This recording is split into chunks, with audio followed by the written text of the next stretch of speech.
Hello there. Wow. Perfect. Wonderful. Well done. Okay. What is up? Oh my god, let me tell you. Let me tell you. As you can see on my screen right now, I have a clean, fresh, empty Nintendo Switch 2 homepage. I am actively ripping into my copy of Mario Kart World. I have not played a single second of anything on Nintendo Switch 2 yet. This is my first time playing the Switch 2. This is my first time playing Mario Kart World, which means on the downside, this stream was supposed to start 20 minutes ago. Got the Switch set up, no time flat. But then we ran into some small hiccups. First of all, I want to comment. This is just going to be my hot take on the Nintendo Switch 2 as I get this game installed. One moment. If I could figure this out. I literally can't.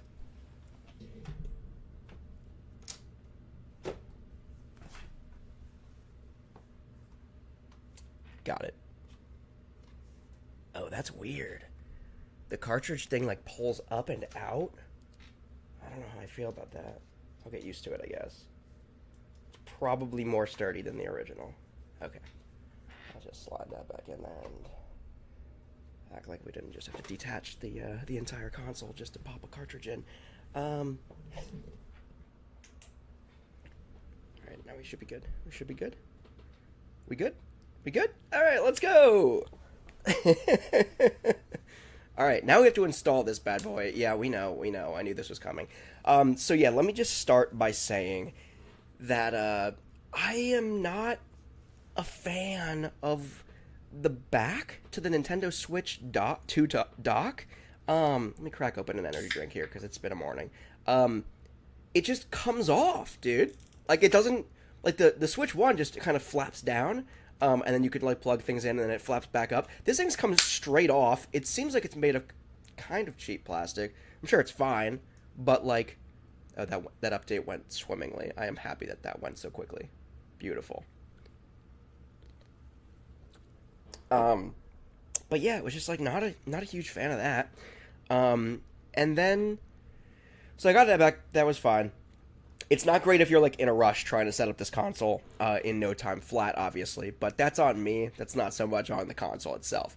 But I can see a future of, like, lots of Nintendo Switch 2 consoles on the secondhand market missing that back plastic plate. Let me just be... I can see that. Similar to, like, how the Nintendo Wii, the top little flap with the GameCube controller ports were, how, like, many of those just snapped off because they were so flimsy, including mine.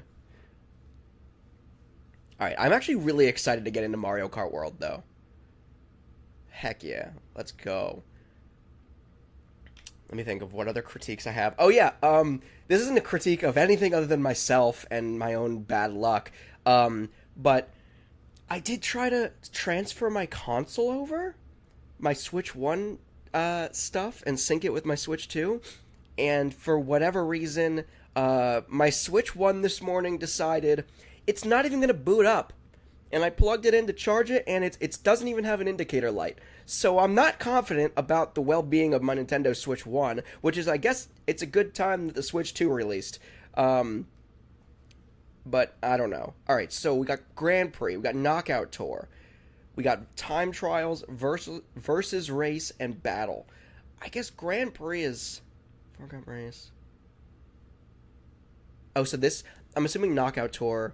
I'm not super... I didn't do a lot of research before coming into this, I'll be honest with you. Multiplayer, online play... I guess not the Grand Prix, the regular Grand Prix is how we unlock things, right? So, let's rock and roll. Let's look at the characters, also. I'm not digging Mario's dance here from the jump. It's a weird dance. It's a weird choice. Luigi's a little bit better. This one is just, like, extra goofy. Luigi's a little bit better. I'm just going to critique everybody on their dancing real quick. Wild V in chat says, I've watched one stream on Mario Kart World. Yeah, I'm excited to play it. Don't get me wrong, I've seen, like, gameplay of it and whatnot. And I suspect it's largely, I think Knockout Tour is, like, kind of like F-Zero 99, where, like, the last couple places get bumped out, and it's a kind of a, I want to say it's like a Battle Royale type of deal. I'm not totally sure. So she's got a normal dance. She has the only dance so far that's, like, remotely normal. This is on brand for her. I don't know what her feet are doing, but this is on brand for her. Okay, Yoshi's got some moves. Toad, that's not a dance. That's a walking animation. Koopa Troopa, okay. Koopa Troopa, more like Groova Troopa. He's got some moves too. Baby Mario, that's the dance of an infant. I'll give him that. Baby Luigi looks like he's got to go to the bathroom. My man Bowser's trying his best. He looks like Bowser. This dance, he looks like a parent chaperone at, like, a middle school dance. He's like listening to some, like, pop music, right? That the kids are into these days. And he's dancing like this, acting like he's into it. He's not into it, but he's acting like he's into it. So I give him respect for that. Waluigi looks like no. Just no, Waluigi. Absolutely not. Wario? Did Wario steal Bowser's moves? Wario straight up stole Bowser's moves, and I refuse to accept that it might be the opposite. Alright? They're both... Wild V in chat says, he looks like Waluigi. I think you mean Waluigi. Waluigi looks like an old grandpa. Yeah. Yeah, he does. He doesn't look like he can stand up. But Wario, I guess, is also the same comment I made about Bowser. I doubled down on that for Wario, except Wario, with that face, Bowser looks weirdly friendly here. Wario looks straight up creepy as hell. Do not let this guy chaperone your middle school dance. He is creepy. Don't do that. Let's go to the next page. Wow, there are so many starter... Wait, are they all unlocked to start? No. Okay, no. There are so many extras. These might just be, variants, though? They look like they're just variant outfits and whatnot. So anyway, we got Toadette, which is just kind of a bouncier, somehow better version of Toad's dance. Baby Daisy, I don't know what this is. Goomba, can't say that too loud before my cat hears me and starts scratching at my door. Whose name is Goomba, for reference. This is, like, the best that a Goomba can do, I think, in terms of dancing. So I'm okay with this one as well. Wiggler's going too hard. This is... For a dude or lady, I don't know what Wiggler is. I don't care to know what Wiggler is. It's none of my business. For a critter with so many arms, this is actually not bad. Hammer Bro, that feels lazy. That's like the finger wiggle. Like that's lazy. Try better. Try harder. Try harder. Be better. Try better. Dry Bones. All right, Dry Bones. That's kind of on brand. I feel like he's got kind of like a zombie dance going on, which I think is on brand. Obviously, Baby Rosalina. This is just an idle stance. This is not a dance. I'm sorry. Peach, Baby Peach going in. Baby Peach got the moves. Peach and Baby Peach both rocking and rolling here. Shy Guy. Mind you, none of these dances are syncing with the actual music that's playing in the game. But I digress. Wild V says, no, I have to wait to unlock King Boo. Who am I meant to play now? Well, you see, if you're an OG, and you started playing Mario Kart with an older game, you probably tethered your soul. I'll say. I'll compare myself. You probably tethered your soul to one of the original 8 characters.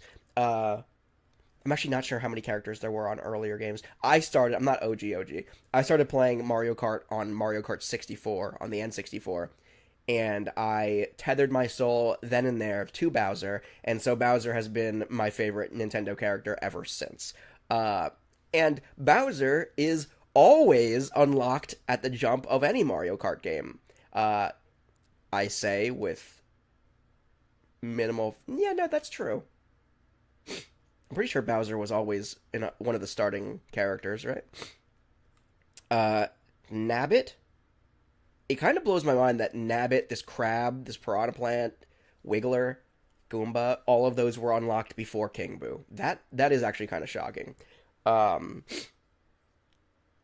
that's not a dance, that's just you jumping. Piranha plant, you're making do with what you got. You got that pot wiggling, like back and forth, like you got the groove on, you're good. Sidestepper, same kind of thing. Sidestepper's just kind of fist bumping and like leaning side to side. I'm now realizing I'm also wasting way too much time just criticizing all their dances. But I will say, I think Monty Mole here, the belly slap paired with the belly wiggle, that might be my favorite dance. Full disclosure. This might be my favorite.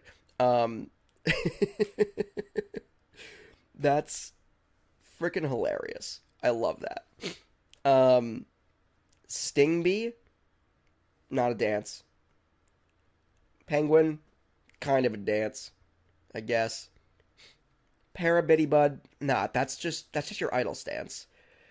Wildby says you say that, but there's a freaking rabbit thing over him. Wait, what? Who are you talking about? I missed that chat came in late. What rabbit thing? What rabbit thing are we talking about? I feel like now I'm trying to figure out what the rabbit... Nabbit? Is Nabbit the rabbit thing you're talking about? Alright, back to here. Cheep, that's not a dance. You're just looking like a freaking Magikarp.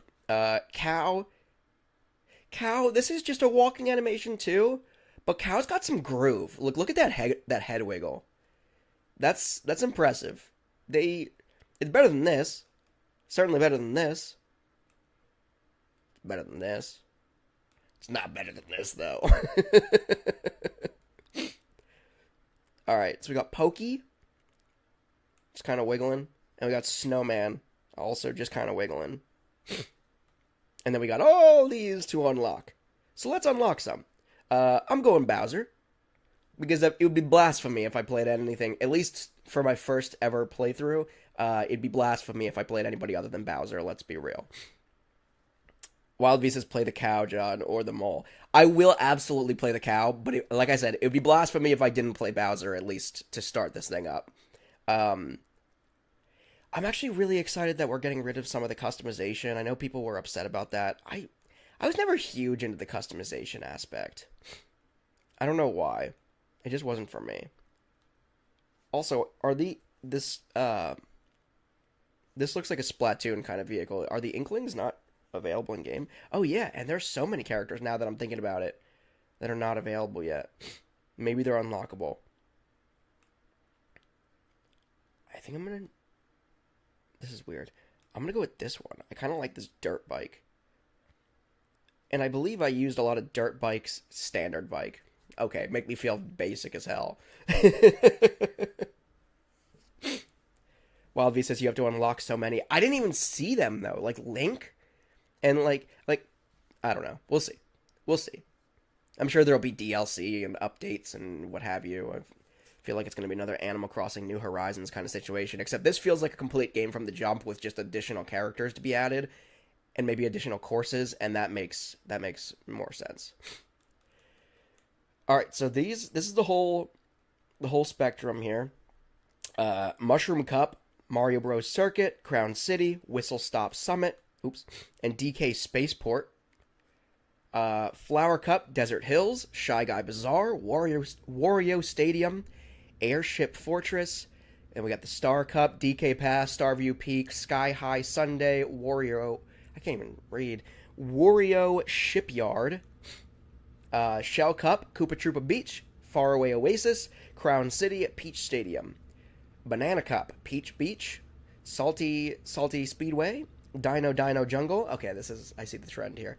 Salty, Dino, Great Block Ruins, Cheap Falls. That feels like it should be in the last one. Dandelion Depths, Boo Cinema. What? Let me go to Boo Cinema real quick. Dry Bones Burnout, Lightning Cup. Wow, this is crazy.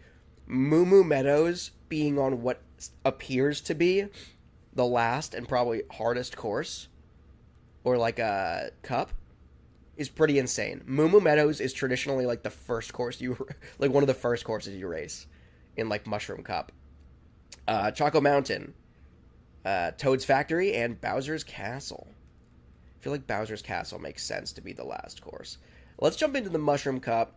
We're not gonna be complete scrubs and do 50cc, but we're also not gonna act like we're better than we are and play the 150cc. So we're gonna go right in the middle. Start the Grand Prix at 100cc. Let's rock and roll here. Wild V says so many missing. No Rainbow Road. I swear that's been a thing. Like I swear that Rainbow Road is in here somewhere. I thought I saw something. Maybe it's unlockable. Maybe there are additional things after you unlock this. Sion Nash says, "Where have you been?" That's a great question, actually. And I'll preface it with, I'm not dead. And why you ask? Why would I ever preface it with that? That seems redundant at this point. Because somebody said I was dead, dude. True story. A couple months ago, I'm gonna be bad at this. I can tell right now. All right. I'm hoping that it's the same exact thing controls as Mario Kart 8 Deluxe. Also, I should go on record that I don't have the Switch 2 Pro controller yet, and I did not configure. I think my Switch 1 Pro controller can work on Switch 2, but I have not configured that yet. I literally set this thing up this morning, so bear with me. I'm using the Joy-Con grip, and it feels weird, but I mean, it feels fine, but it feels weird to my usual, what I usually use as a controller. With that said, go back. Let's fast forward backwards. Back to the future to discuss the fact that I'm not dead. So somebody in the comments of one of my videos at one point over the past couple months, I think it was, somebody asked hey, why isn't the Nintendo Beast uploading video content anymore? And this person took it upon themselves to be oh yeah, I think he unfortunately passed away or something like that. And they then proceeded to cite, I don't remember who it was either. I don't mean to criticize, but also kind of I do, because weird. And they were they cited some kind of storms that went through my area, where I lived. And I was first of all, where do y'all think I live? Because there were no major life-threatening storms, to my knowledge, that passed through my neck of the woods in recent months. So that's a weird... It's a weird thing to cite. Oh yeah, there's a big storm that rolled through and many people died, or something. I think the Nintendo Beast may have succumbed to a winter weather advisory, or I don't know. He fell into a blizzard? I don't know. I have no idea. I'm gonna get bombed. I have no idea what the context was. Maybe it was just some random person who, knew nothing about me or the channel or whatever, and were just, trying to stir up controversy. I don't know. But, long story short, I think I responded to that comment. I didn't die. The truth be told, it's gonna be a boring truth be told.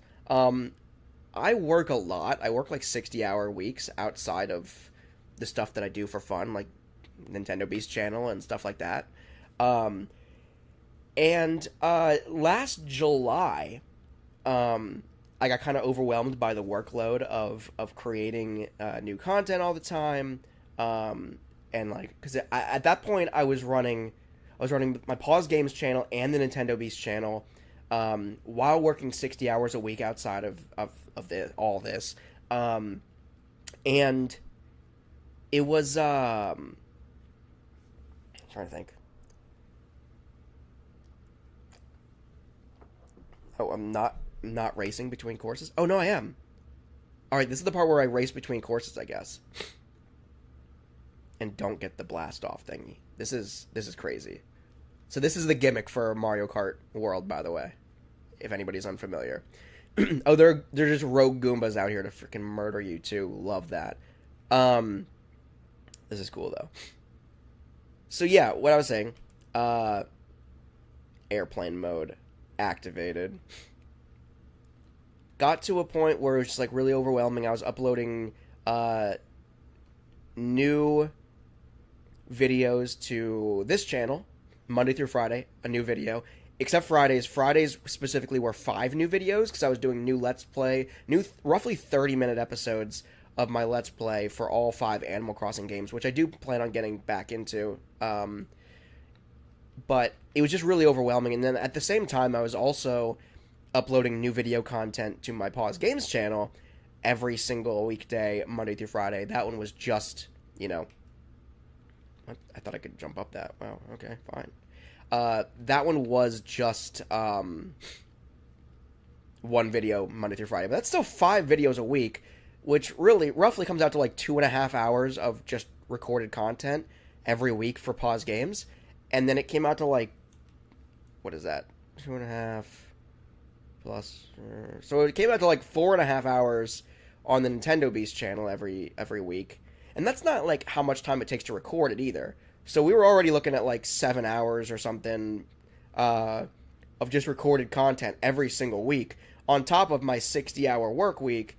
And again, then there's editing time and there's recording time. So really, I got majorly overwhelmed, admittedly. And so I was like, I'm going to take a break for a little bit. And that break was supposed to be, that was like started like mid-July last year. And that break was supposed to be just like a real quick hiatus, like a month off or something like that. Took a couple of earlier hiatuses for the same reason. I don't know how to grind on rails like that, but I think I just did it. So here we are. And anyway, so as you might have seen, if you're subscribed to my Pause Games channel, where I play pretty much anything that's not Nintendo, Nintendo Beast channel, strictly Nintendo content, obviously, and then everything else goes on my Pause Games channel, essentially. I've been rocking on that for a little while.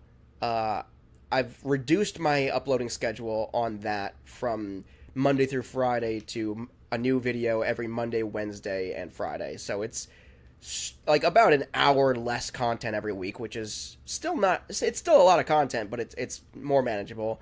And then Nintendo Beast, I plan on getting this channel back off the ground. Who beat me? Who is that? Is that freaking Daisy?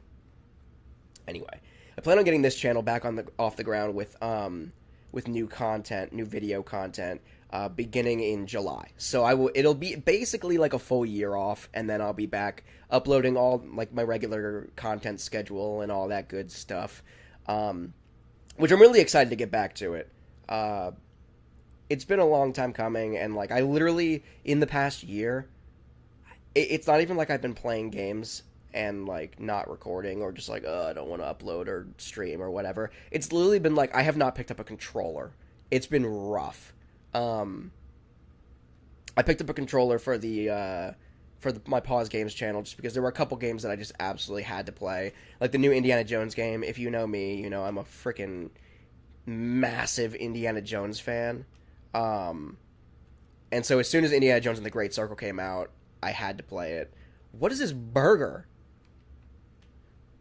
Oh yeah, I have no... Ooh! Biker Bowser, baby! Let's go! Oh, almost got wrecked by a taxi. So did I just unlock that now? Now I can be Biker Bowser? And also, can I get a better costume? Because I'm not a huge... Not a huge fan. It's cooler than just regular Bowser, I suppose, but who am I kidding? Standard stock Bowser is the best Bowser, let's be real. Bowser doesn't need leather chaps to to solidify his greatness. Alright? You can print that on a t-shirt. Bowser doesn't need no leather chaps to solidify his greatness. What's the fast lane here? I'm on a rail right now. It felt like I was going faster in the dirt, and then I pulled onto the the train track spot, which I thought would be like the track, and it was not as fast. Also, I gotta get rid of these freaking friend notifications. Those are terrible. They're so distracting. I don't know how to jump on a rail. Oh my god.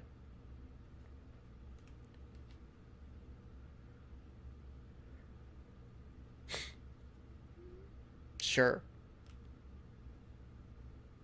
Ah, you jerk. Now I'm too small to ride the rail. I guess. I should have played a tutorial or something. This is crazy. I don't know any of these moves.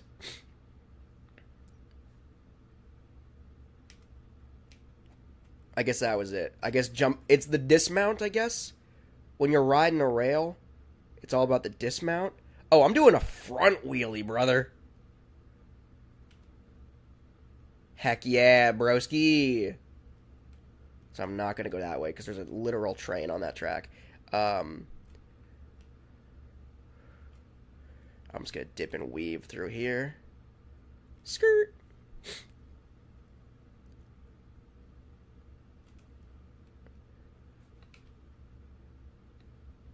All right, another first place finish. Can't do the cross country things very well, but Leather Daddy Bowser for the win. Wild V in chat says it's good to take a break. I hope you're better now. Yeah, I definitely I've gotten so when I started both of my jobs at two different nonprofits. Oh god, I guess it was like September, October 2023 was when it got crazy. And I started working 60 hours a week. So I hung tight, kind of. Oh, jeez, I forgot there's literally... What am I doing? I hung tight for a little bit less than a year, and I was like on and off. I was kind of struggling to upload content at the pace that I was before already. And then it wasn't until like July, like I said, that I was just like, holy crap. Like, I'm either going to like take a break and kind of start over, or I'm just going to continue struggling, not really having much energy to do anything. And then I'm just going to continue to do nothing well. Just doing everything, but doing nothing well. And I wasn't really into that. So that's why I kind of took the time off, got comfortable in both of my jobs outside of here, you know. Oh my god, I'm going to get clipped by a toadette. Get out of here. Mario. Sushi making Mario. But yeah, I'm kind of in a position now where like I'm notably more stable. I'm still working 60-hour weeks, of course, but like because I want to and because I'm an idiot and I love both of my jobs outside of here, and also money because I love money. So, you know, I could work less, but also then I'd be leaving money on the table, and I like me some money. So stupid anecdote. Why would I need so much money? Well, you see, I make bad decisions. I make bad life decisions. For example, Jaws.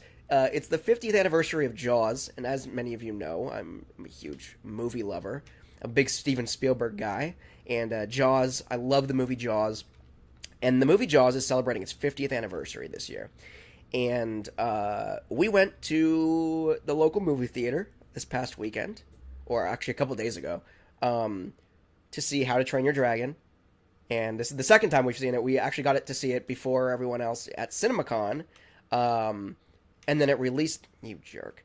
So we saw that in like April. Got to see it first. And I don't think it was quite finished yet. So some of the effects weren't completely 100%, which was cool to see, like the feature film before it was finished.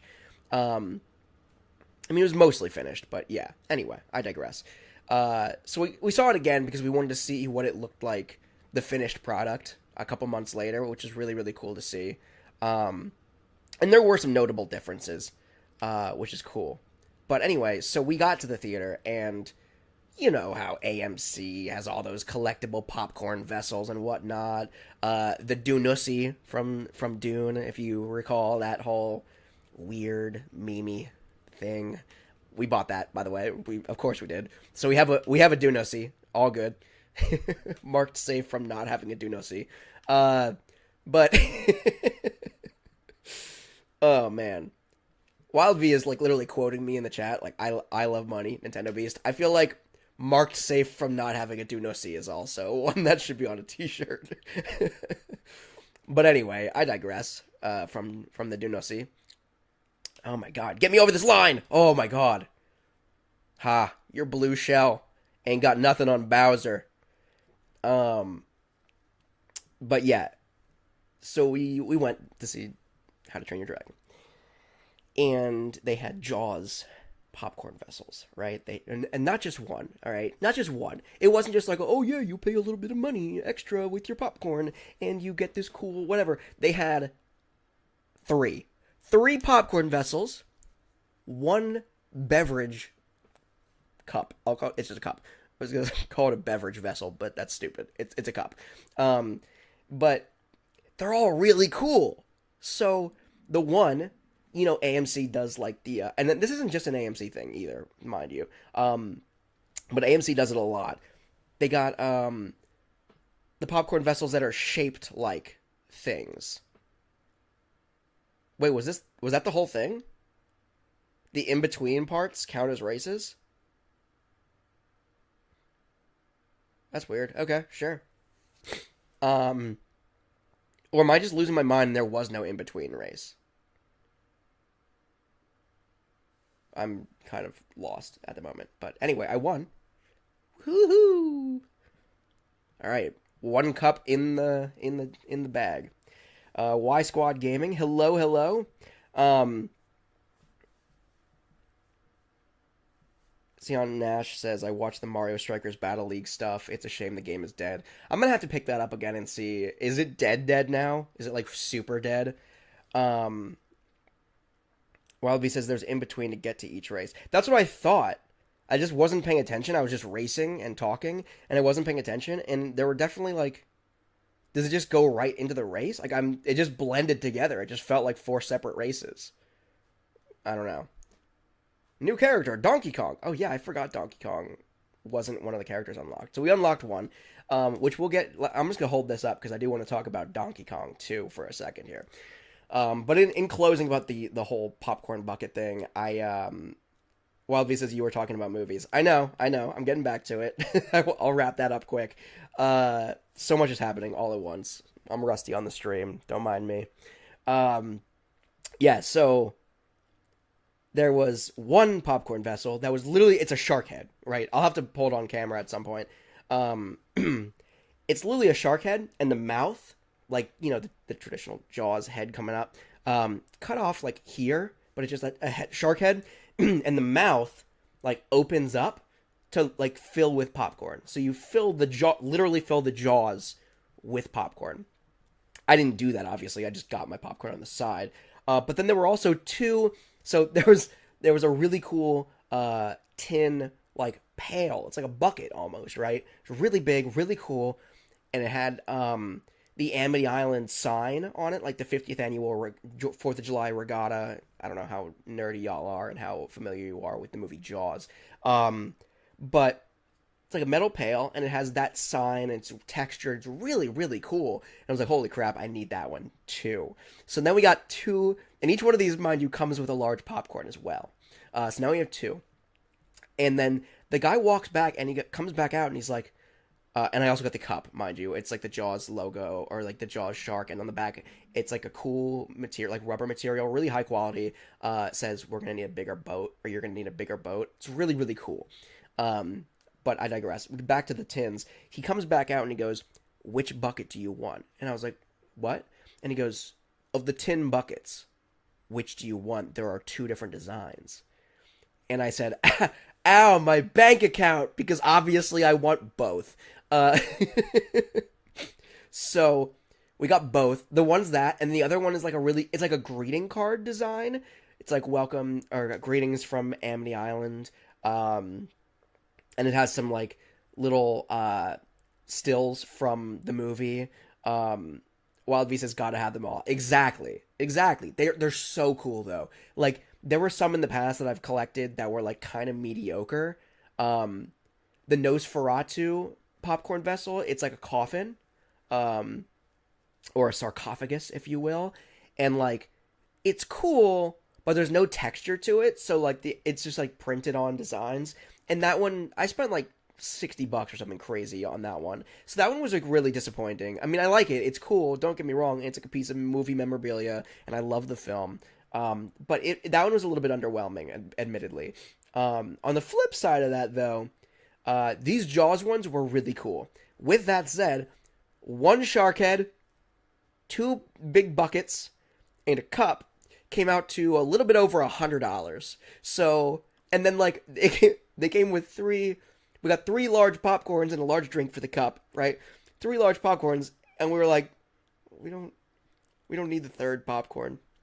And he was like, "Do you want me to just fill up 2 popcorns?" And like they were kind of like notably annoyed with me at this point, and I was like, "What are you mad about, dude? I'm like not making your job harder. I'm literally just buying the stuff that you have out." I'm very confused.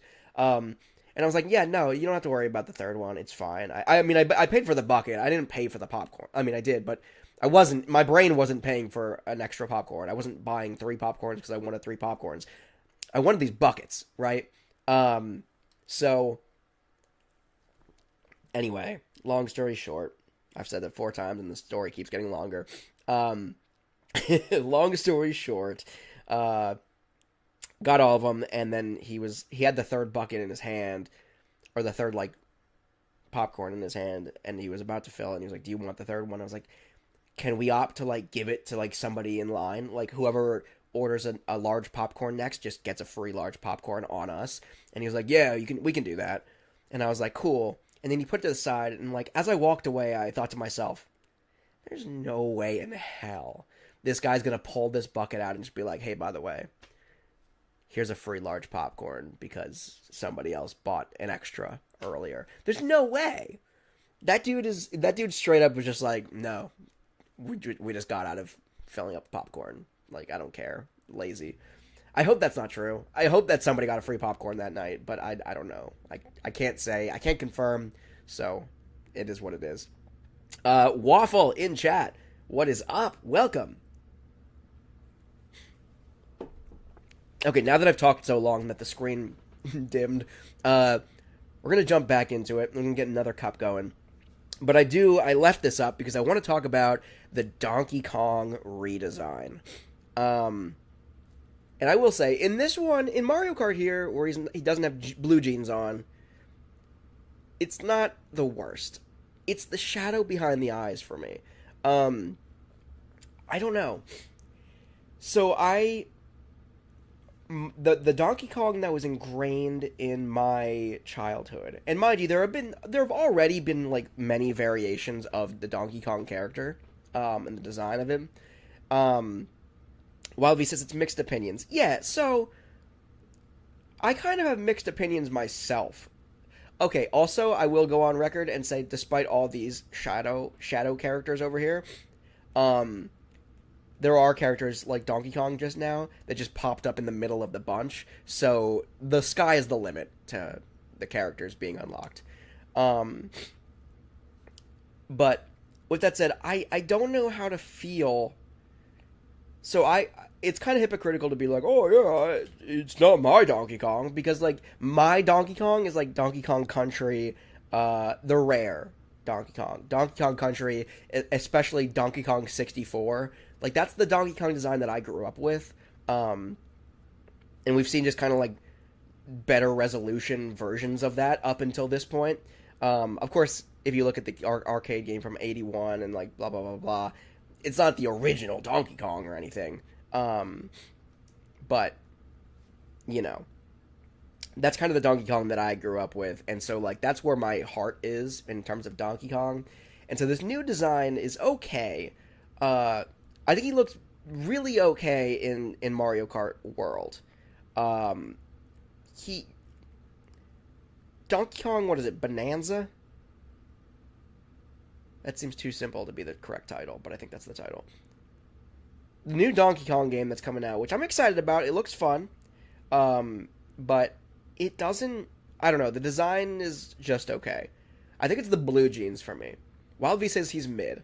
He's kind of mid. I don't hate it, but I also don't love it. Wild V says, and OMG, I'm so excited for Airship Fortress.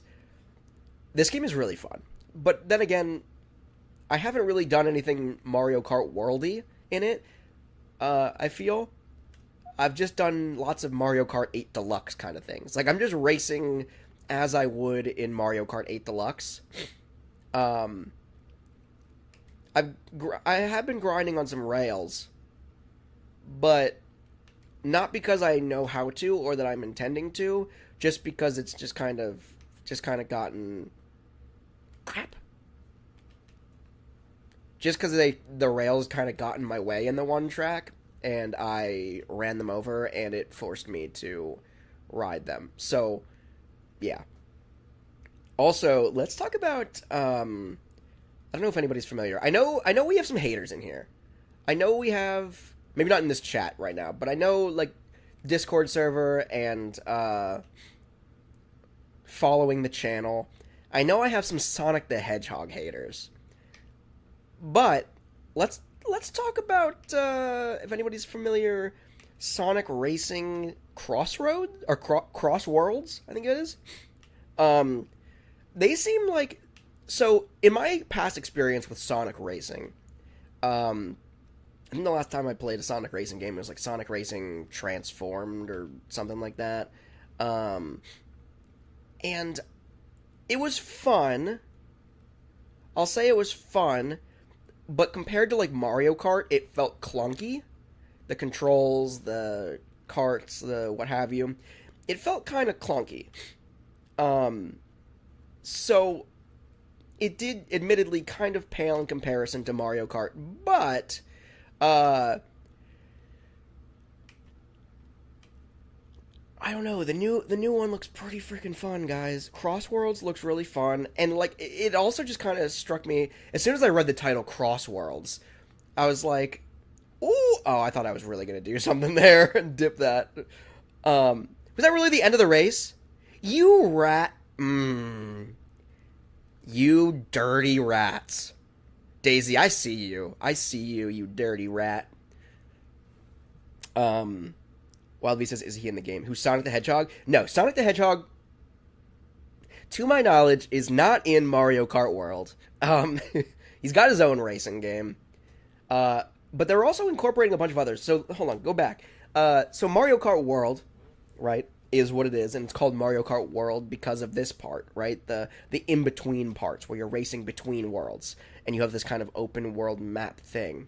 When I read that the new Sonic Racing game was called Cross Worlds, I immediately thought to myself, holy crap, they just stole the entire gimmick. Oh crap, I wanted that. They just stole the entire gimmick of Mario Kart World. That's crazy. Turns out, that's not true. I think the Cross World, I don't actually know 100% why it's called Cross World. I think they just, like, they're bringing characters. They're doing, like, a Super Smash Bros. Ultimate kind of deal. Or even a Mario Kart 8 Deluxe kind of deal, where they're just kind of bringing in characters from other worlds, right? So it's not just Sonic characters. And I kind of felt like they did that already, but I digress. So some of the characters that they're bringing in, I know they're bringing in some Persona characters, which I'm not super familiar with. They're bringing in some. Oh God, who are the other ones? The big one in my mind was they brought Minecraft into the fold, which is interesting. So like imagine Mario Kart, but like they got like Steve driving around, and when I say Steve, I'm not talking about freaking movie Steve, which we could talk about the Minecraft movie if we want then too, because that was a ride. But like imagine Steve racing through Mario Kart in a minecart. That's essentially what it is, but he's racing against like Sonic characters and whatever. Did I just unlock Spike? I don't want Spike. I don't want to be Spike. What is this nonsense? What was that? What just happened? And what's the female lead? Alex? Is Alex the female lead in Minecraft? I think I stopped playing Minecraft before Alex was introduced. Is that the female lead? But yeah, so like they're bringing like a bunch of other characters from outside. I think Super Monkey Ball either is part of it. So like all the Sega classics you can expect to see in this game, I believe. But also some additional ones. And like Minecraft was the big one. I think they announced Minecraft for this game during Summer Game Fest, which stay posted on the Pause Games YouTube channel because I'm going to be doing some big Summer Game Fest 2025 recap videos probably this week. So that'll be exciting. Boom. But yeah, so I don't know. It looks like a lot of fun. They're also doing pre-orders from June 6th until July 6th for a limited special, like a collector's edition of Sonic Racing Cross Worlds. And it comes with a statue, guys. Again, John needs money because John makes bad life decisions. One of my upcoming bad life decisions is spending probably over $100, maybe even over $200 on this collector's edition of Sonic Racing Cross Worlds. The game might suck, guys, but the statue it comes with is Sonic and Shadow in race cars, like racing each other. And it's like really freaking cool. Look it up, guys. I don't have the capacity right now to pull it up on screen. But it looks freaking awesome. Like, I'm literally buying this game because the statue is cool in the collector's edition, which is like supposed to be the opposite. You're supposed to be gassed up about a game, and then you get extra gassed up because there's a collector's edition and you can get it and blah blah blah blah blah. Me, I'm the opposite in this case. I'm like, the game is cool looking, and I'd be willing to play it. I'd probably wait for it to hit a bargain bin or like come down in price. But that collector's edition, man, whoo! Wild V says you're gonna go bankrupt. You're telling me. This is why I work 60 hours a week, so I can afford to keep up my ridiculous desire to have all the collectibles and just it's a bit much. Like I said, I definitely don't need to work as much as I do. But as the quote in live chat suggests or details, I like money. I like money. I like having money because if you have money, you can spend money on things that you like. And yeah. They say money doesn't buy happiness. But I disagree. In fairness, I do. It's also like not. I'm not working like jobs that I hate either. So there's that too. Oh, I was really excited to throw that green shell. It was like perfectly lined up. I could have nailed Daisy, but it's fine. Wildly says that should be on your merch. I like money. It should be, yeah. Buy this t-shirt because I want money. I think I'm like, once I get a couple of like a month or two back in the game and like I'm really producing content at like a major scale. It's probably like end of this summer. Because like I said, I'm aiming to start uploading regularly again. Beginning in July, I'm like currently getting some content in the bank, so to speak, to schedule out starting in July again. But yeah, I just really, I'm gonna start seriously looking for some sponsors for the channel. I think that would be cool because I like money. It's not even really like, I don't even want to say it's necessarily because I like money. Because like, realistically, my YouTube channels are like, I do this stuff because I just genuinely love to do it, which is like why when I get overwhelmed with like my outside work, I'll like take like a hiatus from this. Okay, malarkey, dude. Are you kidding me? Are you? Ooh, almost didn't even make that jump. Now hell to pay. Out of my face. No! I lost all of them, dude. I got one guy and then just spun out. Get the hell out of my face. Get out of my face. Ugly. Ugly third place landing. I hated that. I hated every second of that. Amazing advertisement. I like money. John the stream. I like money. Yeah, no. But what I was saying, I really do like, I do this because I love this. And when I got like overwhelmed, I took a hiatus from this, because like I didn't want to be doing this and not be having fun. Like on any given day, I can show up to work and just like not have fun, and I collect a paycheck. That's just work.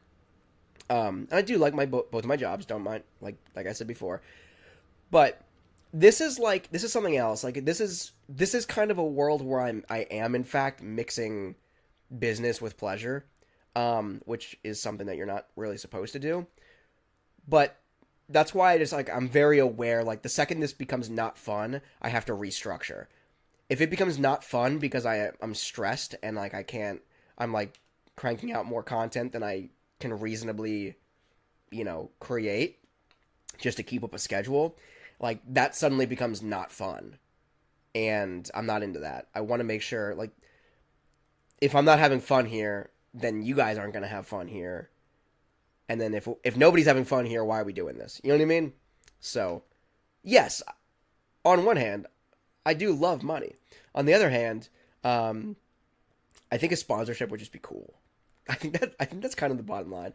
It's really not even about the money as much as like I think it'd be cool to have like, I want to say validation that like indeed what I'm doing is kind of cool and people dig it and like it's fun, which is like when I do live streams and then like when I upload new videos and whatnot and people engage with that, obviously there's that validation.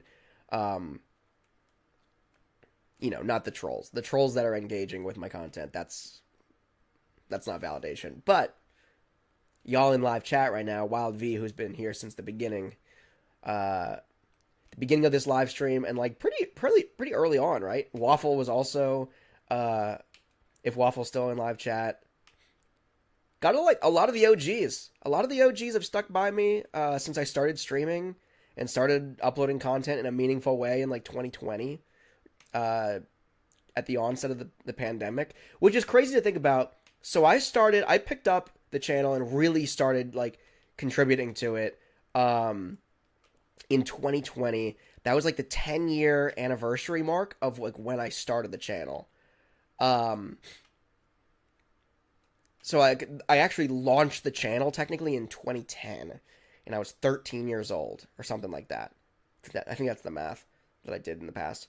And then it wasn't until like I uploaded sporadically. I did something here, there, everywhere, but I never really consistently uploaded to it. And then pandemic hit. I was out of work, and I picked the channel back up again. In time for Animal Crossing New Horizons to launch and all that good stuff. So it was like really cool, interesting timing and fun timing, which I think was reflected in the content that I was producing and the live streams that I was doing. I think it was just like, it was like a really fun time to get back into it. And then, then I took that hiatus, and I just realized, like, as I'm getting back into it now again, I just realized that technically this is like the 15th anniversary of me starting this channel, and it's like the 5-year anniversary of me going like, I don't want to say full time with it because I work outside of this obviously, but like full time in the sense that like I'm creating content for it consistently, with the exception of last year. But yeah, it's crazy. It's a crazy timeline, and super fun. And also we're like just a couple hundred subscribers away from cresting 5,000 subscribers here on the channel, which is also bonkers. Like when I was a kid, the dream of having more than like 100 or more than 1,000 subscribers felt so out of reach. It felt like such like a pipe dream. And when I stumbled upon the channel again in 2020, I think it was at like oh god, what was it? I want to say it was like 2.3 thousand, or was it like 186? I want to say it was like 1.86 thousand subscribers just from my Animal Crossing music videos. Unlock Daisy, sweet. And then yeah, I started streaming, started uploading content, grew that up to like 1 or 3.6 thousand or something like that, and then kind of plateaued for a while. It was like a steady increase, but it was like a slower burn. It wasn't like that first year from 2020 to 2021 where it just got crazy. It went from like 1.86 to like 3.6 in like 365 days. That was bonkers. I don't even really know how that happened, honestly. Probably because I was live streaming so much, honestly. But yeah, and then I'm gonna keep it up with Bowser here. Oh, we got a new cart too. Heck yeah. I'm gonna stick with my standard bike though, because I'm a basic boy. But let's see. Let's rock and roll. Let's rock and roll for the Star Cup here. Let me think. What was I just saying? Lost my train of thought. Got confused. It's still early in the morning for me. Oh, man. Yeah, so talking about the increase in subscribers and blah, blah, blah, blah, blah. And yeah, anyway, so now I'm almost at 5,000 subscribers. And that is bonkers. I never expected that to ever be a thing. Wild V in chat says, if anyone deserves 1 million, it's you. If I ever hit my lifelong dream, like, sponsors are cool, and I like money. Like, I think that's the moral of the story here. But, like, all of that aside, the thing that I actually was just, like, that would solidify my life, I really want one of those cool YouTube achievement plaques. Even, like, the lowest tier one.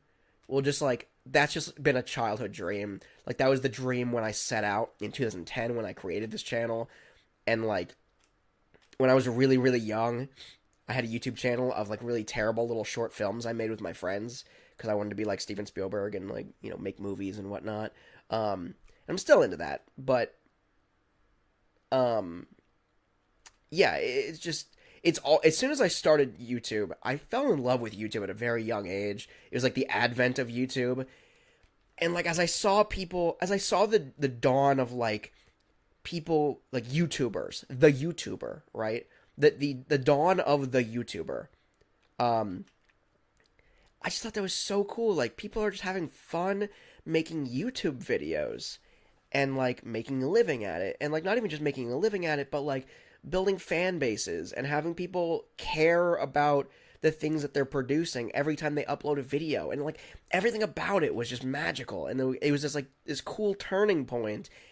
And, like, the one thing, like, subscriber count was cool, view counts were cool, comments were cool, but the one thing that was, like, really validating was, like, that trophy on your wall. You know what I mean? Like, that plaque that says, like, I have, you know, 1 million subscribers or whatever. I think the first one is, like, 100,000 subscribers. And again, I'm nowhere close, and I'm not even, like, totally confident that, like, the things that I'm doing here, I guess it would boil down to, like, I don't know, if my personality gets me over that mark. I don't know if I'm doing anything wildly innovative. In fact, I'm definitely not doing anything wildly innovative. You know what I mean? On the channel, it's not like it's like this, like, proprietary product that people need in their lives. But, like, I don't know. I feel like maybe over in 100 years, by the time I'm, like, laying on my deathbed, still playing Nintendo Switch 2 games for YouTube streams. Maybe by that point I'll be like 99,999 subscribers, guys. One more, and I can die a happy man with a plaque on my wall. I'll be like old and senile and like in a nursing home somewhere, dying alone, miserable. And then I'll look at my wall, and the nurse will come in and be like, "What is that on your wall?" And I'll be like, "Oh, that's my life accomplishment. That bronze, I think it's bronze. Is it silver, gold, and platinum? It's no bronze? I don't remember. I forget the colors. But anyway, the bottom tier YouTube plaque. That'll be my thing. I'll just be like, I can die happy. I can die a happy old senile man as long as like as my vision blurs and I fade into oblivion. The last thing I see is the sparkling glow of my YouTube achievement plaque. That's it. That's cinema right there. That's cinematic. YouTube the movie. That's what it is. Wallaby says, "I'll always be here. I'll be famous with you as well." That's true. You have a video on my channel. We collaborated for Animal Crossing New Horizons. Your videos help me a lot, and I'll always stay here with you. Well, I appreciate that. Yeah, a lot of you, I don't know why y'all are still here, honestly. I love it. I'm so happy that y'all are still here. I don't know what I did right early on to get like such a cool little loyal fan base, but you guys are awesome. Everybody in my Discord, and it's also weird because like now everybody in my Discord's like, "Oh yeah, I graduated," and I was like, "Oh my god, I feel old. I feel old, and I feel like I've been doing this for a long time." And it's like, I mean, it's been 5 years since I kind of started this journey, more or less. Wildby says we need to collab again. Also, I saw earlier on you said something about a medal. You said you deserve a medal for being here so long. You do. And as soon as I get a sponsor, maybe I'll start sending out medals.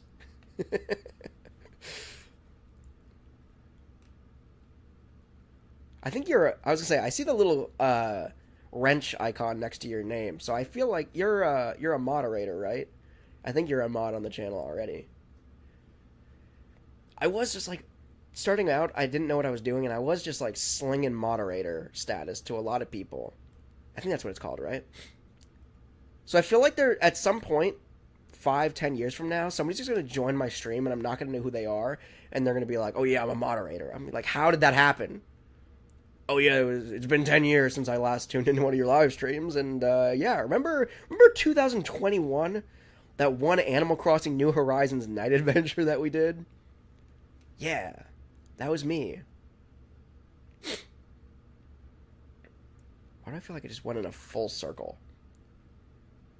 Wildv says, you modded me from the start. Yeah, no, I'm not criticizing you. I'm talking about, like, I do feel like there are some people lurking in the shadows that, like, that are gonna come out of the woodwork in, like, 5-10 years and just have moderator status and just confuse the hell out of me. I feel like that's gonna happen. It's not gonna be you. I'm gonna remember, like, I mean, you're here right now. I see your blue name, and I'm just like, oh yeah. It's gonna be somebody crazy, like, that just, like, changes their status or something, and then they're gonna sell their YouTube account or something on eBay and be like, "This one has moderator status on this guy. Here's my account information. Start the bidding at $100." I feel like that's a thing. I feel like that's some kind of shisty, weird, new age con man type of deal that you could do. Ooh! Got blown up over the finish line, but we made it. Wild V says, I do miss the old players and New Horizons adventures. Yeah, I want to get back into New Horizons. So, there were a couple weird things that caused my streaming days to kind of come to an end. One, for whatever reason, my internet doesn't like allowing me to play online multiplayer. And it seems like I can play online multiplayer most of the time by myself. but the second that I start streaming it, suddenly there's like some kind of weird network issue, and my home internet just doesn't like that. So I have to look into that and figure that whole ordeal out. Which is partially why I'm predominantly playing single player right now. One, because it's like my first time playing the game, and I would be totally eating it right now if I was playing competitively online. Two, I'm just not really an online kind of multiplayer guy. I mean, I do it for streams, but like y'all know, I get my butt kicked every time. Especially by people who join this stream and are just like, I'm gonna flex on the Nintendo Beast today. But, yeah, But New Horizons, Animal Crossing is different. Like, I love playing Animal Crossing multiplayer. It's not competitive, it's just chill. It's just like a really chill vibe. And like the Animal Crossing New Horizons Night Adventures and like Island Tours and whatnot. Like, that was a really fun, special time. The second thing with Animal Crossing New Horizons, though, is that it kind of died in terms of, like, there's still... It is/was a great game, and it is a complete game now, a couple years after launch. I guess it was probably like a year or two after launch, right? And they ran out of they said 3 years of updates, and they did one, something like that. So, I mean, after about a year of updates, it became a completed game. And... compared to most other games, let's be real, games that are largely single player, like, yes, Animal Crossing New Horizons does have multiplayer aspects to it, obviously, but for the most part, it's a single player game, you know what I mean? The multiplayer aspect is just to complement, you know, the single player functionality, but, I think it was just, like, compared to most other games, most other single-player games specifically, thank God I got over that ledge before that happened, it offers so much gameplay. Like, I'm still not done with the game. There's still art I need to collect, which is just kind of a frustrating thing to collect in Animal Crossing games, let's be real. Bugs, fish, those are all fun. Art is always the bane of my existence. Which is why, of all the things, I don't think I've ever finished an art wing in any museum in any of the Animal Crossing games. So there's obviously plenty to do, but you get the feeling at some point that you ran out of things to do. Especially if all you have left to do in the game is collect art. And, like, yeah, you can go back and terraform your island to hell and redecorate and then... decorate and then redecorate and then redecorate again. Get me over the finish line, holy crap. That was almost really annoying. Yoshi was right on my tail. Probably the one bombing me, frankly. But yeah, I don't know. It just feels like you run out of things to do. That's the problem. Wild V says, I think after the pandemic was over, it kind of died. It was for those times. Yeah, I don't know. I mean, the pandemic definitely made it... It definitely pushed it into the hands of more people. It did wonders for sales of the game. I don't know. I think the game itself, though... And I think that maybe that's what it was. Like, maybe not as many people would have been playing it. And because it was like a global phenomenon that people were playing, that amped up the excitement on it a little bit. I'm not entirely sure. But what I can say for sure is that, like, I think the game itself is standalone. It didn't need a global pandemic to, like, be fun. You know what I mean? And to, like, for us to have those fun times with it. But in terms of sales, like, and getting it into, you know, into people's hands, it definitely, the pandemic definitely did wonders for it. I don't know. I just, it does feel like it died out. It does feel like it kind of ran out of things to do. In a way that, like, most of the other Animal Crossing games, and maybe it's not even that you ran out of things to do, it's the things that there are to do, you get kind of burnt out from them. Like, I don't want to terraform more. There is more terraforming than I'm supposed to be doing on my island. Like, I built a hockey rink. I'm trying to remember if that's complete. Like, my island is not, like, 100% up to snuff where I want it to be. But I'm, like, burnt out. I don't have the drive to go in and terraform. Especially since they kind of made terraforming a little bit convoluted in that it's not... Ooh, I thought that was going to escape that. Like, you can't bulk do it, or, like, have some kind of designer that you can just kind of go in and, like, this is a pond, this is whatever. Like, you're going in block by block. It's time-consuming, it's tedious. If you screw something up, you have to go back and redo a bunch of stuff. You don't really know if something's going to fit correctly until you built it, and if you built it and it doesn't fit all of a sudden, then it sucks.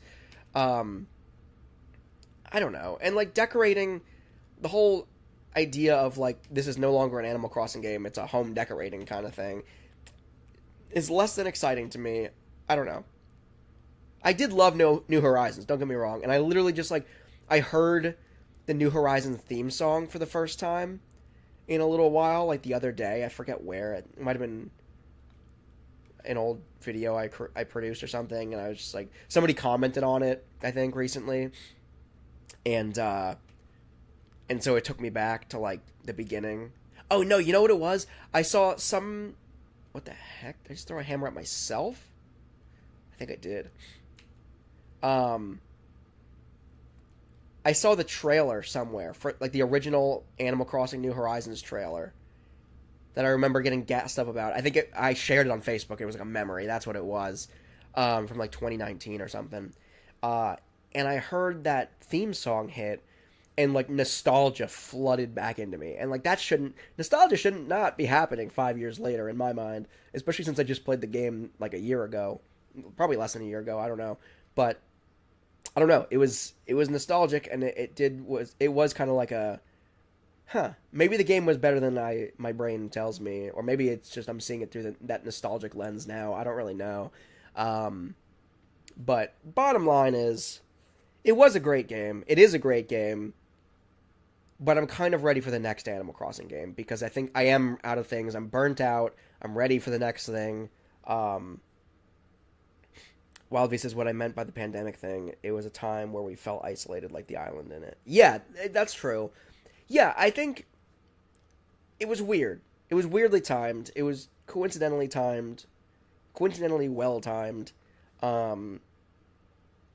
Maybe that was what it was. Oh, Reese just unlocked Rosalina. I kind of thought she was already unlocked, if I'm being honest. Maybe that's the new conspiracy. Maybe the new conspiracy is that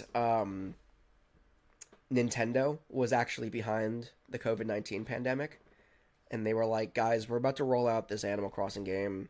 It's not complete. It's a little bit half-baked, if we're being honest. And we plan to finish it with updates over the next year.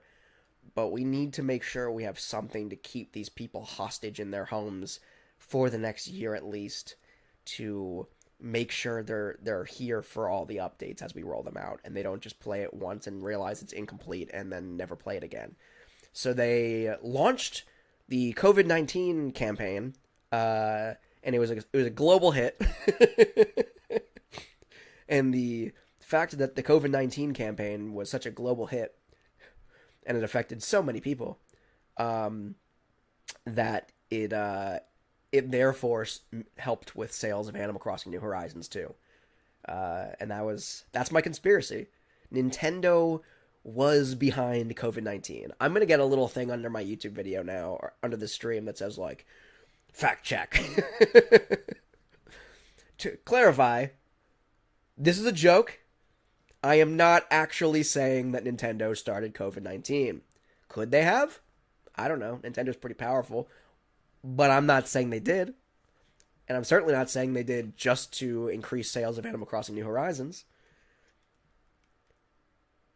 Now, Doom Eternal also launched on March 20th, 2020.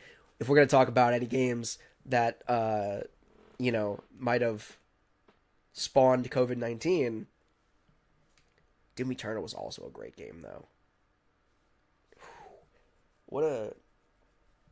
I made it a point. I know I made it a point to include that in my Animal Crossing documentary I did. But what a time to be alive that Doom Eternal releases on the same day as Animal Crossing New Horizons. At the very start, I want to say launch, but I don't want to keep saying this is like a conspiracy. at the very same time, the very day that the world shut down from the COVID-19 pandemic. How wild. Anyway, Wildv says, will you be playing the new Tomodachi Life? I've never played any of the Tomodachi Life games, if I'm being honest. So I'd be willing to try it. I'm willing to try anything at least once. Which is also what I said about Miitopia, and I hated that game. I liked it for like the first hour, and then the next 12 hours were the same thing as the first hour. I loved for Miitopia, I really enjoyed like the Mad Libs kind of style, where you're just like putting your own Miis into different, into different characters in the game. I really enjoyed that. But the actual gameplay got really repetitive really quickly. Which is also like what's cool about this channel is the time capsule that it represents, Obviously, a lot of you have been here since 2020 when I really picked up the channel and started producing content. But it's like this interesting time capsule because, like, Miitopia, for example, right?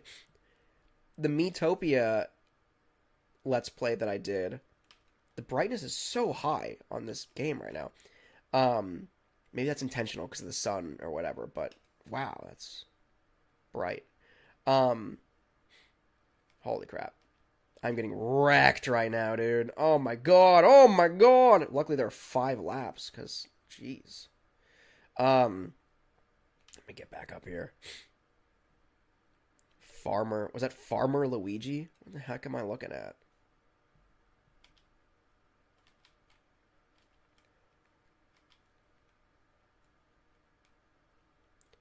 What is the golden shell? Oh, it just sends coins? Ooh. Yo, I am tired of y'all. Get out of my face.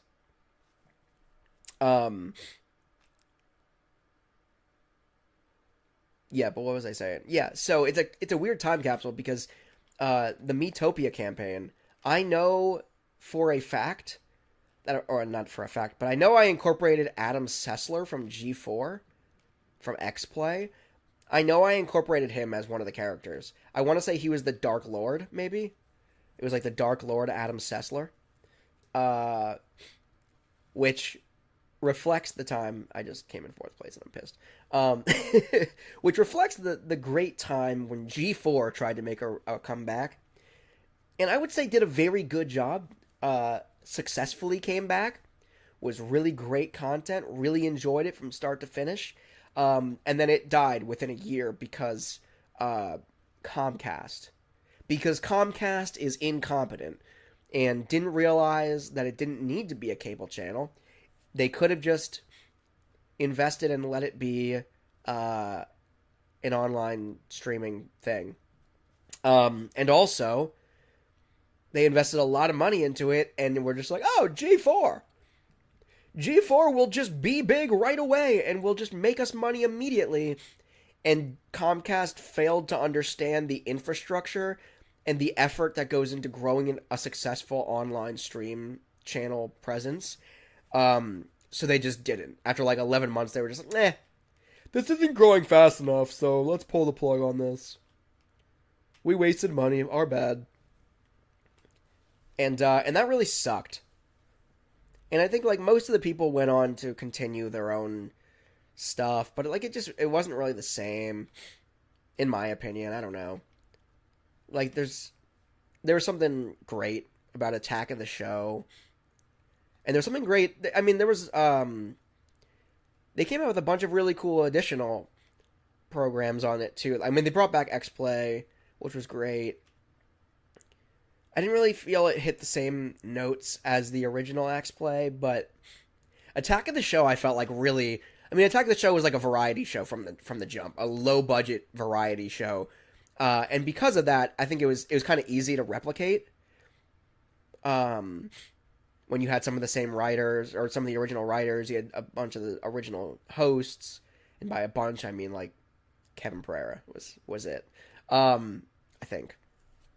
But it felt like it was kind of easier to replicate, whereas X Play was, I don't know, it was a magical thing. Like when nobody else was really doing game reviews like that on cable, X Play was like the cool thing to watch. Now I'm so burnt out by reviews that like I almost wish they didn't even do reviews and they would have just done something else. And I know that's kind of blasphemy because X Play was reviews. But yeah, I don't know.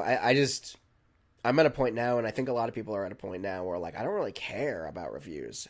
When IGN reviews something well, it means that it's probably garbage. And when IGN reviews something poorly, it means it's probably worth playing or watching. Like IGN's reviews are literally the worst. I unfollowed IGN so quick when I started. There was something in particular, I forget what it was, that it was something that I really, really loved, and they were like, it's trash. It's like 3 out of 10 or something like that.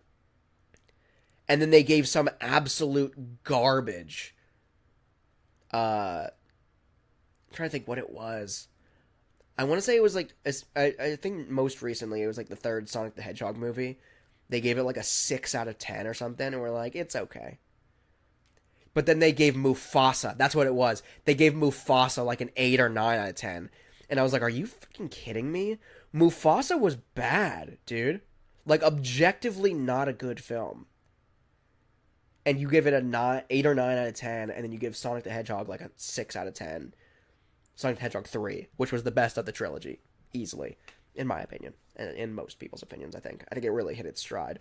But anyway, neither here nor there. How are you going to give a 6 out of 10 to anything starring Keanu Reeves is beyond my wildest imagination, but King Keanu deserves better. That's all I'm saying.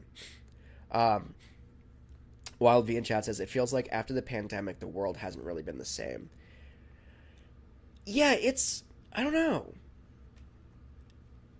I can't... It's weird. The world is weird, and I think I can't blame the pandemic per se. But it was like a weird like 3-year period, and it was like a very divisive period. Like I feel like politics were really ramping up and becoming more and more divisive, and then the pandemic hit, and just the controversy of like, do we wear a mask or not, became so weirdly divisive. Also, I 100% just literally took a bullet for Luigi. I hope y'all saw that. I literally just leaned in front of Luigi and took a green shell to the chest to save his life. Not intentionally, mind you. I did not want to do that, but I, for some reason, just happened to do it. I'm going to send some green shells back. Maybe I'll hit Luigi. Pay him back a little bit. Wild V says, let's talk about WWE. Okay, sure. Absolutely. To quote WWE, what do you want to talk about? To quote one Cody Rhodes, is this a cannon? Can I use this? Ooh! Ooh-hoo-hoo! Gonna get blasted out of the sky. Thank you for that. I hate you. Wild V says there's this wrestling channel I watch. They are cool. I don't see. That's the thing. I like most things. I like when things in WWE slap me across the face. The more I expect wild things to happen, the more I'm let down. Ooh, what is this? Oh, is this just the biker thing that I already had? Lame. So anyway, all that to say, like, I don't really dig the online wrestling community at all. I feel like they take it way too seriously. Which, like, it's fun to take seriously to an extent, but, like, you have to realize when you're watching professional wrestling that, like, it's scripted, it's entertainment, it's whatever, they're acting, and, like, there's a level of disbelief you have to suspend if you're gonna enjoy it. There are some people that, like, have gone so far off the deep end in suspending disbelief, where they like straight up I feel like they just believe that all these things are real.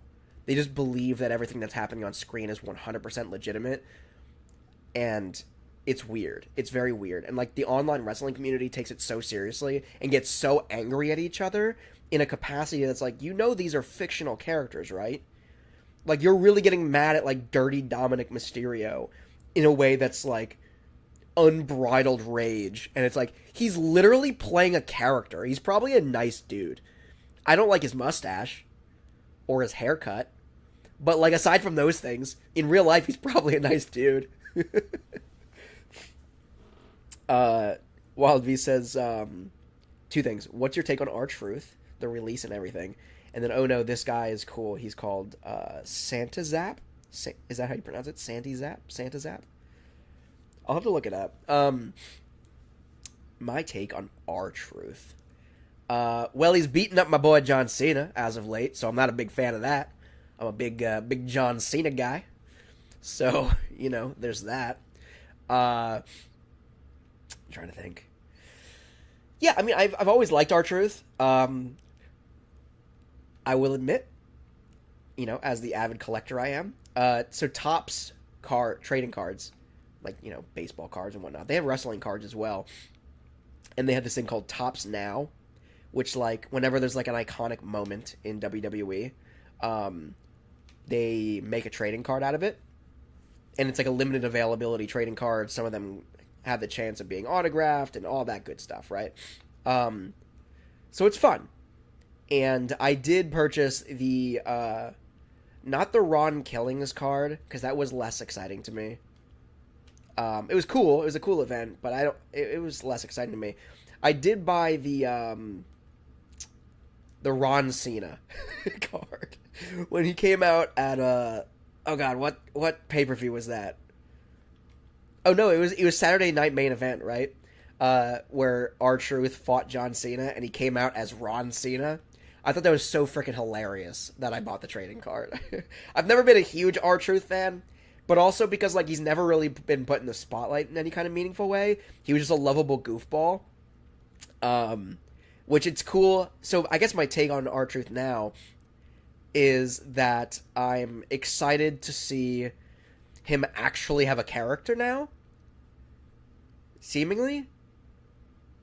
And, like, I don't know. I don't know if he'll appeal to me more that he's no longer the lovable goofball, or if I'll like him less because he's no longer the lovable goofball. We'll have to wait and see. I don't really know. I can't say with absolute certainty. Again, right now, the only thing he's done as Ron Killings is beat up John Cena, and I'm not here for that, I think it'll make for a cool rematch. But I'm also kind of at, like, this weird spot where I'm like, do I want to see rematches? Like, in John Cena's farewell tour? Ooh, there we go. All-terrain Cena. All-terrain Bowser. This one's a cool costume. But, like, there are so many dream matches that I would love to see John Cena compete in between now and his last hurrah. And it's really just, like, I don't know if I want to see rematches. I don't know if I want to see him face Cody Rhodes again.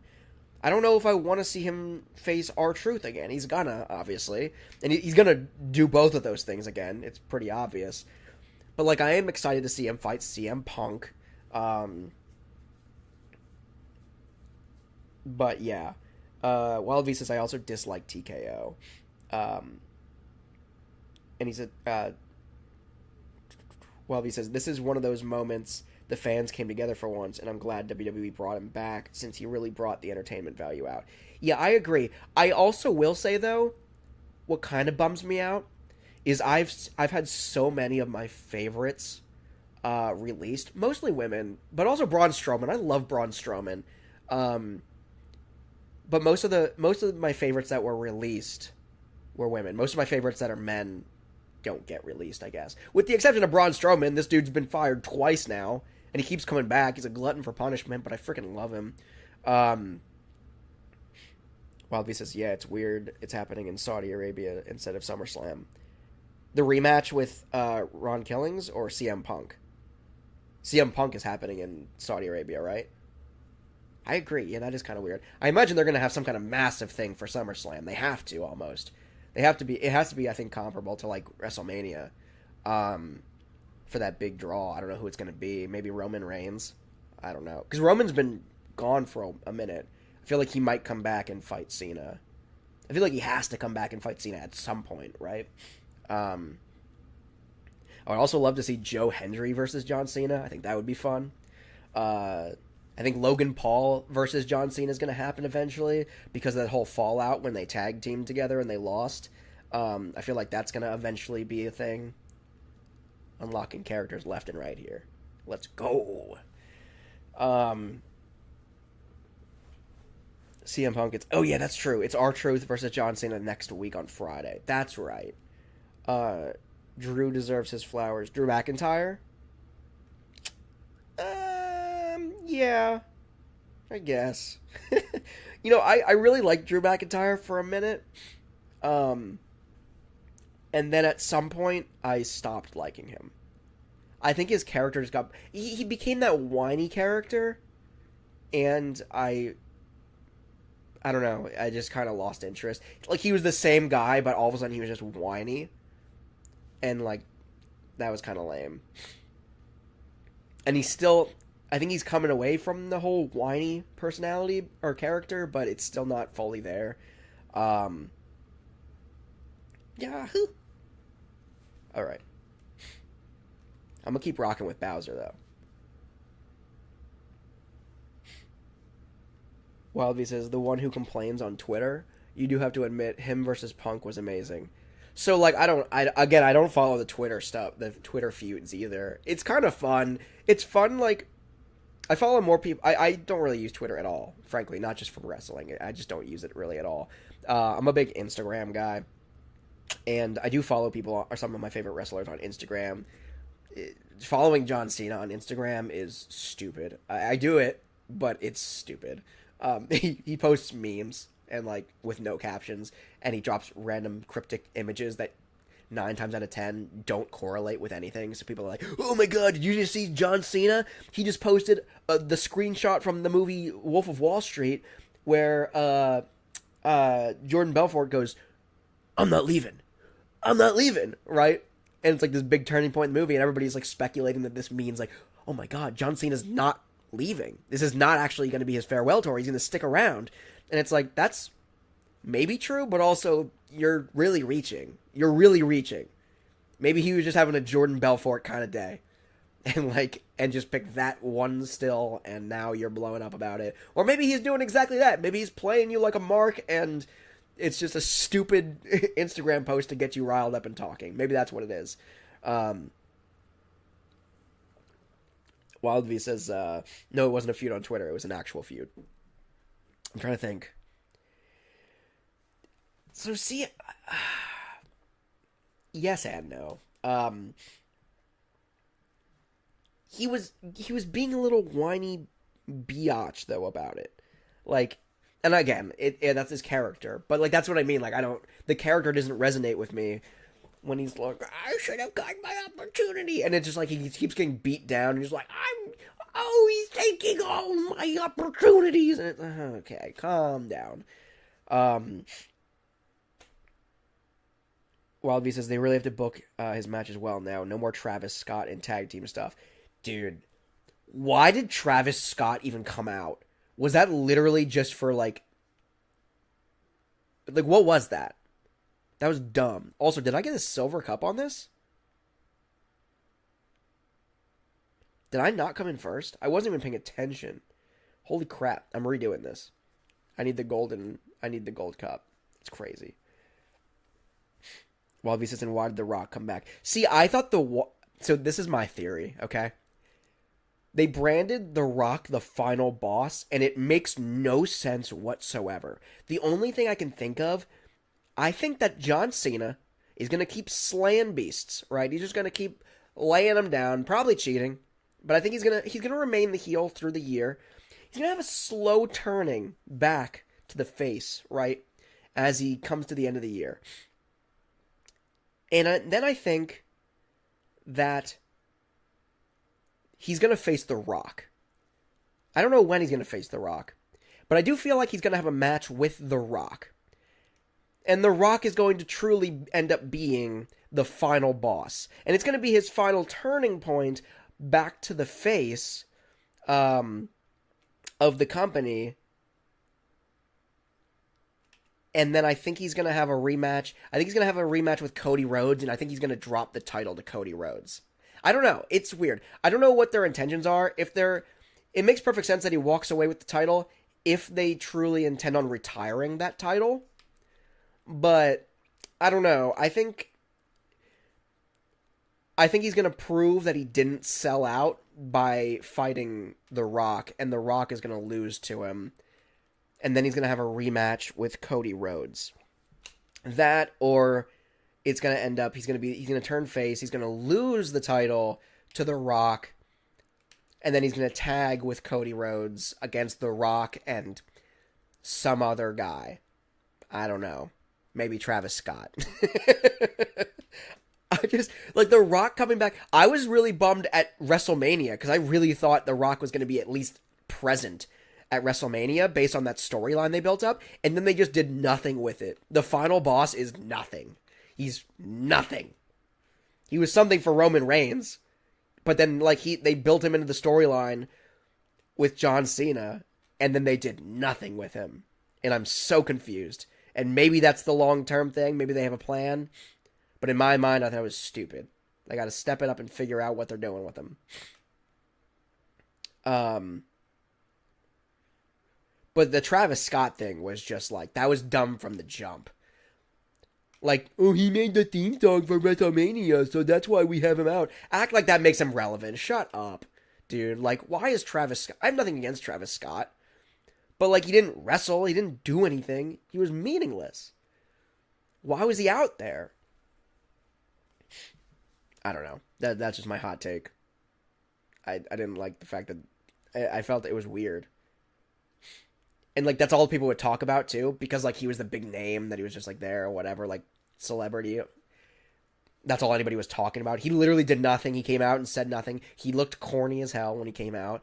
And then that's all they would talk about. It's like, did you see Travis Scott? Oh, my God, Travis Scott is in line with John Cena and The Rock. Like, no, the big news is The Rock and John Cena are in line with each other. And John Cena just turned heel. Why are we even mentioning Travis Scott? This moment was big enough without Travis Scott that Travis Scott did not need to be a part of it. What is happening? Is Travis Scott even a wrestling fan? Is that...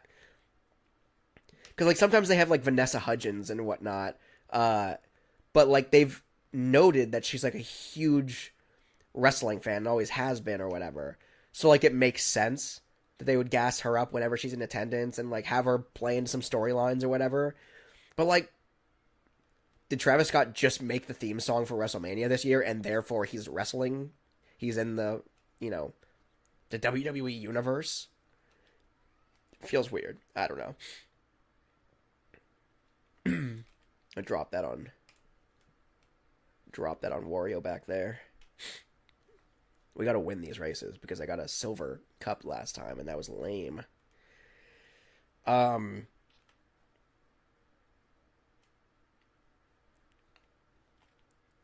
V in chat says, it's come up that Triple H and The Rock aren't on good terms in real life, and they keep clashing. See, maybe. I also feel weird that, like, Vince McMahon has been ousted from the company for good reason. Meanwhile, his daughter and son-in-law are just, like, free to roam around the cabin and just, like, run the show. Like, you mean to tell me Stephanie knew nothing of the crazy stuff that her father was doing? And, like, not only... And Triple H, same thing. Especially Triple H, perhaps. You mean to tell me... And that he didn't engage in anything? Like, I don't know, man. It feels really weird. How can you be so close to somebody and just... plead ignorance? Like, that's crazy to me. Vince isn't on good terms with Triple H and Stephanie either. I mean, yeah, he's a monster, dude, right? I mean, he's not a good guy. But I feel like that's just a storyline. Like the whole at what point in wrestling does like everything become a storyline? You know what I mean? Like when everything is treated kayfabe and everything is treated to be true, even when it's not, even when it's scripted. At what point does things that are actually true become scripted or seem like they're scripted? Or at what point do they start scripting things that are not true into actually being true? A conch door. Did I just unlock this? I think I just unlocked the conch door, guys. I don't know if that's how that works, but I think I did it. All right, we're hitting first place marks now, guys. We're crushing it. But yeah, like I feel like maybe they're just saying that so that they, you know, they can distance themselves from Vince because Vince is in fact a monster. And like if they were too close and they were like openly close with each other, then it's like, oh, maybe y'all are monsters too. And like the answer is yeah, probably. So to separate themselves, like, oh yeah, no, we haven't talked to Vince in 10 years. It's like the same thing with Rick and Morty, if anybody followed that ridiculousness. Justin Roiland, I think it was like ousted because he was like accused of being some kind of abuser, I forget. So he got ousted from the show and whatever. And then oh god, who's the other one that makes the show? I forget now. But the other guy, there were two creators, Justin Roiland and somebody else, I forget. And the other guy was like, "Oh yeah, I haven't talked to Justin in 10 years," or something crazy like that. It's like, what are you talking about? So Adult Swim condemned him and cut him. His creative partner cut him. And he was like, "Oh yeah, I haven't talked to him in a while. He barely does anything with the show anyway, so we're fine cutting him loose." He's like, what are you talking about? He does every voice on the show, and he's listed as a co-creator. How can you be like, oh yeah, his involvement on the show was minimal anyway. You should keep watching the show. We're distancing ourselves, but he was already pretty distant. Like, what are you talking about? But anyway. Wild V in chat says, John, I do have to go now, but I'll be back later. Sounds good. We'll have some more crazy WWE conversations. I'm gonna be here. I'm gonna be here trying to unlock as many characters, and here's the beginning right here. Who we got?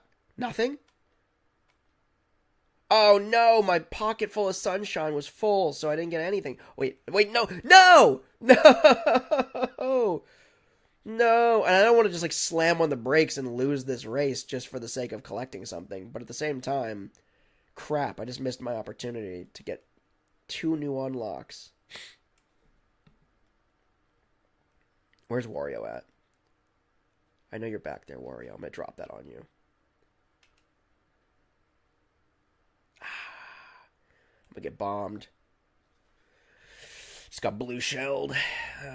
Love it. All right.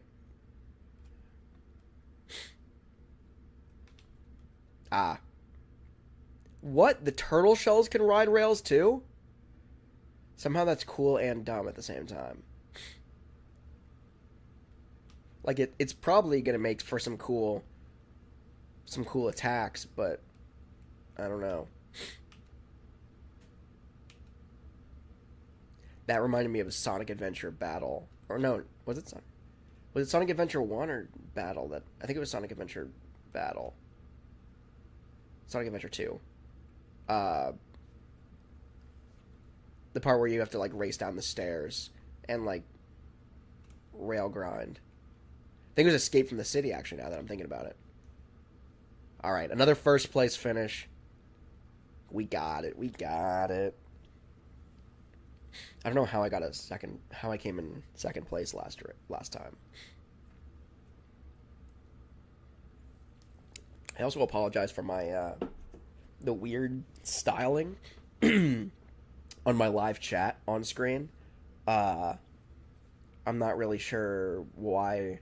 It's been a while since I think They must have changed some of the CSS styling or something on YouTube, because it's not styling it correctly anymore here on Streamlabs, but it is what it is. Alright. So I'll have to play with that. Before I do my next stream, I'll have to play with that and change the settings a little bit. Make it look a little prettier. I also want to get some new graphics in. I didn't really have time before this one, but I want to get some new graphics for future live streams. Some animated graphics. I'm going to keep the same music because at this point it's just fun and nostalgic to play the music that I have before streams. I don't know why I just did that, but it definitely felt like I was gonna... Ooh, here we go. No. Don't you freaking dare. Don't you dare. Are you kidding me? Where'd the I hate you. I hate you guys, dude. I'm just trying to unlock things, guys. Y'all are crushing my dreams. And now I literally slammed on the brakes. And I'm in 7th place, 9th place, 10th place. I'm dropping.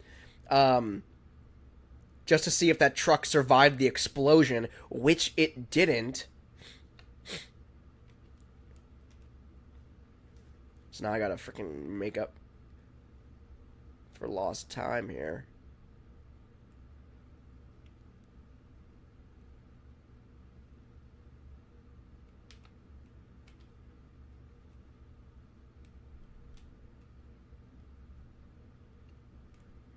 Somebody's dropping bombs, dude. Somebody's dropping bombs.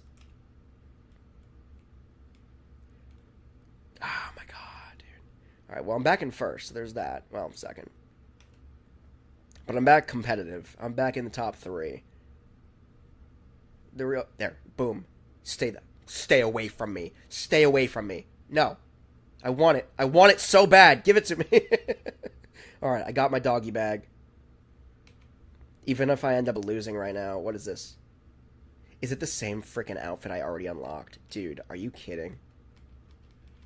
I'm so mad. I'm just gonna freeze everybody now. Everybody gonna die. Everybody gonna die. I'm gonna kill everybody. So I'm gonna start aggressive driving out of anger.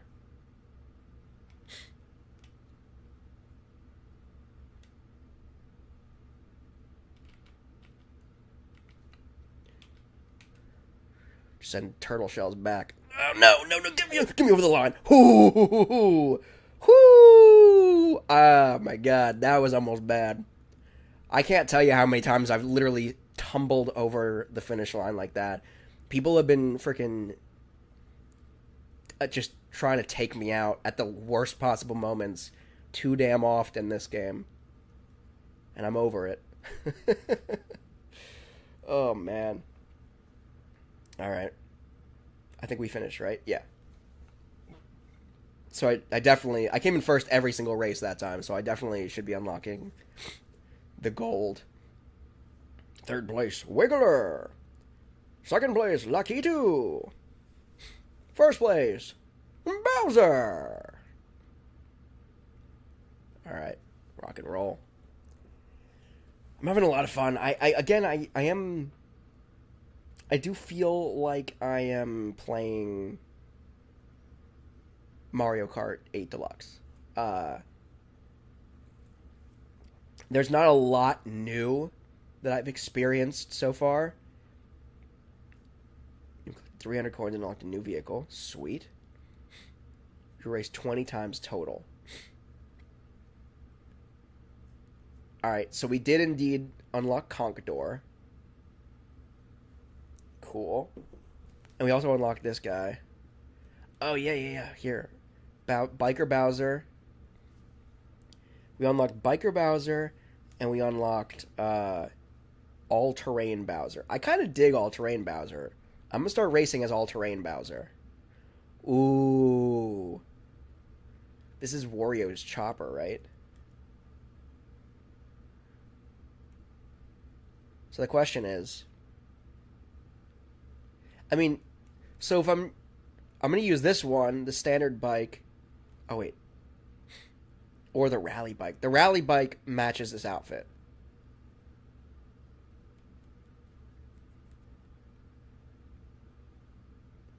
This looks like it hurt Bowser's butt. It's literally digging into his butt cheeks. We're not gonna rock that one. That one's. Let's do the rally bike. The rally bike is kind of chill.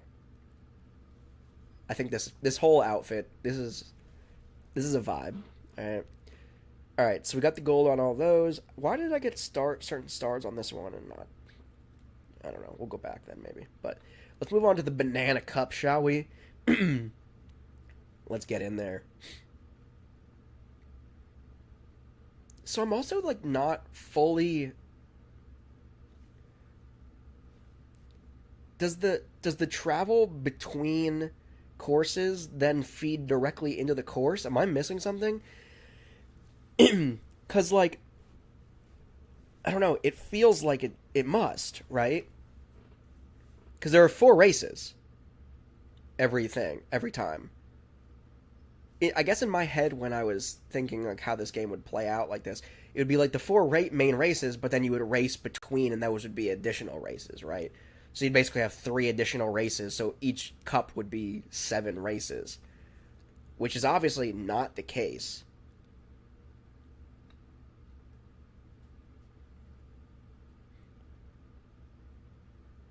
But also, I kind of wish it was more seamless, even more seamless. Like, it would be cool if you literally, like, crossed the finish line and did not have a break. Like, it was immediately, like, a gate opened at the end of the finish line, and you were already... So if you came in last place, then you're starting the rally to the next course in last place, too. Like, that seems fun. Like, you could literally... You can't win the entire cup on race 1, but you can lose it. You know what I mean? Like, if you just, like, really tank and suck, and you don't get off the first course until everybody else is, like, well gone and almost to the next course, then you're done for the entire cup. I feel like that would be cool. If it was, like, a cross-country mode. And maybe that's what Knockout Tour is. It could be what Knockout Tour is. I'm gonna have to play Knockout Tour then and see what that's like. Because if what I'm describing is Knockout Tour, I think I'm going to love Knockout Tour.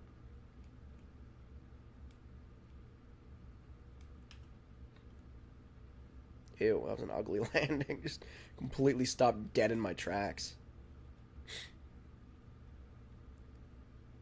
Alright, here we go.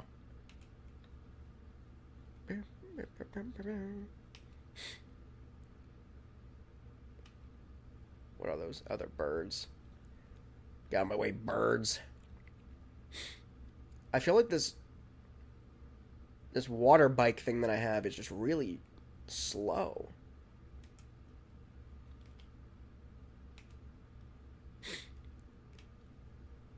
Ah, you jerk. See, look how fast they're going, dude. Why am I so slow? They're so easily outracing me. Am I doing something wrong?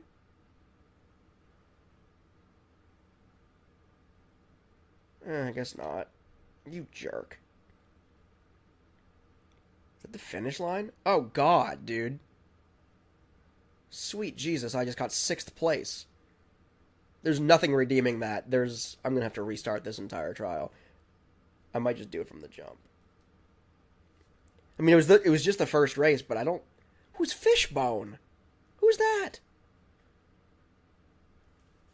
I guess I'll waste my time and keep going. I don't think there's a possible way to crawl back from 6th place and get to 1st. I could be wrong, but... Okay, so this is where we just raced, right? I'm going to, like, mentally, I'm going to track this. So it says we're already on the 2nd race. Which we are, obviously.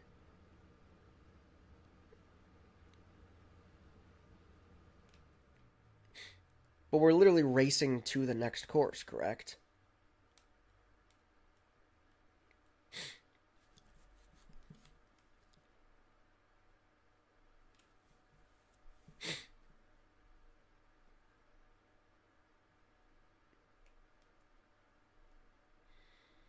Okay.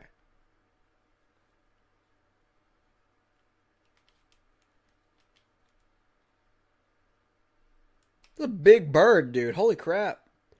These are monster seagulls.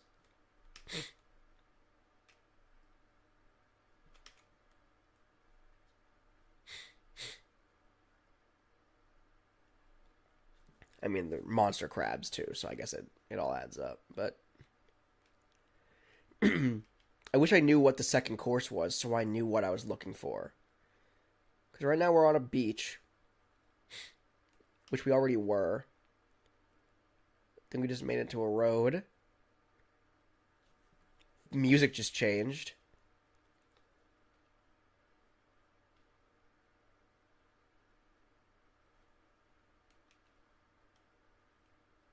I'm gonna go up here because I'm slow as heck. Oh god, I should have stayed on the track there. Or tried to.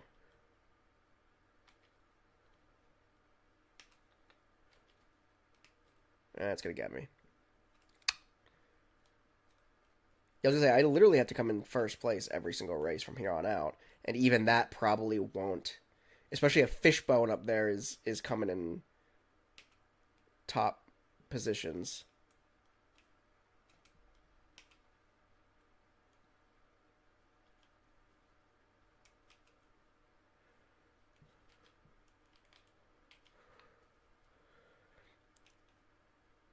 Oh my god, dude.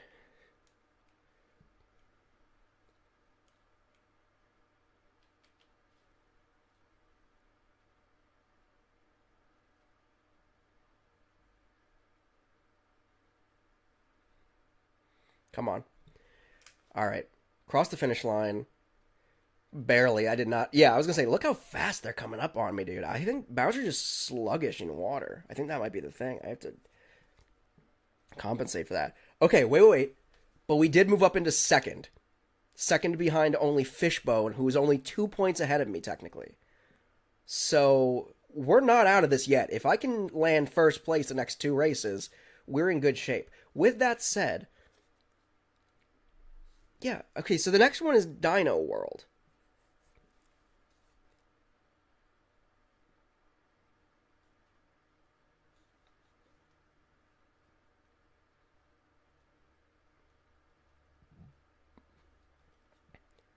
So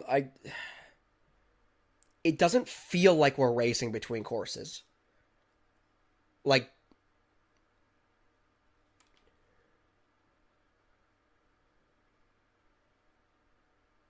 it does, only in that it's like the music is a little bit more leisurely here. Got it. Heck yeah. I'm not going to focus on getting these though.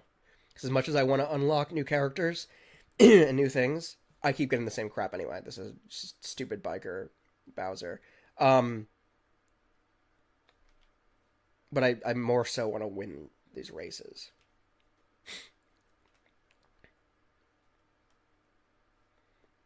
Alright, so that was the second lap, so to speak. Alright, so now we just entered like kind of dino territory. And they get wrecked. Haha, dry bones.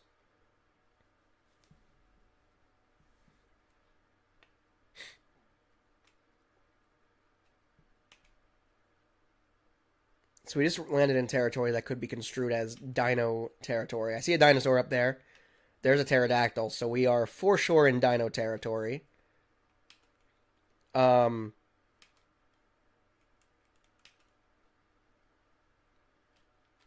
should have dropped all of those bananas back there in the water, so if anybody slipped on one, they would go right off the waterfall. That would have been smart and strategic. Birdo has the upper hand, though. Birdo definitely just took a chance. Big risk, big reward kind of situation. The stupid bonefish or whatever. Of course it goes after me. Why would it go after somebody who's actually in the lead?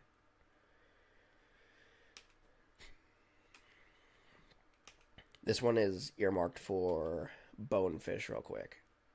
It missed. It missed bonefish and Birdo, but it's fine. I'm gonna drop back a little bit. Yeah, don't want to be in that position. Thank you for taking that one on the chin.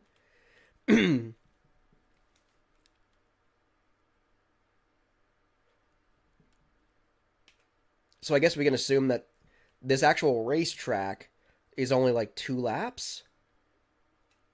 Or maybe this 4th lap? The last lap is like, so 3 laps are just getting to the course, and then the last lap is the actual course.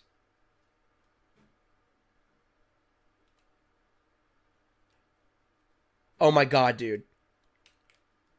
This song is literally like a remake of, what is it, DK Mountain, I think? DK Mountain, I believe, from, GameCube. Double Dash. Mario Kart Double Dash. And I only know that because that stupid melody gets stuck in my head from time to time, and I forgot where in my childhood I heard it from. The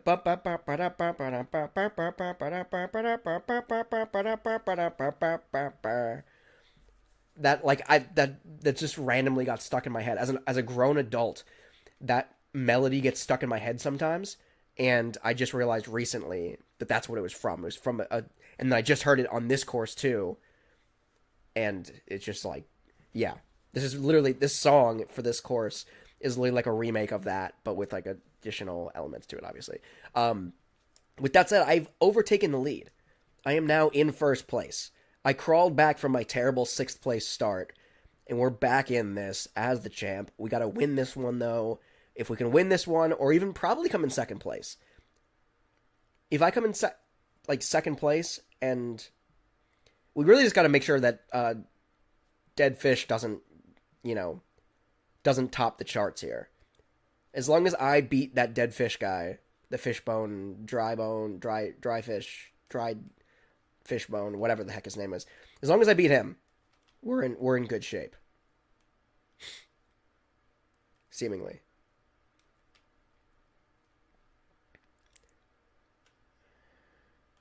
I don't know why. I have like this weird disdain right now for biker Waluigi up there. He seems like somebody I've met in real life. Like looks and like pointy ears and pointy nose and all. Like, I'm not a fan.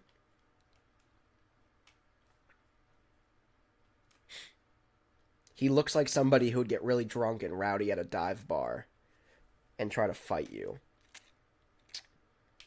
That's my hot take on biker Waluigi back there. Not a fan. Not a fan.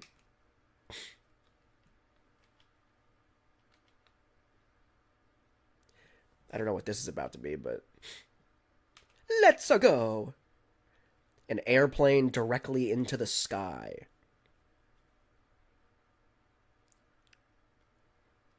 No lift whatsoever, just straight up. Just like a rocket ship.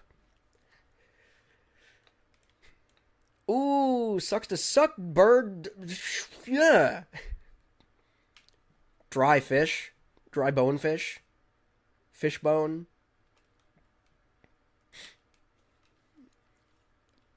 I need to beat you. That's all I know. Dry Bones, you need to step out of the way. You're not coming in first anyway, so you need to get out of here.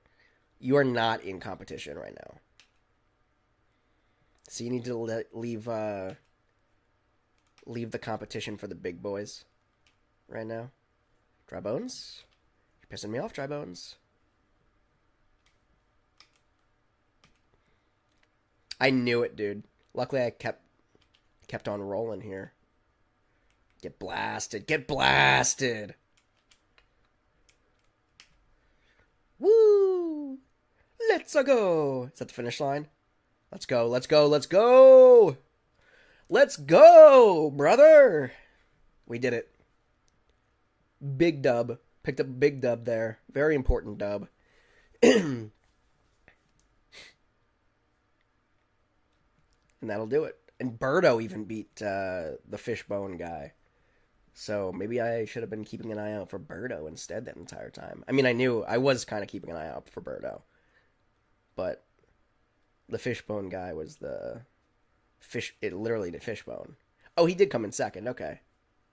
Oh, Fishbone and Birdo actually tied for second, with Bowser being the come from behind victor.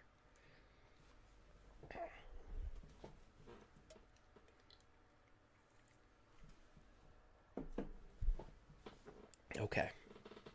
Congratulations. Oh, yeah. Oh, yeah, I stomped on him. So, never give up. That's the bottom line. Speaking of John Cena earlier in the stream, never give up. Because you never know. I just unlocked Birdo. You never know. You might be down. You might come in 6th place the first race. I almost restarted from there. I almost restarted the cup from that spot because it was so bad. But I thought to myself, you know what? We'll just go through it and we'll make it through. And then I successfully came in first place the next 3 races in a row, and that put me on top. So you never know. A bad start does not disqualify you from coming in the top 3 or the top 1 if you try hard enough, if you believe enough. Never give up. It's the moral of the story here. Okay. On to the next one. Birdo has been unlocked. Welcome to the team, Birdo. Anybody else?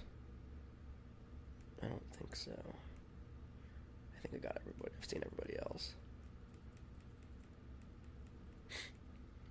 Alright, all-terrain Bowser, rocking and rolling. I'm going to keep on keeping on.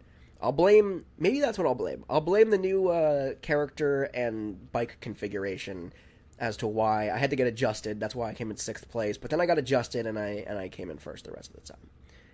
That's what we're going to say, at least. Hold on, I just want to see something real quick. Okay, yeah. So, I'm failing to see how there could be more. Like, it seems like these are all the ones that take up all the main points of the map, right? So I'm kind of struggling to see how there could be more courses than this. Like, after I beat the Lightning Cup, like, where... Unless there's, like, a cloud, there could be, like, a cloud realm above where Rainbow Road and stuff like that is. That could be a thing. Like, I want to say there's another game that's like that. For some reason, original Pokemon Snap comes to mind, because there's, like, the Rainbow Cloud where you take pictures of Mew. But I think that's visible on the map from the beginning of the game. I don't really remember fully. But anywho, that feels like that's probably going to be what it is. But we will see. Cheap Falls to kick it off. I'm having a lot of fun, but I think the gimmick of, like, racing between courses, at least in Grand Prix mode, doesn't exist. Like, it's not meaningful. It's enough that, like, I went through several cups before I really pinpointed and realized that I was, in fact, racing between courses. They just kind of blend together the same way any, like, Grand Prix Cup from any previous Mario Kart game would. So I'm going to have to play, after I beat all these cups at 100cc and get the gold, I'm going to jump into that other mode and see if that is a little bit more unique to Mario Kart World. Because I love the concept. There is a free drive mode. At least there's supposed to be. I don't know if I haven't unlocked that yet. Maybe if I beat all these cups, then I get that mode. I'm not really sure, but there's supposed to be... Or maybe that's just online multiplayer. That'd be kind of lame, though, if it was only available for multiplayer, like the free roam.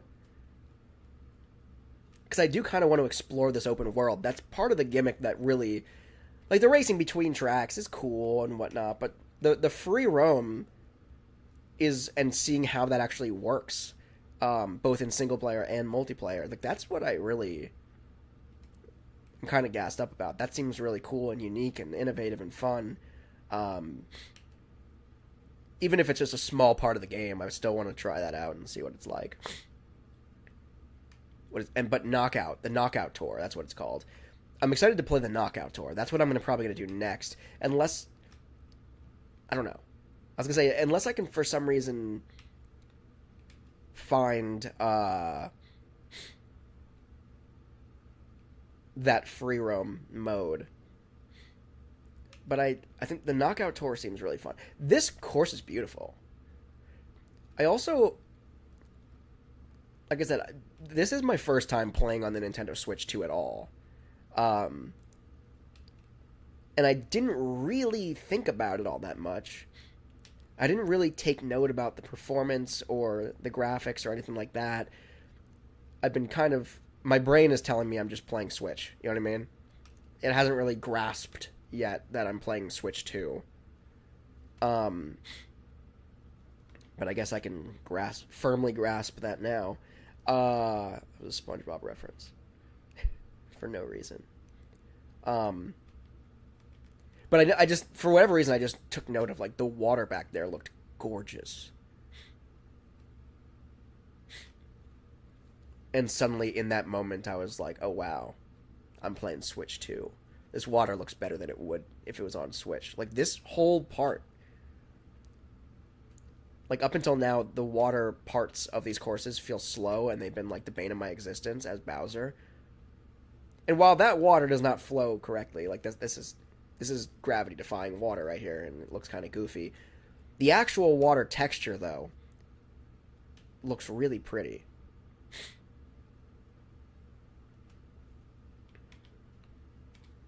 Ooh! Ooh! Snuck out a victory there. Undeserved victory. I just hung with it. The person who was actually in first place, King Boo, got robbed at the last second. I took advantage of it, had a mushroom, blasted away, Team Rocket style, and here we are with the first dub of the cup. Dandelion Depths. Alright, so we're looking for dandelions. I want to see exactly, or like kind of try to pinpoint exactly where I'm on autopilot and it ran me into a wall. What the hell's that? It's not fair. Get away from me. I want the... You stole my doggy bag. I'm gonna end you. Who's Pirate? Who's Pirate Boy over there? Is that Pirate Wario? Lol. Alright, let's get the blasting off, shall we? I wanted to really get a look at Pirate Wario over here. Boom.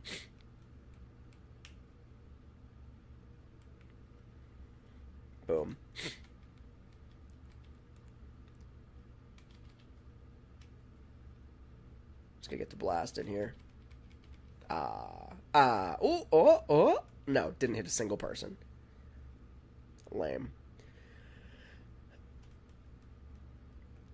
So I'm looking for dandelions still, and it's kind of fall themed here.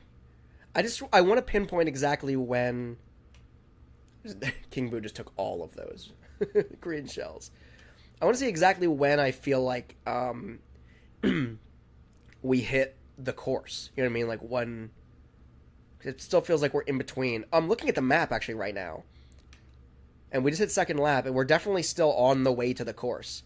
I guess that tangled up knot at the end of track, I guess that is the course that we're racing to, right? Nope, not gonna play with that. I knew that guy was gonna stand up before I got to him, so it wasn't even gonna wholeheartedly aim at that ramping opportunity. Oh no, King Boo stole my feather that I don't know what does. Feel free to leave a comment or chat and explain to this absolute moron myself what the feather power-up does. Because I think I know all the other ones, but I've never figured... I mean, it gives me a little hippity-hop, but it doesn't allow me to dodge anything meaningful, so... And I know the coin is nothing other than just, like, collecting coins for unlocks and whatnot, but...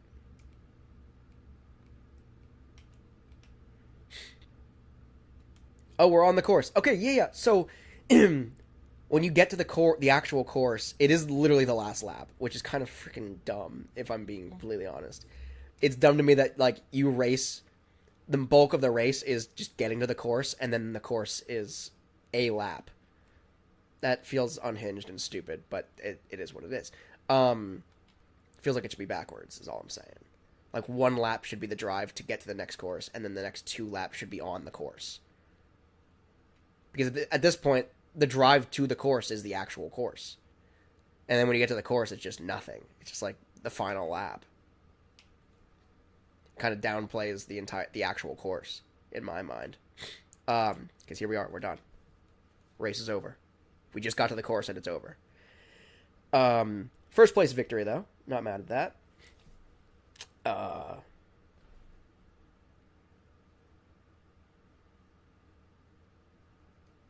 Flawless victory so far. So yeah, that's interesting. I don't know how I feel about that, if I'm being honest. It feels weird. Oh, but Boo Cinema. Yes, dude. As a big movie guy, and a big movie theater guy, and a guy who literally runs a movie theater, I am very excited for this. I am very excited for this specific course. And I'm gonna be pissed when it's my least favorite. When it's like absolute trash.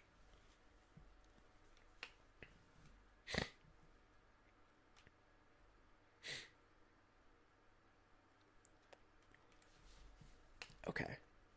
I really want to unlock some people, though. I don't think I've unlocked... I feel like King Boo is going to be unlocked during this. I feel like he's the standout new character, but I guess I could have said that the same thing about... Oh, you jerk. I still could have got that, I think. Ooh, got it. I feel like the standout new character, maybe it was just because he was performing well, but the Bone Daddy, the Fishbone last time.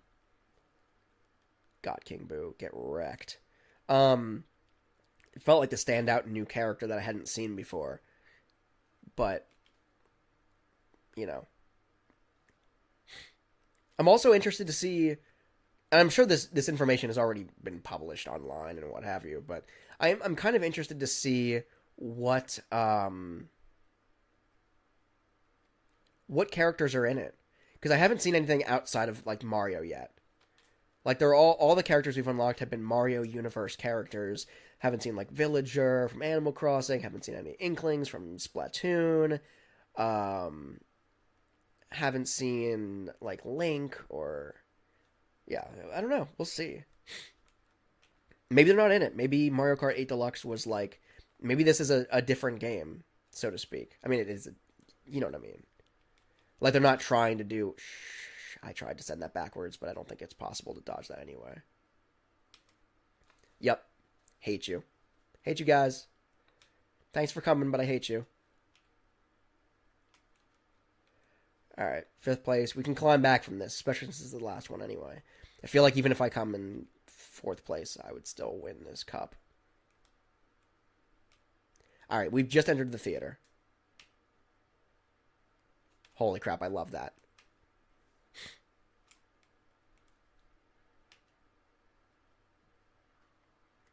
Oh my god, I freaking love this dude. Oh, you jerk. This is so fun. Oh my god, we splashed through the screen. Oh my god, we're in the movie. This is so fun, dude. This just became my favorite course. Hands down. I love this so much. And we're literally riding a reel of film. Oh my god.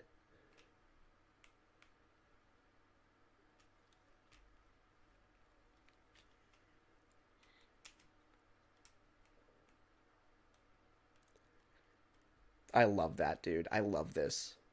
I want more laps of this. Less lap of driving here. There's nothing fun about parking at a movie theater. Or driving to a movie theater. The fun is in the movie theater. I love that, though. That is such a fun course. I love how it plays on, like, the film and, like, you splash through the screen. Like, that's so cool. And the fact that it's, like, spooky vibe. It was so smart to incorporate Boo. It's like a haunted movie theater. I freaking love it. Oh, that wasn't even the last one. Oh, snap. I thought that was... For some reason, my brain told me that was the last one. Okay, I'm glad I didn't lose that now. Alright, so now we're exiting... We're on to the final race. We're exiting Boo Cinema, which is a bummer.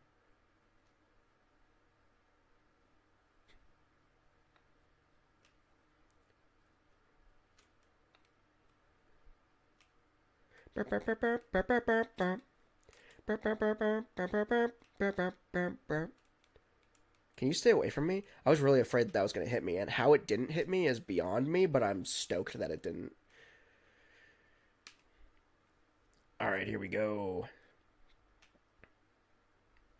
I was today years old when I realized that those bats weren't Cyclops bats, and that they actually have eyes, and the little pink thing in the middle of their face is their nose and not their eye. I've just never taken the time to look close up to one of those bats, apparently. I'm so, like, always so conscious of trying to avoid it. I'm gonna blast this moose. Blasting the moose. Oh god, there are more moose. Moose? Moose is the plural of moose, right? It's not mooses. That sounds stupid. That can't be right. But like goose and geese, is it moose and meese? No, I don't think so. Probably not. Probably not. The English language is a weird thing. It's definitely not meese. A herd. I don't know if it's correct terminology either. A herd of mooses, a herd of moose. I feel like that might be the thing. The plural of moose might just be moose.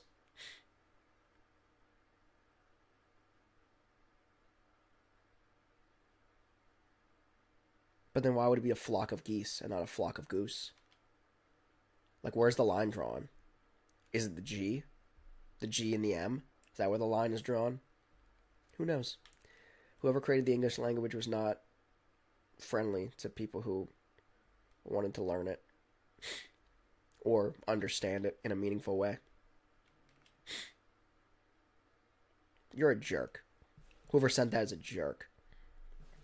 I will say I've been hit several times now with shells and whatnot. One thing that I do really enjoy about this game, and it might not be really different than Mario Kart 8 Deluxe, but it feels a little different, is that it feels like when you get blasted, you tumble.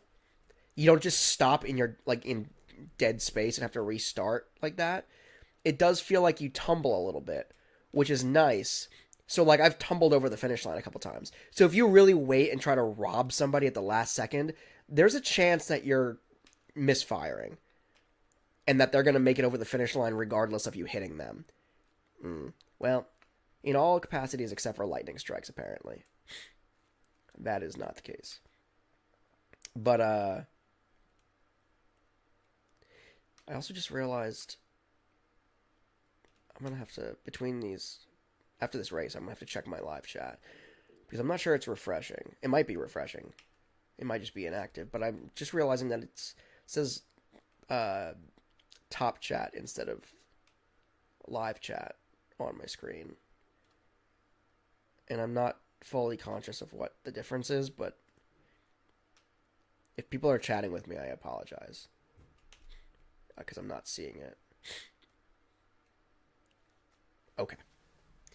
We did it. Let me pop over to live chat here. Okay, I think we're in good shape. Word. Okay. Just wanted to make sure I wasn't missing any chat. Alrighty, so I think we just successfully beat that cup. So let's see what we got here.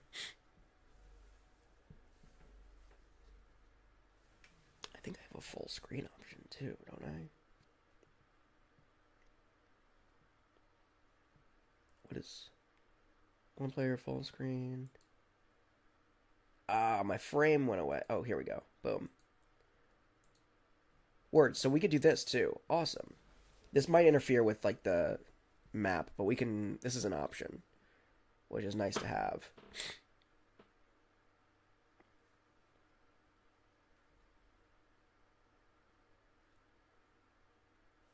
Alrighty.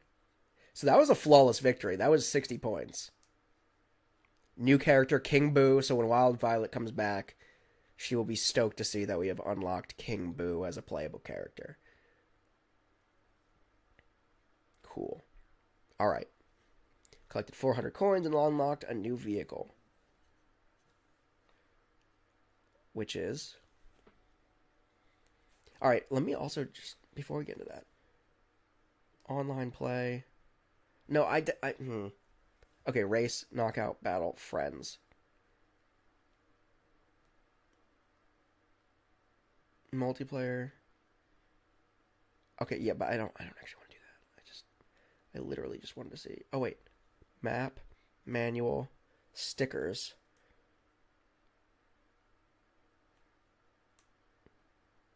Who are all these people?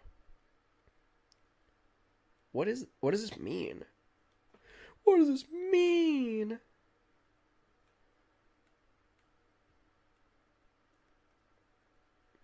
I really don't know what this means. What if I click? Oh, begin free roam. Oh, wait. Oh, you can drop in at random spots. But you can't drop in at, like, literally random spots. That's kind of weird. Anyway, let's go back to single player here. Let's finish this Grand Prix, shall we? King Boo is unlocked. And I guess... I don't know what this is. This looks like a weird shadow. So for Bowser, in theory, there's one... There's like one more costume I can unlock for Bowser, seemingly. Which I imagine I'll have to be able to get right now, right? Oh, crap, I backed out. My bad. All-terrain Bowser. Junkyard Hog. That feels like a Wario vehicle. But I don't know. We're going to stay with the rally bike. The rally bike has served us well. Served us a little bit better, seemingly, than the standard bike did. Alright, so this one's got the classic. Moo Moo Meadows. It also has Bowser's Castle, Choco Mountain, and Toad's Factory. So let's hit it. 100cc Grand Prix. Let's rock and roll. Let's go. Alrighty. So we're starting it off with Moo Moo Meadows. So for me, it is kind of... It feels dumb. That, like, oh, I love that cow on a motorcycle. That's freaking awesome. It feels dumb to me, though, like, technically the only racetrack that you get the full racetrack experience, the full, like, multiple laps of, is the first one for each cup.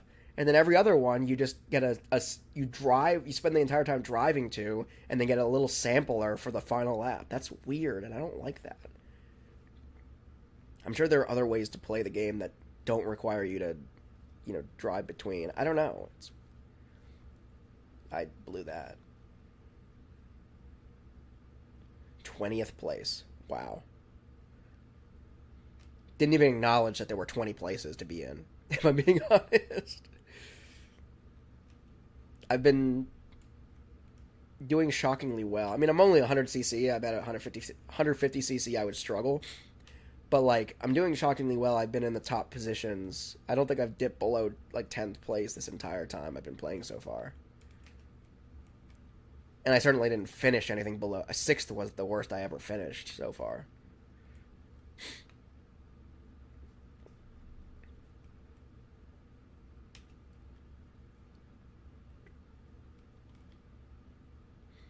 And that's certainly, like I was saying earlier, that's certainly not a humble brag of any kind of any kind of brag, to be honest. Because I will say, I suck. When it comes to online multiplayer, people are so much better than me. Which is why I like playing this single player. It's more fun when you're not completely getting annihilated every time. I'll definitely play some online multiplayer at some point, though.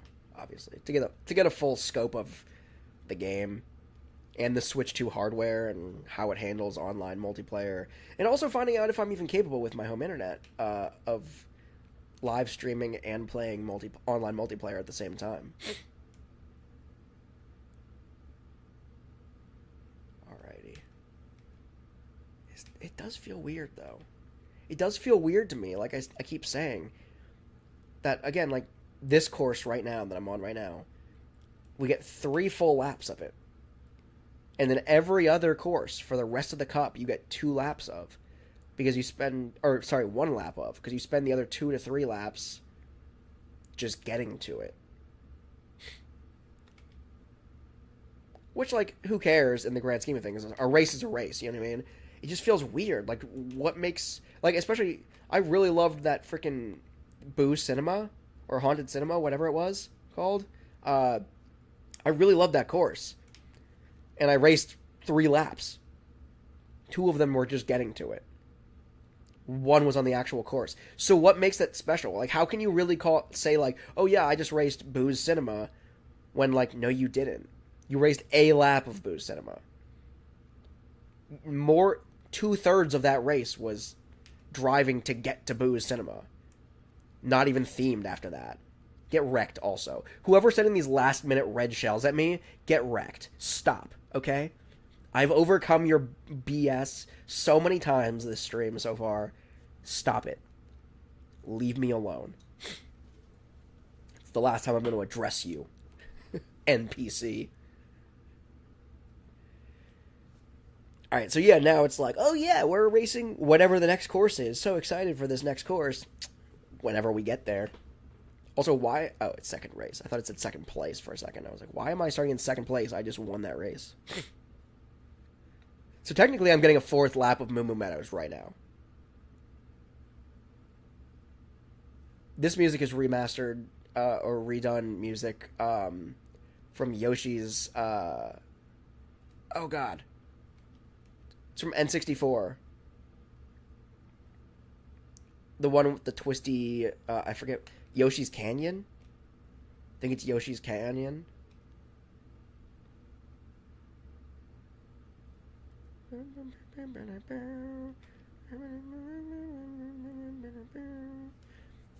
Oh my god. Yeah.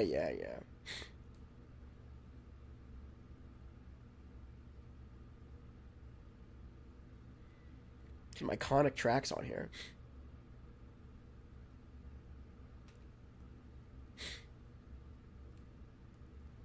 Still feels a little bit like... Okay, so now we just... Entering the second lap, we kind of just got away from the Moo Moo Meadows vibe. This is the official part that we hit, that I would say that no longer feels at all like Moo Moo Meadows. But I still don't feel like I'm on this next racetrack yet. But I guess I will right here, right? Monster trucks. Alright, so we are entering the course now and start the race.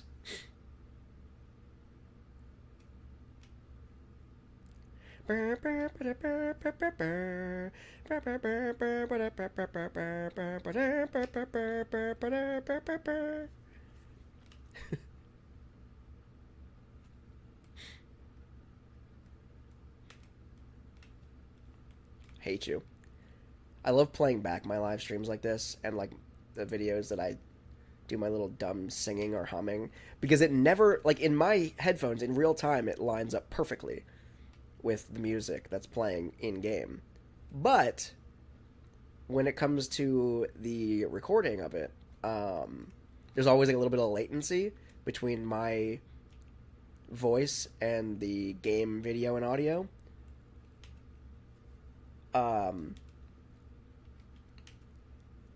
And so it sounds like I'm totally offbeat, and I sound like a complete idiot with no rhythm or melody. But it's fine. It's fine. All right. Another first place win. We're crushing it. We're crushing it here. Doing good. On to the next race. Toad's Factory. Kind of. It's kind of Toad's Factory. We'll get to Toad's Factory eventually. I just don't know how I feel about that, if I'm being honest. I mean, I know I keep griping about it, and it's not that serious, but, like, I don't know how I feel about it. Because, like, right now, Toad's Factory, I'll let you know when I feel like I'm in Toad's Factory. Not yet.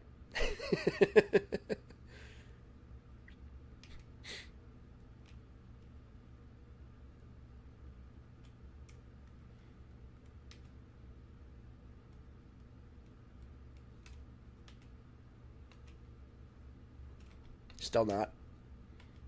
Still not in Toad's Factory. Technically, I'm racing Toad's Factory right now. Don't feel like it. We're back to Moo Moo Meadows. Just kidding. We just entered the Animal Crossing campsite, obviously. I don't trust that. I don't know what that is. Seems like a negative thing, though, so I'm going to avoid it.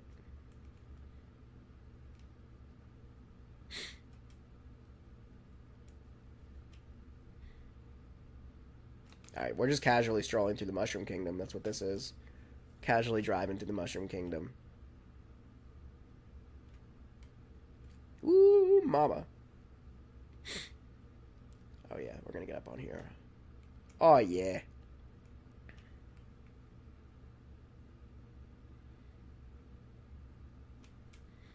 Get to blasting, baby. I'm gonna get this. Okay, so, like, let me just say, I know. They're like doggy bags. And they, oh, there it is. Pro Racer. Money, baby. Uh, they're like doggy bags of food and whatnot, and so they have the steam or like the smoke coming off. Oh, by the way, we just entered Toad's thing. You literally don't feel like you're even there until the last lap there. But anyway, I digress from that, I guess. I'll stop complaining about it at least. Yeah, I know they're like food bags, right? And so like they have like the steam coming off of them or whatever to indicate that it's fresh food or whatever. Um, but like I can't help my brain immediately goes to like flaming bag of dog crap, like prank leaving it on somebody's porch because it's like a paper bag and it's smoking. It just doesn't look like what it's supposed to be in my mind. That's all. It looks like you're picking. It doesn't look like a good thing to pick up. It looks like you're running over a flaming bag of dog crap. That's all. That's where my brain went. It's not what Nintendo intended, probably, but that's where my stupid brain went. So that's where we're at. Anyway, we're on to Bowser's Castle, kind of. We're on to the drive to Bowser's Castle, I should say. Let's-a go.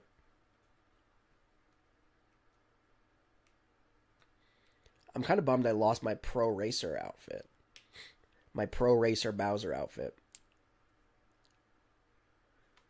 So I guess in theory, in order to 100% this game, in order to 100% this game and get everything, you have to race as everybody, right?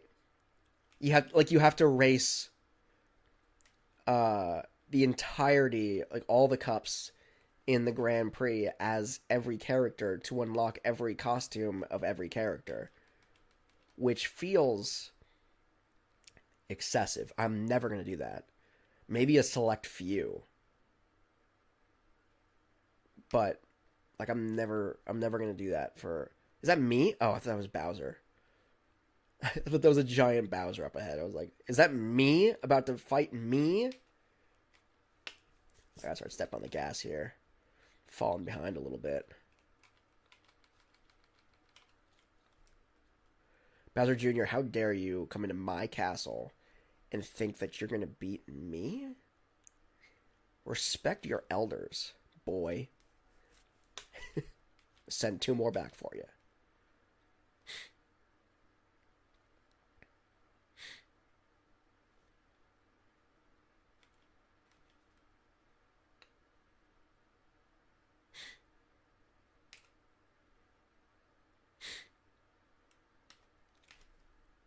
Okay. It's burnt my batuckus. Come on. No. Okay, are you kidding me? I was gonna say. You're gonna force me to miss all of the boosts?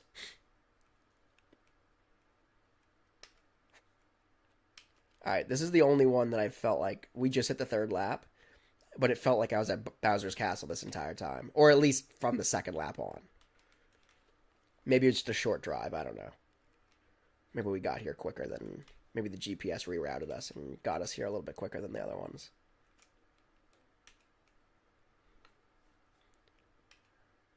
Alrighty. Let's go.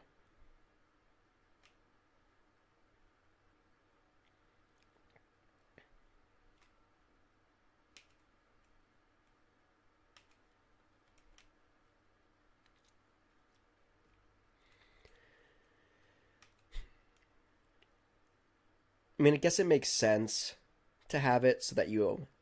Because then, like, you're unlocking gear for the characters you play as. And in doing so, you're unlocking gear for the characters you care to unlock gear for, you know what I mean? Like, if I was playing as Bowser and unlocking gear for Toad, that'd be dumb. So I guess it makes sense, but I do feel like at some point it would be cool if, like, you can play through it, like, the entirety of the cups, and then like you hit something like first place Rainbow Road 150cc and you unlock all the rest of the stuff, even if you're playing as one character the entire time. I don't know. It feels like there should be some kind of something in there like that. But that's just me. Alrighty.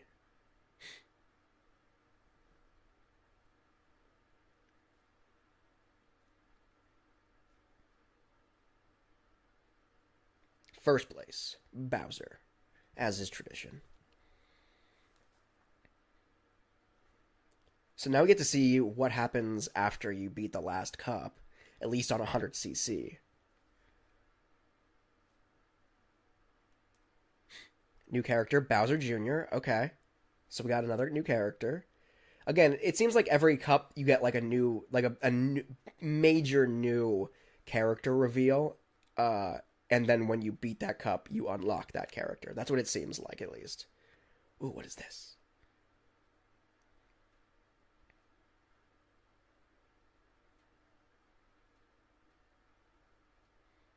Is that a new cup? No. Yes? No, those are the ones I just raced, right? Oh. Ooh, yeah, special cup. Crown cup? Rainbow Road, though. Now we're talking. I knew this was going to happen. Something of this nature was going to happen.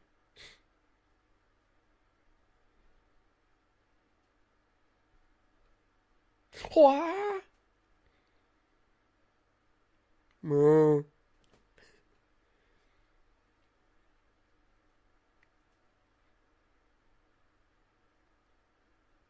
Let's go.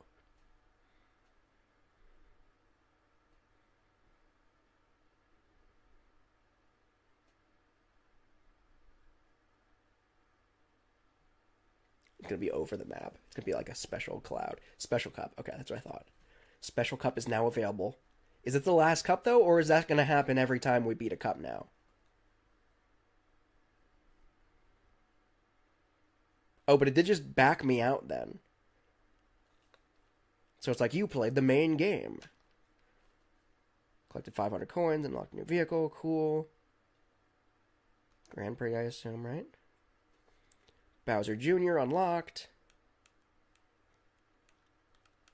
Oh, but let me... Alright, so here's the real question. Pro Racer Bowser? Or do we stick with All-Terrain Bowser? I kind of still dig All-Terrain Bowser, if I'm being honest. Mecha Trike, there's that. We're going to stick with the Rally Bike, though. Boom. Special Cup. We got Acorn Heights, Mario Circuit, Peach Stadium, and Rainbow Road. So I'm assuming, and it is a cloud above the course, because of course it is. I called that. I'm assuming that'll be the last cup. So I'm going to take a quick intermission here. I will be right back, and then we're going to tackle this, and then we're going to jump into, after we beat the Special Cup, we're going to dive in, and we're going to play Knockout, Knockout Cup? What? Knockout... Was it Knockout Tour? That's what it was. I was trying to find that second word. Oh, okay, but as you can see, it goes straight down. So the last one is the cloud, not the whole course, but it goes straight down those 3 courses and then to Rainbow Road in the clouds. So we're going to have some fun. I'll be right back. Stay tuned.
What is up, everybody?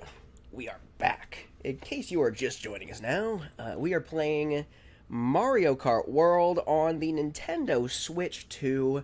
It is my first time ever playing the Nintendo Switch 2. I literally just installed it, set it up this morning, literally just as this stream was getting started, and it's obviously, therefore, my first time ever playing Mario Kart World as well. So far here on the stream today, we have cleared through the Mushroom Cup, the Flower Cup, the Star Cup, the Shell Cup, the Banana Cup, the Leaf Cup, and the Lightning Cup, all on 100cc. Gotten gold trophies, gotten the gold trophies on all of them. I don't really know what the stars mean. I don't know. But either way, yeah. So now we just unlocked the Special Cup. We're ready to take this on. Acorn Heights, Mario Circuit, Peach Stadium, and Rainbow Road. We're going to do this as well in 100cc. I would be remiss if I didn't take this opportunity to notice. Got my Gamer Beast hat on, my N Beast Gamer Beast t-shirt on. Jump on over to thegamerbeasts.com for shopping all your cool gaming merch needs. It's my website, so it's not like, it's not like a sponsorship. It's literally my merch. Like, I make this. But anyway, got some cool merch over there, so definitely check it out. And it helps to support the channel, obviously, as well. So you get some cool gaming merch, and you're supporting cool, chill streamer guy here on YouTube. Alrighty. Anyway, we're getting into the thick of things here. So what we're gonna do is we're gonna crash through this Special Cup here, have some fun, get ourselves through Rainbow Road, and then we're going to take on the Knockout Tour for the next portion of this live stream. And then from there we'll probably open up some free mode, some free play. Or not free play, but free roam. Explore the world that is Mario Kart World in its entirety and see what it's got to offer. I am having a lot of fun. It's a very fun game. I don't know if it's, so far, just playing the Grand Prix mode, I don't know if it's different enough for me to be like, oh yeah, this is definitely better than Mario Kart 8 Deluxe. But then I say that also noting that I haven't really taken in the portions of the game that are notably different. You know what I mean? Like, I've just been playing Grand Prix mode, which is a lot of the same, and that's, I was aware of that coming into it. That's not entirely true. I did expect a little bit more from the driving between courses. I'm not really impressed by that at all, if I'm being honest. And I'm hoping that Knockout Tour really capitalizes on that even more so. But I don't know what to expect. We'll find out. We'll find out in just a bit here, actually, after I complete the Grand Prix Special Cup.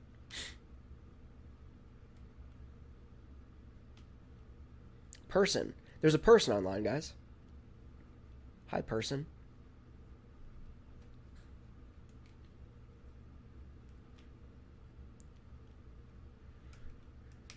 I haven't met a course that I hated yet, though, I will say. I've been having a lot of fun with all the courses. My favorite so far being the Boo Cinema, though. That's just me. Just hits a special note for me. As a movie lover, as a guy who runs a movie theater.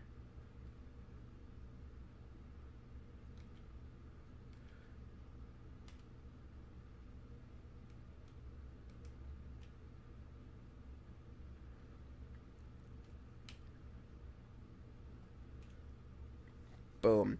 There's the first place finish. The first place finish of the Special Cup here in Mario Kart World on the Nintendo Switch 2. I've also not really experienced much that really emphasizes the power of the Nintendo Switch 2. I did literally forget that I was playing on Nintendo Switch 2 at some point during the stream, and the only thing that made me realize that I was playing on the Switch 2 was because I noticed the water in Cheap Cheap something or other. Cheap Cheap Circuit, Cheap Cheap Falls, whatever that course is called. I just I noticed the water, and the texture of the water looked really pretty. I mean, this is okay. It was really just like, it was like a waterfall, and it was just like a really pretty looking waterfall. The animation looked really clean and crisp, and that was what kind of suddenly gave me the realization, like, oh crap, I'm on the Switch too. This is more powerful. That actually looks really pretty. I mean, the whole game looks good, don't get me wrong. But it's hard to say I've seen anything that's just like, wow, blown away by the beauty and whatever, the power that is only available on the Switch 2 versus the Switch 1. I don't even know what that was that just hit me.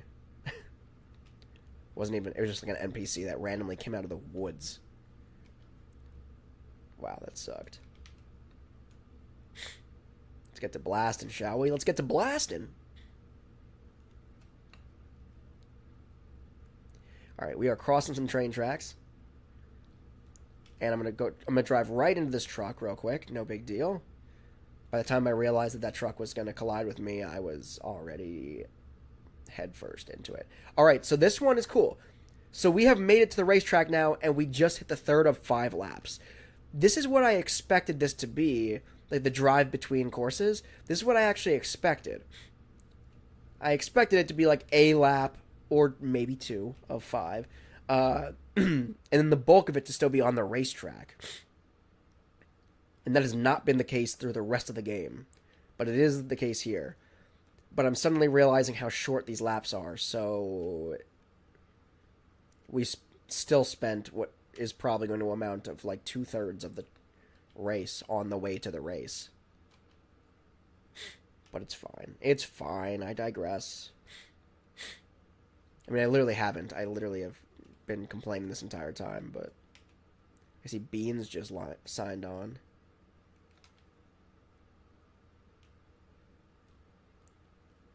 Come on.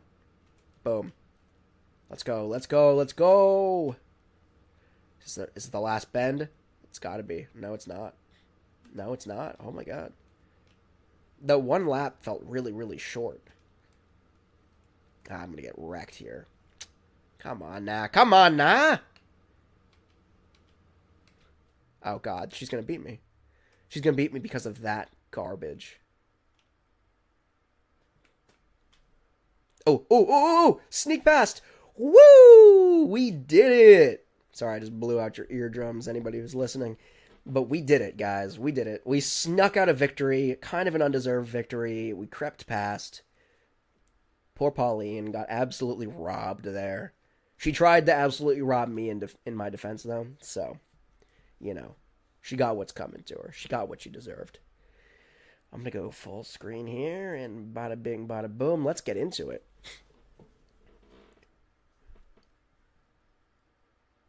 If live chat gets active, then I'll pop up live chat to get on screen. But in the meantime, let's go full screen on this gameplay. I'm also looking forward to, outside of Nintendo, I'm also looking forward to this weekend, the Gears of War Reloaded online multiplayer beta. Launched for its first weekend yesterday, I believe.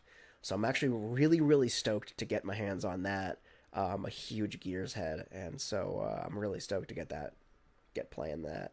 I'm going to try to record some content for the Pause Games YouTube channel from that, but for anybody who is just tuning in now, I do plan on getting back to producing consistent video. I just missed that like an idiot, dude. I had to scratch my head.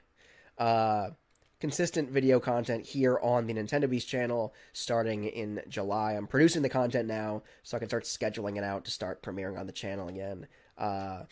In July, early July. Ooh, you are lucky.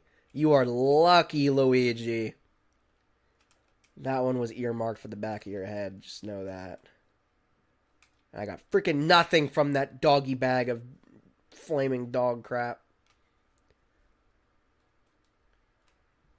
Ew. I don't even know what just happened there. I've got a hammer bro up there. I'm gonna go bonk him. Got him. Get riggedy wrecked. Oh no. That was not the same. That was not the hammer bro. That was somebody else, I think.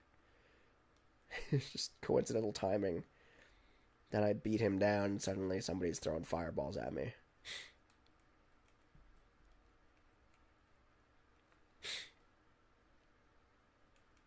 No.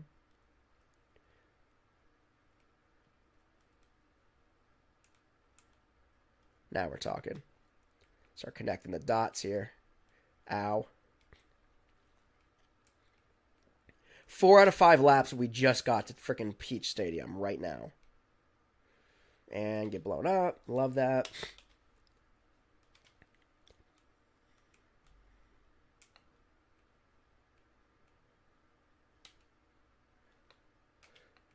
Oh, yeah? What about this ice cream cone? Didn't think about that, did ya? Get out of here. Get out of here, Pauline. We ain't doing this, Pauline.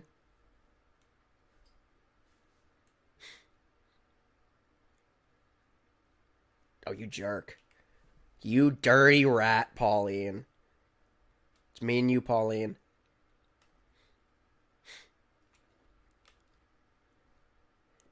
If you beat me here, I will consider you a valid opponent. Oh, you jerk, Pauline. I see your game. I'll consider you a worthy adversary, Pauline, if you beat me here. And I'll consider making you the next character I play as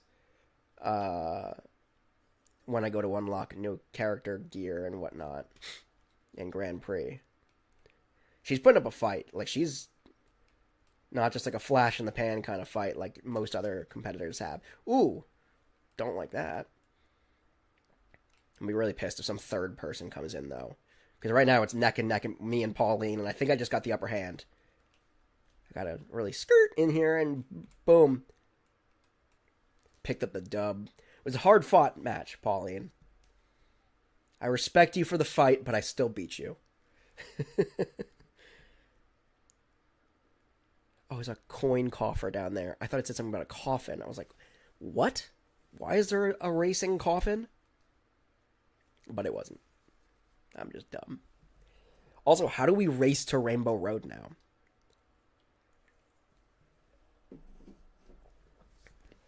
Like, how does this game work?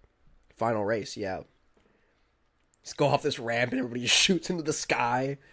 Is that it? We're flying?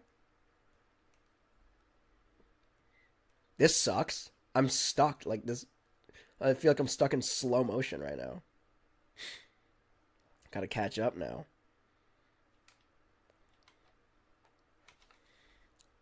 Oh, yeah. Now we're talking. Oh, there it is. That's our gateway to the stars. Let's go, dude. That's actually pretty hype. I dig that a lot.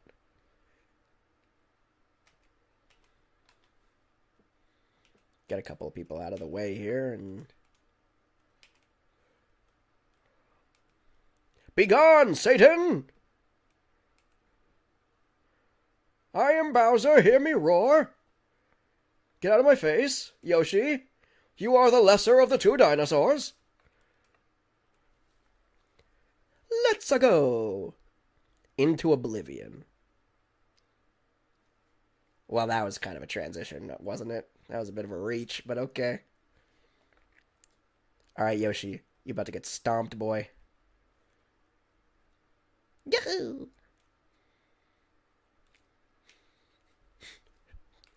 Rainbow Road's my middle name, Yoshi. You ain't got nothing.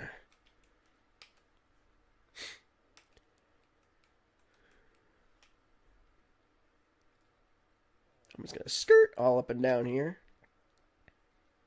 Give me one of these bad boys. Hell yeah.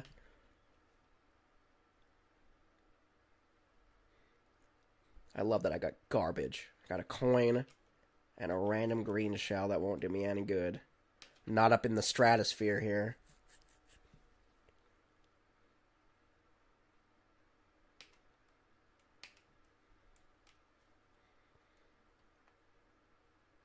Oh, yeah.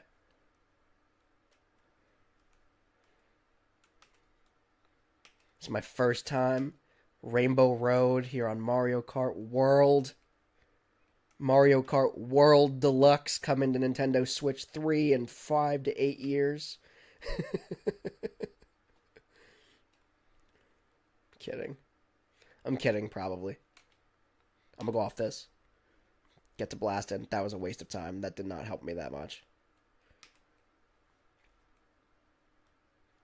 I thought there was going to be a real cool trick shot there, but it did not. Do you think I can hit somebody in the air? Oh, you jerk. Oh, well, at least I still got past Koopa Troopa. How is Koopa Troopa really going to compete with King Koopa and act like they got a chance? I'm sorry. I'm sorry, Koopa Troopa. Isn't your entire name literally just, you know, explaining how you're a frickin' expendable troopa of my Koopa army? I'm the king. I lead you. I expend you. Don't try to race me. Are you kidding? Stay in your lane. I'm the best. No! I don't know what just happened, but I somehow... I think I tweaked out and dropped a banana. And accidentally blocked a shell behind me. Oh, this is long, dude. See, this is cool.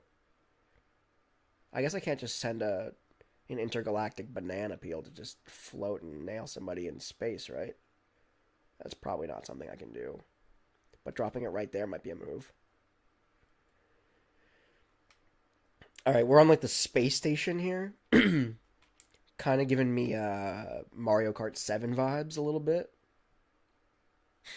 I forget, did Rainbow Road on Mario Kart 8 and 8 Deluxe have the, You garbage. You garbage! You're a garbage salesman. You're a garbage man.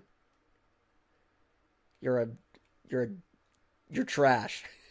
You garbage. You garbage. Point blank, you garbage. Nothing more to say to you. I'm glad that backfired and this person in second place also got wrecked. Because that was about to be really dumb and unfair and I was about to be real mad. You stay away from me! Okay, that wasn't a racer. That was just some random a-hole. Bye-bye, coin coffer. Alright, we've entered the final lap. And I've entered the final lap in first place. This is bonkers, dude. Ooh.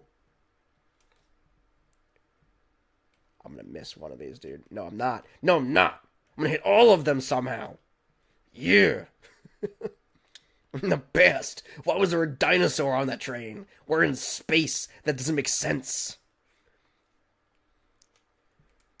It's going off the rails. Nintendo's running out of ideas. They got a space train with dinosaurs. What is happening here? Oh, there's a pirate ship on it, too, and a blimp. There's a zeppelin. Some cars. I think that's just like a celebration train. It has nothing to do with Rainbow Road. It's just a celebration train, noting that we're coming up. It's just like a... It's just encompassing all the things that we've encountered during this entire Cup tour.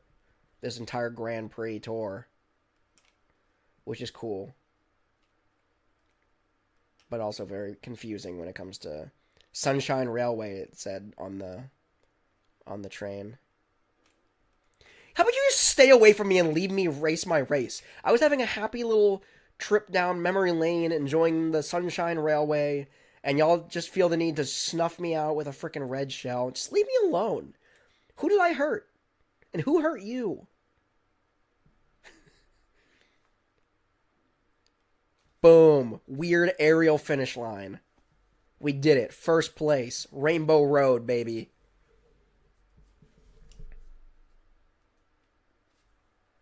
Koopa Troopa thought he had a chance. I respect Pauline more.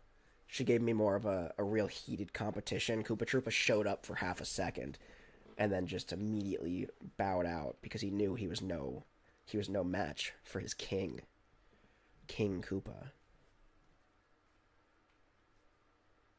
All right. So now what happens? Now it's the big question mark of now what happens in Mario Kart World.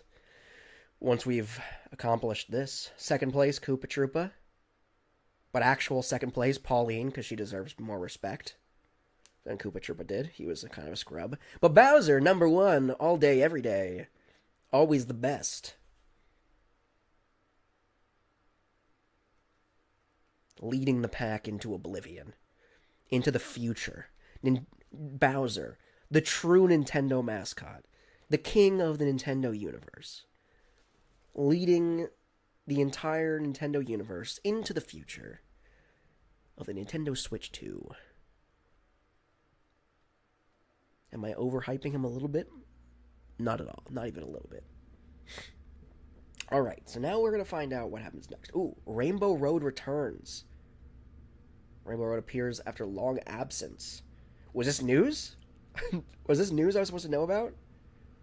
Oh, these the credits? No? Yes. Yes. All right, so we beat the game, guys. We just beat Mario Kart World, and it only took us a little bit over 3 hours, it looks like. That did include a break in the middle, or a brief intermission. So we'll let these credits roll, and we'll talk a little bit about Mario Kart World so far and how much I'm enjoying it. And then we'll get into some more gameplay with different game modes. But first and foremost, I just want to say that I don't know. I just want to say this big thing, this big point I want to make is that I don't know. The game's a lot of fun. There's definitely no way around that. The game is a lot of fun. Just played the Grand Prix mode and kind of unimpressed. I love all of this. I love how it's very... It feels the way a Mario Kart game should. And it's very centered on just the Mario universe right now. So, like, it took out all the different random Nintendo characters like Villagers and Link and Inklings and what have you from Mario Kart 8 Deluxe. It took a step back and really made a solid Mario Kart game. That's how I feel about all this. And it's paying a lot of really cool homage to previous Mario Kart games and previous Mario games. I really enjoy all of that. The thing that I don't really dig is I don't feel like they did a great job, at least in the Grand Prix mode. The driving between courses, still start to finish, is kind of dumb to me. With the sole exception being the transition up to Rainbow Road, that was kind of hype. It could have been done in a cutscene, though, too. I just don't know how to feel about, like, you leave one course and you spend 3 of 4 laps or 2 of 3 laps, 4 or 5 laps of the race getting to the course, and then you get to the course and you race 1 lap on it. And it's like, oh yeah, I just won Moo Moo Meadows. Okay, well, Moo Moo Meadows is a bad example. Boo Cinema. Oh, I just won on Boo Cinema. No, you didn't. You won the race to get to Boo Cinema and then carried the lead for the last lap. I don't know. I just don't know how to feel about it. It feels like an incomplete idea. And I'm really hoping, we're going to go into the knockout tour in just a second here. I'm really hoping they actually capitalize that in a meaningful way when we get to the knockout tour. Because I feel like that could be, I feel like the concept is cool.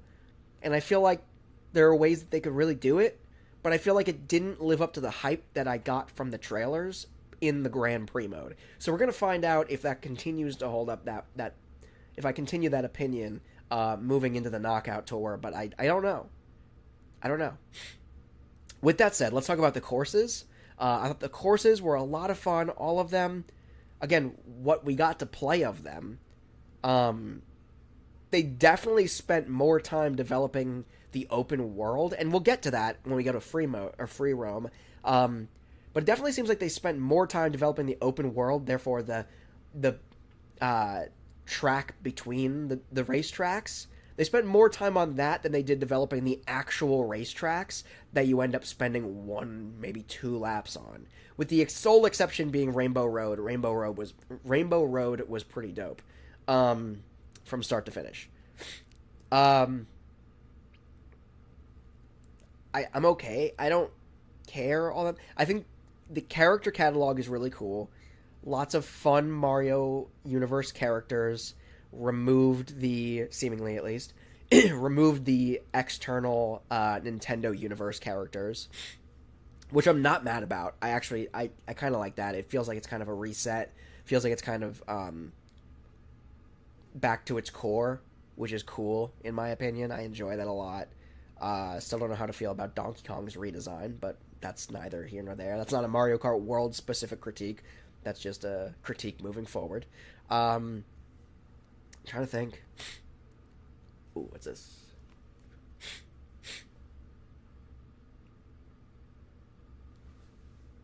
Haha! That's really fun.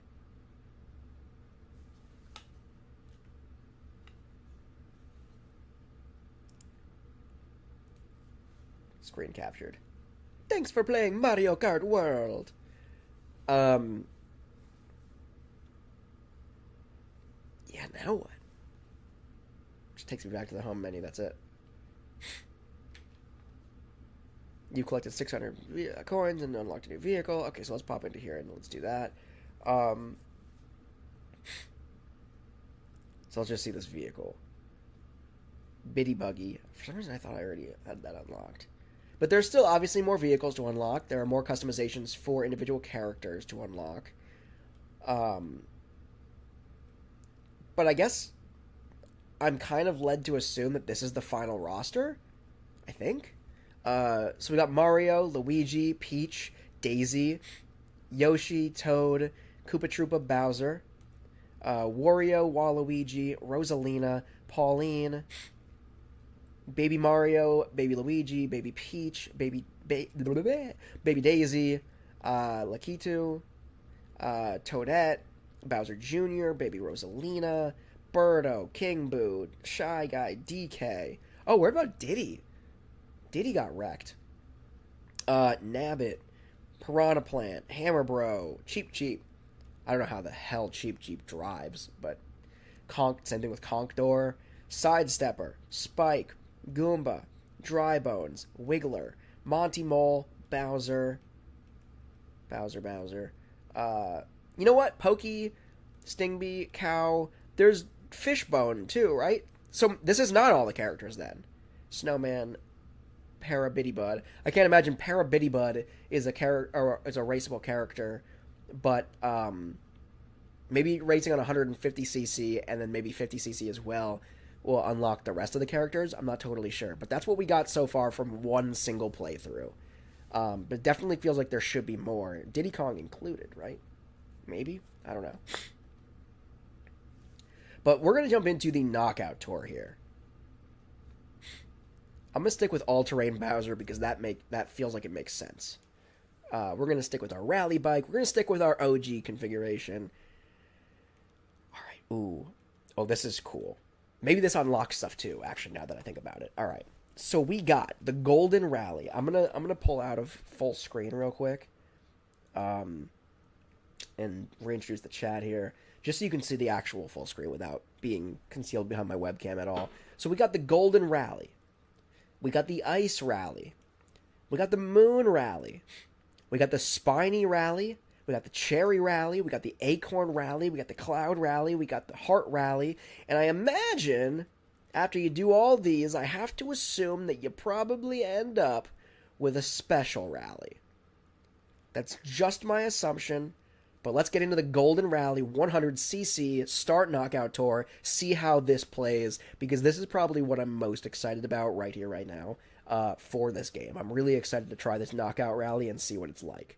It might not even live up to the hype, but we're going to hope that it does, and we're going to have some fun regardless.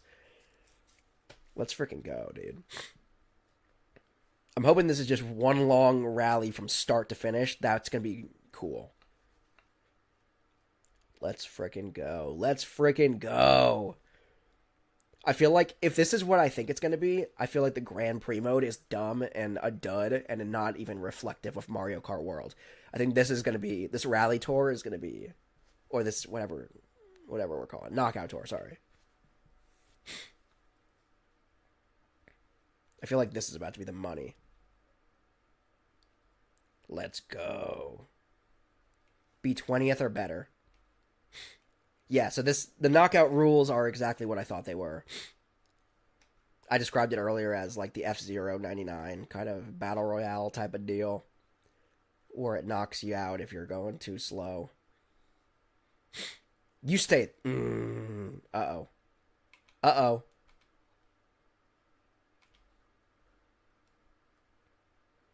So I need to take people out in order just to make it through the race right now. I was doing well, and now I'm sucking.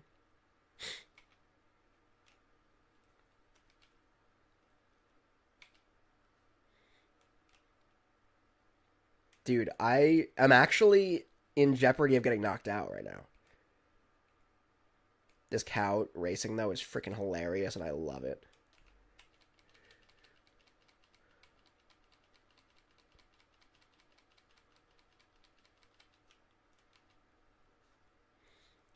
Let's go! And just like that, we're back in it in a meaningful way. We're back into 5th place. We needed that to get through the pack. This pack needs to start slimming out. That's what it really needs to happen. What is this weird, weirdness? Oh, it's because it's... I'm the king. And that means something, I suppose. Be 16th or better. I'm not sure if I ever dropped behind 16th. I probably did at some point during this race already. I think my goal now is to like maintain this position in the front. Because when you're back there, it's hard to get past people when you're in the back. But it's kind of easier when you have this open road. I mean, everybody's taking aim at you, don't get me wrong. But it's kind of easier to drive when you have this open road ahead of you and not get bogged down by people. So we're on lap 2 of 6. I don't really know what that means. Is that 6 the whole race? Or is that like this course? Because it feels like a really long... This feels like the cross-country race I was talking about that I was hoping for. What's kind of a bummer is, like, I didn't actually feel like I left the track. I mean, it feels like I'm, like, obviously not on a racetrack right now. And it feels like I'm driving cross-country right now. But it wasn't like, finished a race, now we're on to the next. It's just one long continuous thing. It's just like a really long race is what it feels like. But I'm not necessarily mad at that. Is this a... Crap. Yeah, okay. I was going to say, hit me as many times as you want as long as it's all at the same time.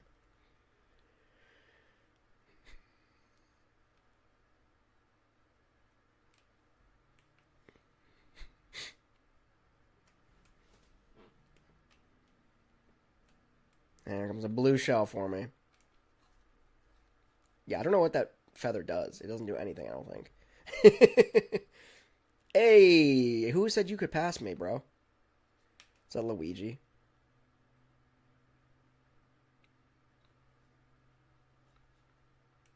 Alright, I see you. 4 more people just got dropped, though.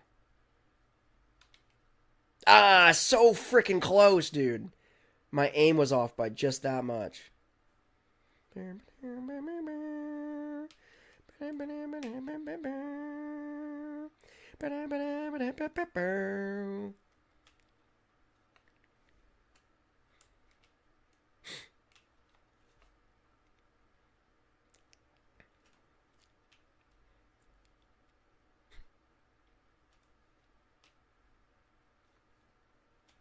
so over these freaking getting snuffed out from behind. Yay. Coin.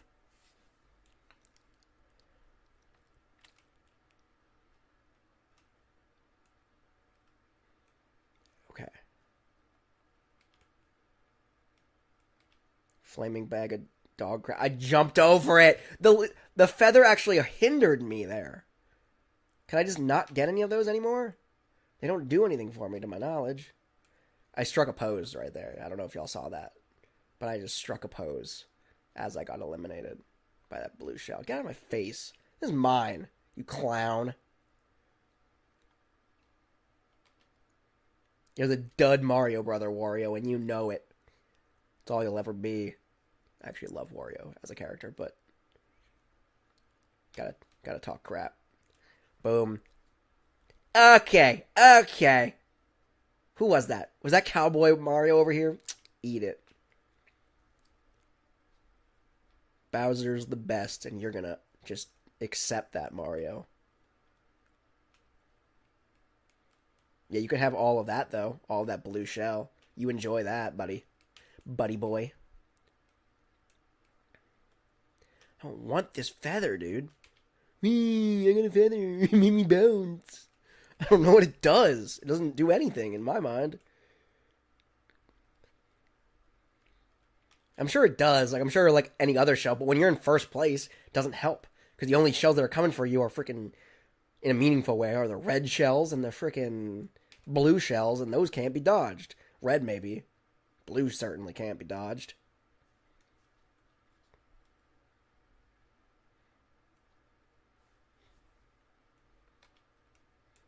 Gotta be 8th or better. Get out of my face. Get out of my face. Bullet Bill's coming over here. They seem like they're flying too high to actually be a threat, but I'm sure that's not the case. I'm sure if I tried hard enough, I could get clipped by a Bullet Bill.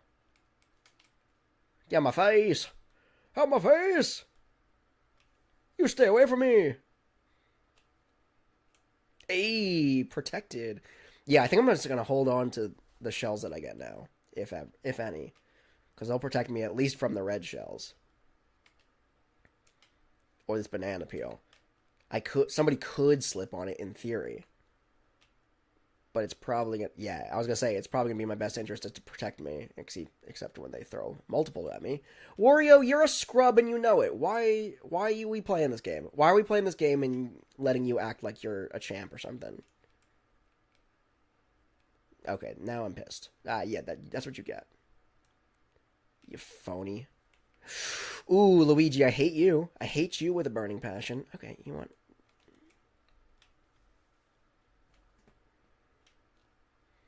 Where did Rosalina come from? She's nothing to me. She's nothing to me. Oh, God. Oh, God. 4th or better, and I'm in 5th. This is the first time I'm in, like, legit elimination contention right now, I feel like.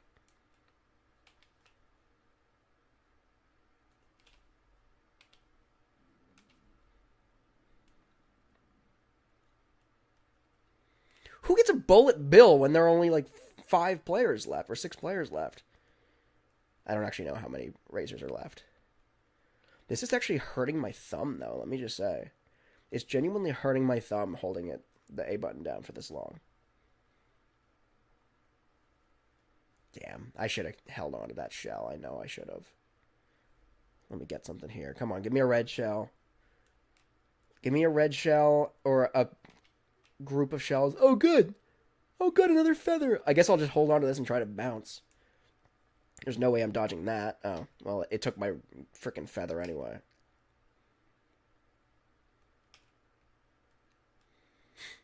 Oh, no. Water. The bane of my existence. Water. Alright, I'm gonna hang on to this. This banana should protect me from anything except for a blue shell. Oh, heck yeah. Boom. Final lap, baby. Aim for first. Yeah, no duh. Alright, so now there's no more elimination. You garbage. You garbage. No more elimination, just the fight for first. How many people are? Wait a second. Oh, there are 4, I guess, right?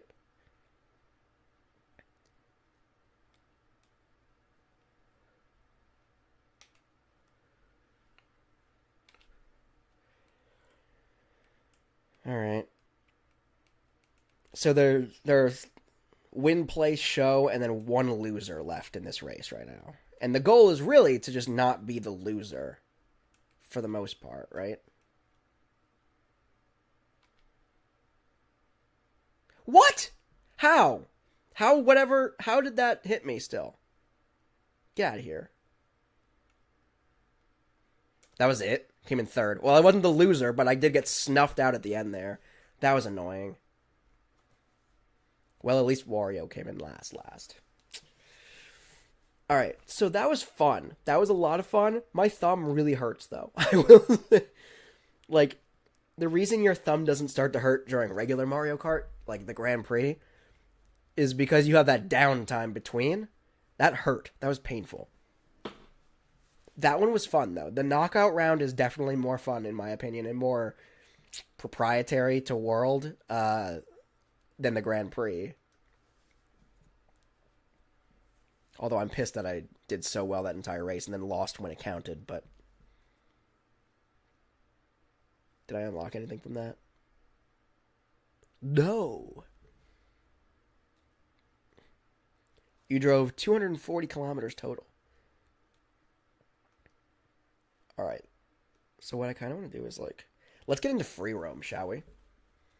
Because, I mean, there's always time to go back and do... I want to start...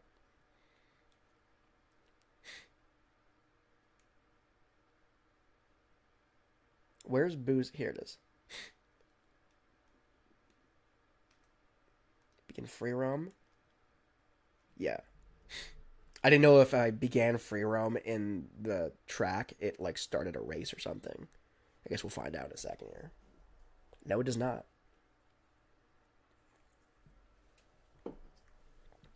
Okay, a-hole.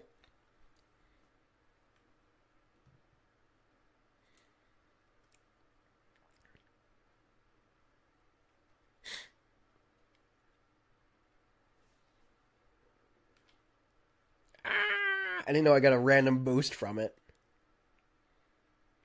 You activated a question mark panel. I guess I didn't. Oh, I got stupid biker costume again.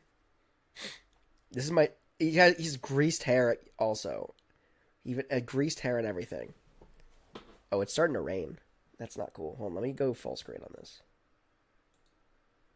There we go. Let's get out of the rain, shall we? Let's get out of the rain and into the theater here.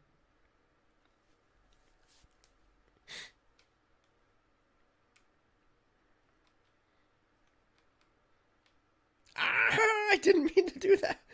I just want to drive her out. Okay, so what do we got? Behemoth presents Boo Castle. Open 24/7, 365 days a year. Now showing. So we got Yoshi's concession stand over here, which is adorable. Can't read the menu, but I'm sure there's popcorn on the menu. There's the box office. I love that. Yoshi's movie. Are all the posters the same? No, but...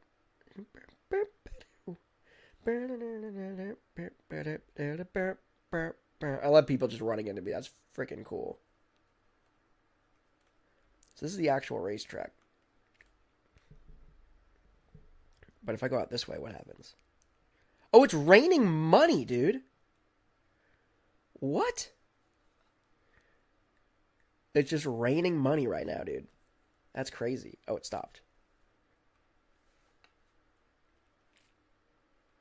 That's weird. That's crazy. I don't know what's that direction.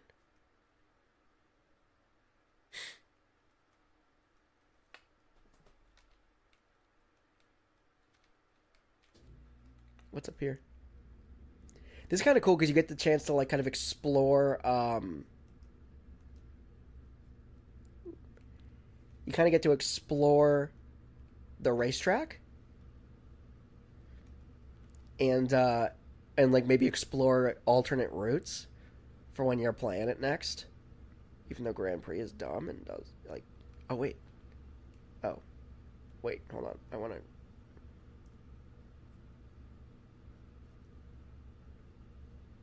to go this way.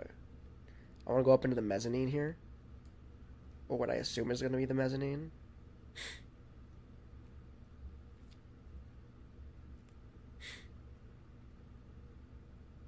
There's the projector.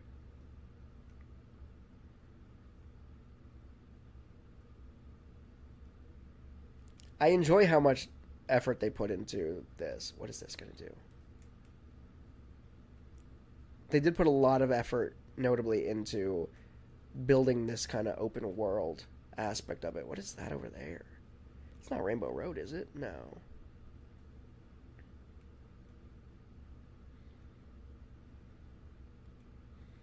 There's a warp pipe back there that I want to go through eventually, but...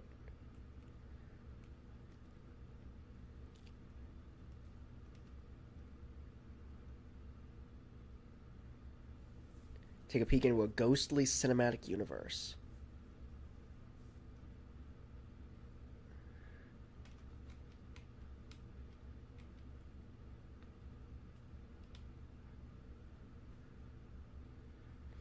What is happening? I hate time trials. Did I ever mention that?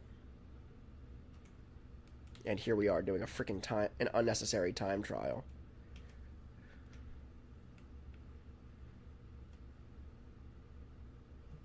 We did it.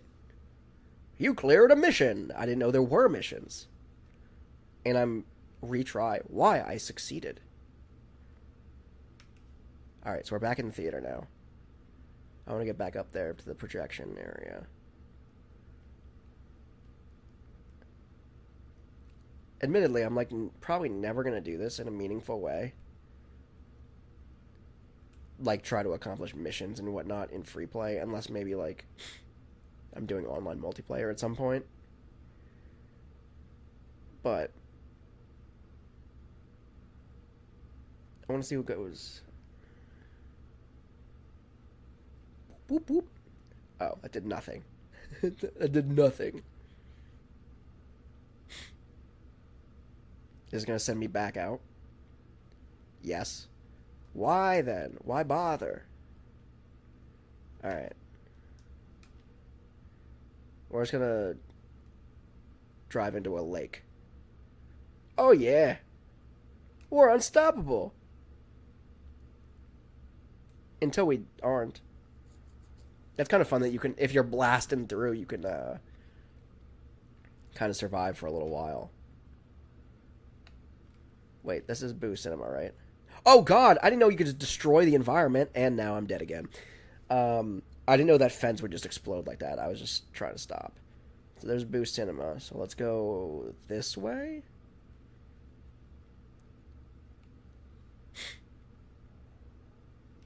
Why are there cars driving on here? That feels weird.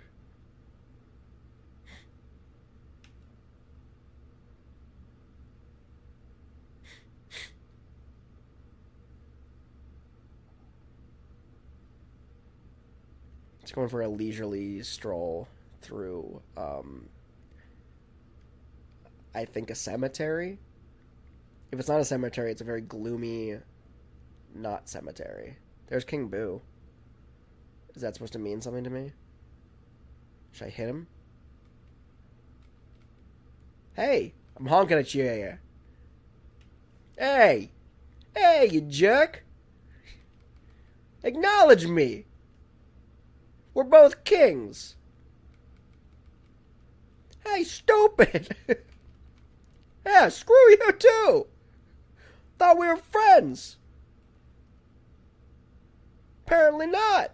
I don't even know why it's pointing you out if I'm not supposed to care about you. Back off then. I'm gonna go for a fly. Don't mind me. What is this coin? I missed it anyway. Who gives it? Who cares? Oh, let me just ride the rails like a hobo. Look at me, just riding the rails like a hobo. I'm gonna get hit by a train soon. I have a sick feeling I'm gonna get hit by a train. Oh wait, what's down there? Hey, can I drive on this? Or am I gonna drown? Oh, I can turn into a boat, that's right. Why didn't I turn into a boat in the slime then? Why did I drown there? Was it just because I stopped moving? Or no, it didn't turn into a boat. I just drowned. I was just riding my motorcycle. Oh, the train! I was waiting to get hit by you! Maybe I'm just going the wrong direction on this train track. How? No. No. No, thank you. I'm gonna go back and get that.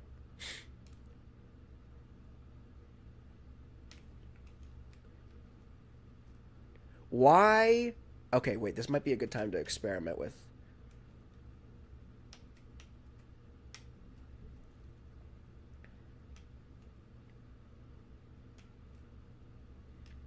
The physics are weird in this game. Okay, here we go. Here we go. Ready for this? No, dude! Stupid. Alright, hold on, coin. I'm coming back for you. I gotta get on the wall. I gotta wall ride in order to get that, I think.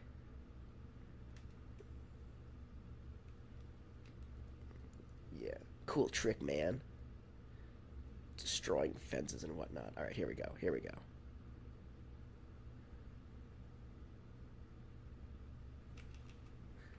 I just wall rode the crap out of that and still didn't get the stupid coin. How high do I have to go? I'm gonna get hit by a train for sure now, dude.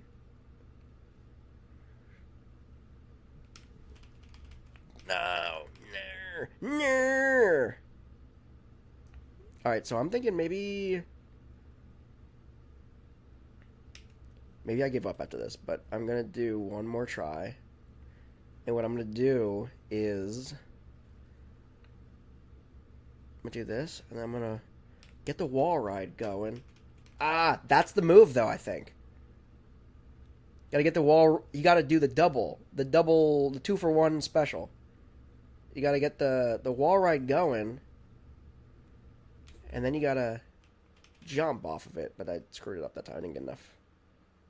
Didn't get it going fast enough. I'm definitely gonna come out of this tunnel at one point and get wrecked by a train. It's just gonna happen. Okay. So here we go. I'm going to get over here. I'm going to wall ride. Ooh, big money, baby. We got a peach medallion. I don't know what that's for, but we got it. We freaking got it. Get out of here. Get out of here, destructible environment. Boom, baby. Okay. I'm going to go this way. I'm going to go this way. So there's not... I compared earlier this to Grand Theft Auto. I mean, I didn't, but I think I said at some point... Oh, what is this? At some point I said, like, how... Whoa, dude. What is this? Yo, dude, supercharged? This just made this worthwhile. I just unlocked supercharged Bowser, and this is what I'm going to wear from now on forever for the rest of my life. Look how dope he looks. He literally has freaking... He has exhaust pipes coming out of his butt, dude. Like, he's so powerful, he needs dual exhaust just to live. Why are these zombies coming after me? Are they going to beat my... If I sit here, are they going to attack me? Holy crap, they literally come up and beat you up. I'm out. I think I'm going to hit this. I know for a fact this is going to give me something stupid. I'm prepared for this to be something stupid. Oh, give me nothing. Okay, that's fine. I was waiting for it to give me Biker Bowser back. And then I was just going to rage quit. I see Meme Central in live chat saying, hey, bro, I used to watch your Super Mario Galaxy stream like 5 years ago. It was 5 years ago, actually. Super Mario Galaxy. Yeah, I think that was 5 years ago, actually, exactly. And don't you worry, Meme Central. I remember you. Welcome back. I don't know what I'm doing. I'm on free roam right now, here in Mario Kart World, having a lot of fun. Bowser seems bored. I'm having fun. Let's go. Let's go. Meme Central in chat says, "How are you?" I'm doing well. How about you? I'm getting back. Oh, what is this? Now we're talking. This is where the exhaust. This is why Bowser needs dual exhaust. Yeah, I'm doing really, really well. I'm getting back into the channel. I took like a year-long hiatus. We've been over that in the past. Just working, super busy and whatnot, but I'm starting to upload video content again. Regular video content Monday through Friday will start again in July. I'm working on producing it now. But I wanted to, as soon as the Switch 2 released, obviously, I wanted to get on here and do some kind of live stream. And since Mario Kart World is the only game, really, like the only meaningful, I'm going to get hit by a car. The only meaningful game that exists on the Switch 2 at the moment, figured it'd be a great opportunity to play it. I did just beat, what is this? Oh no. Oh, it gave me the dumb costume back. Hold on. Honk honk. I gotta go get this one. What's up? Oh, they're literally everywhere. There's no need to change course. They are literally everywhere. Give me something better. Ouch.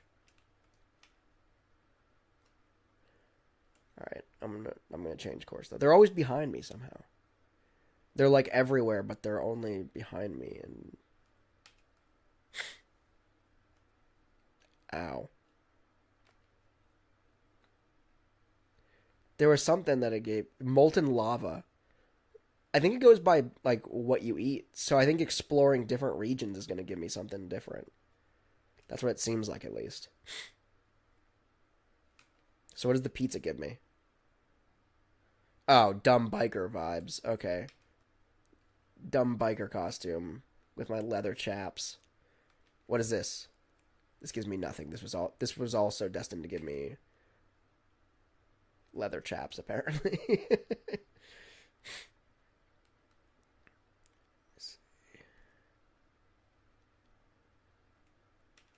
Alright, what is this one going to give me? Ow. It's going to be nothing. I just ran over a... Alright, Dairy Queen's not going to give me anything either. Cool. I feel like there's a lot of food items that give you the same costume, apparently. Or maybe it's just, like, where I'm getting them from. Yeah, that's definitely the same thing. What about this?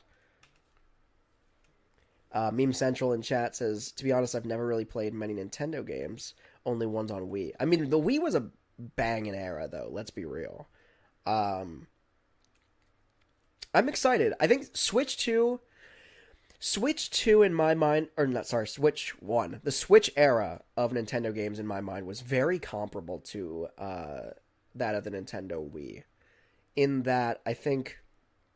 Ooh, let's get blasted. Oh, wait, what about this train? Oh, no.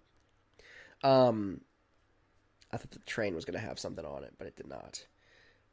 So we're just going to take flight real quick. And we're just going to swerve out of here and land wherever this is. This seems like a plan. Landing in Toad's factory. Yeah,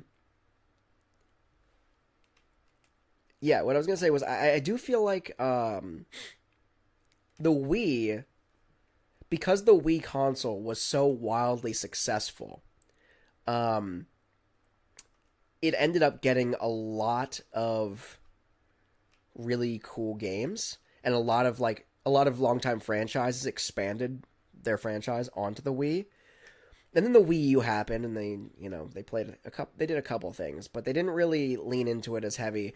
And then once the Switch started really performing well, that's when we saw a lot of games. So, like, almost every major, and I say almost every major Nintendo franchise got some kind of game on the Switch, which is kind of comparable to that of the Nintendo Wii. And I don't know what the Switch 2 era has in store, but based on console sales alone, such a minimal launch library of games, and yet such a wild... I mean, I guess it's kind of building off the already established library of Switch 1 games, so it's not that bad. But it's not like it's starting an entirely new console catalog. But yeah, I don't know. I feel like the Switch 2, especially since based on sales, I think we're going to see a lot of really, really awesome games on it. I'm excited. I'm excited about the Switch 2 era. Meme Central in chat. I'm not even racing, so I can read this. I have an Xbox Series X, so if I play games, I play on that. That's fair. I also have a Series X. I kind of play a little bit of everything. I did play best game I've played in a long time. Indiana Jones and the Great Circle. Played that on the Series X, and I freaking loved it. Loved it. So excited for the DLC to come out. September, I think it is.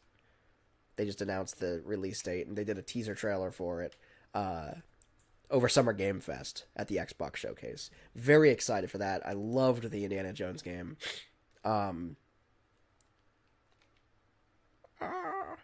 Blasting through here. Meme Central also said, never been a big Mario guy. But Super Mario Galaxy I loved and still love. Yeah, Super Mario Galaxy, I've never played Mario Galaxy 2. I played the first one, and I've heard that Super Mario Galaxy 2 is actually superior. Is that true? I've never played it. It's like one of the few open... It might be the only, actually, now that I think about it. It might be the only open-world Mario game that I have not played from start to finish. Played Odyssey, played 64, played Sunshine, played Galaxy 1.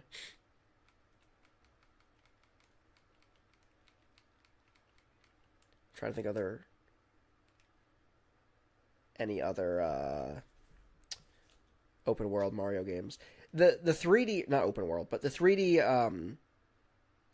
Mario games are my absolute favorite.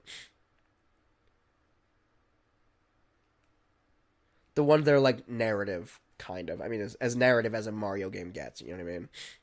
So like Odyssey, Sunshine, 64, kind of. 64 had a story, It wasn't specifically fantastic or creative, but it was a storyline. I feel like all roads lead me back to the cinema. No, this is Peach's Stadium, isn't it?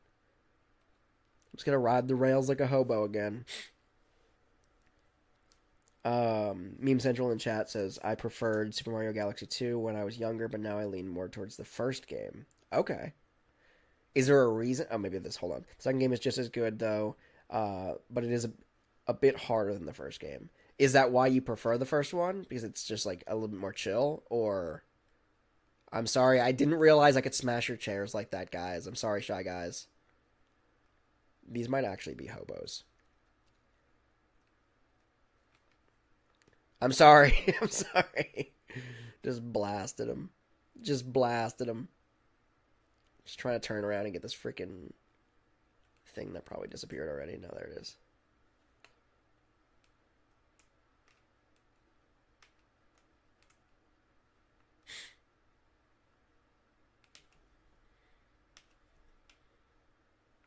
Alrighty. Boom.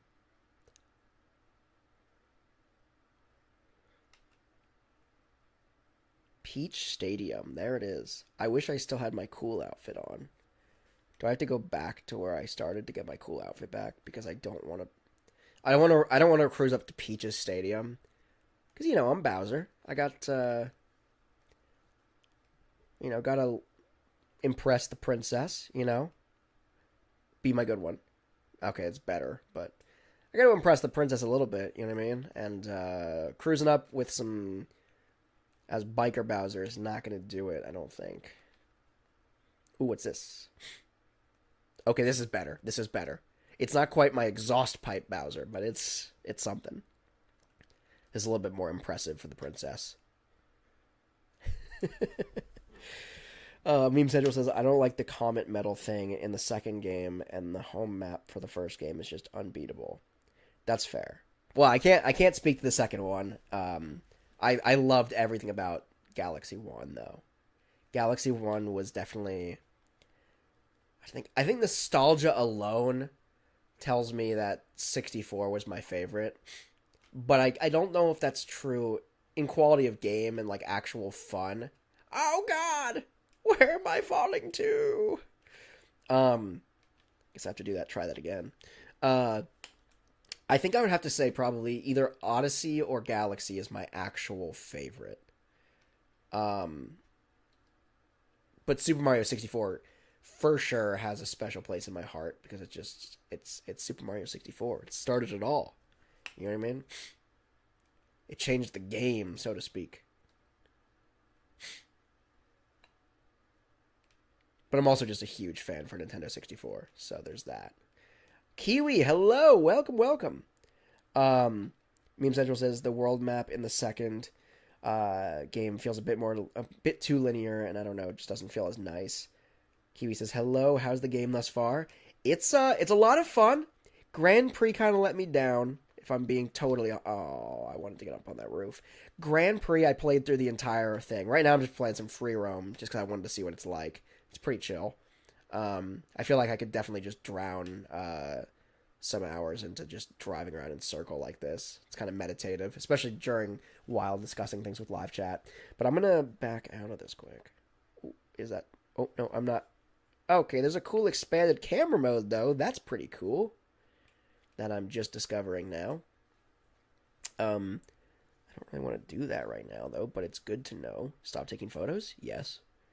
Good to know that exists. How about this one? Resume free roam, change character.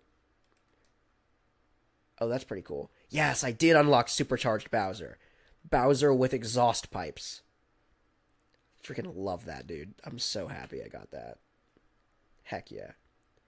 I'm actually going to quit free roam, though, and I'm going to get back to this. So, my favorite part about this game so far has been the Knockout Tour. The Knockout Tour is freaking cool. It's so fun. It's really difficult, actually. The Grand Prix, I pretty much breezed through no problem whatsoever. Let me go... What is that? The Fin Twin. That's weird, but I kind of like it. I feel like it fits my outfit. Hold on, let me get back to the stream view. Boom. There's my live chat. So there's an option. There's an option. I think I'm going to stick with my... You know what? But now I got a new vibe, though. You know what I mean? I got this new...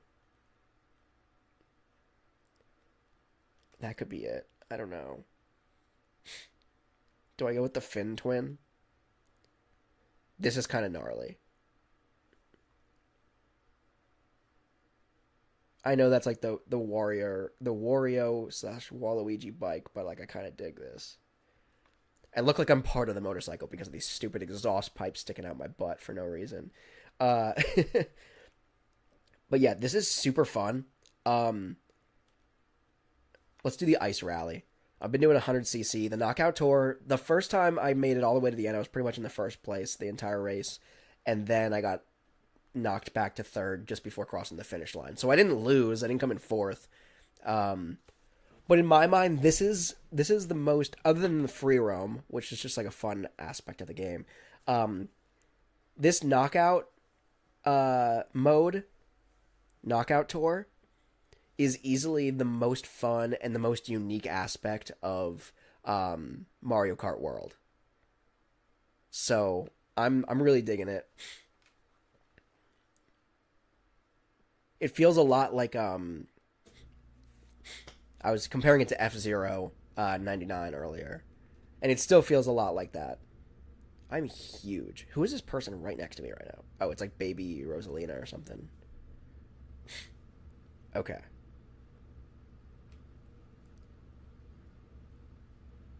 So I'm using some new equipment here. I feel very slow.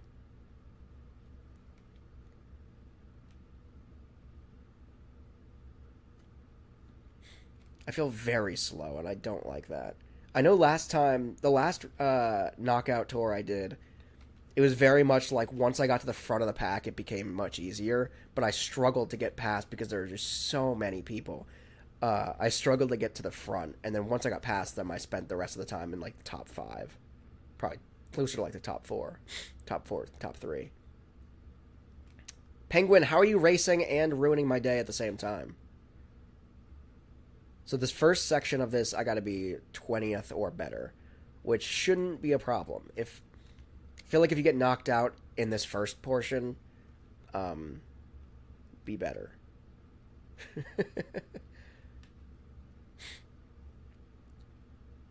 Oh god. Oh god. Oh god, I'm stuck in the snow. It's fine, we survived.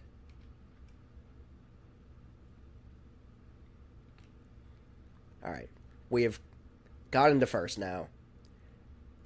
Kiwi says, nice. I haven't had the chance, oh god, to put my hands on the game, but Knockout is a welcome addition. I don't know how I feel about the track design in the mode. Though, it seems uninspired, but I don't know.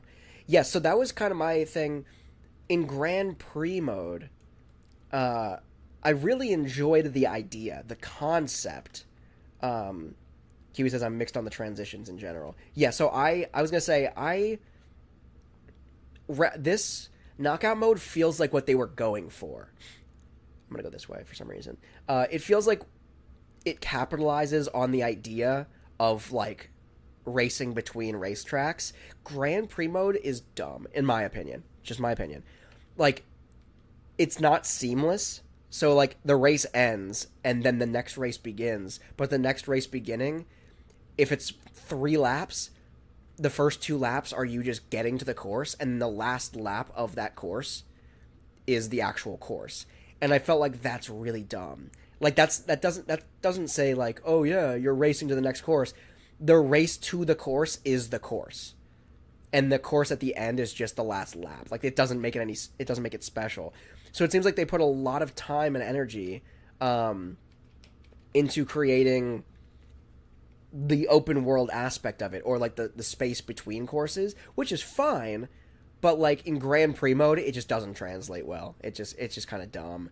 I'd rather just have like a regular Grand Prix, like Mario Kart World or Mario Kart 8 Deluxe, where you have distinct courses and you're racing through them and they're dynamic and well inspired and whatever.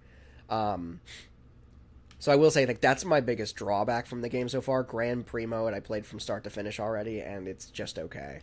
And the driving between doesn't make any sense. It doesn't make it any better. With that said, though, this knockout part, that's what I feel like. Since it's one long race, what a jerk. Since one long race, it really does feel like more of the cross-country, rally that they kind of pitched the game as. So I feel like Knockout Round, while technically it's not the main game, I don't think, it definitely feels a lot more like the inspired portion of the game. Like, this is what they were aiming at, it feels like. And the Grand Prix was just kind of like they shoehorned that into it. Free roam is kind of fun, and there are missions to accomplish and things like that. I don't know how much time I'll actually spend. If anything, I'm just going to do that leisurely. I'm certainly not going to be hunting for missions to do. It's not really my play style. And also, it's a very huge and kind of confusing world that you can get lost in. I'm sure once I know what I'm doing and I spend a little bit more time in it, I'll be more familiar with it, but I don't know. It doesn't... If I'm not just leisurely driving, either by myself or with friends online, I'm probably not going to be spending a lot of time in free roam. What a jerk. Alright, I'm in 3rd place. Got to be 12th or better to not get knocked out, so we're in good shape.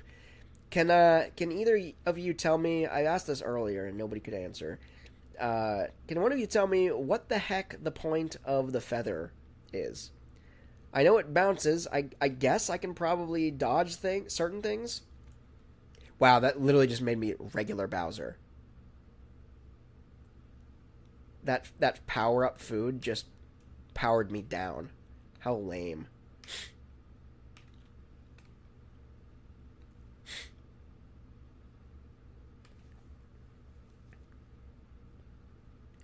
Kiwi says, is there incentive to play free roam?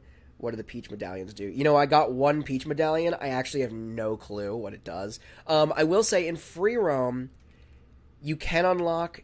I don't know about new characters, but I definitely did unlock at least one new costume for Bowser. The one that I was just wearing before I got nerfed. That one was one that I unlocked in free roam. Now, with that said, I feel like you could probably unlock that in the racing as well. But you have to, go out of your way and, potentially cost you the race. Going out of your way to get, unlockable things when you're in the racing mode. When you're in free roam, there's no, if you miss something, you can go back, and there's no risk of you dropping position or anything like that. So there's that. It does give you the opportunity to explore the different racetracks. And, potentially learn new I mean, you could practice new skills like wall racing and or wall running and grinding on rails and stuff like that as well. Nothing. Oh, you jerk. So it allows you like a kind of a practice area for one, and also to explore like if you are like this racetrack. Well, right now I'm kind of between racetracks because it's whatever, because it's the tour, but on a regular racetrack, it would technically allow you to find new paths without like having to discover them while you're actually racing. Again, with the risk of losing position. All right, we're coming up on the end of this. I really want to win this. Put my headphone back on here. Boom, boom. Got my way. Out of my way, fool. Where are we at? Where's the ending? Is that the ending? Is that the finish line? You jerk, dude. Oh, good. Thank God. This isn't the finish line either. Is it? Oh, God. I thought that was the finish line. I thought I was about to finish strong there. Ooh, no. Where's the finish line? Oh, I see it. I see it. We just got to hold on. No shells. No whammy, no whammy, no whammy, no whammy. I'm going to hold on to this. We got it. We got it. We have it. It's in the bag as long as I don't get hit by a bus.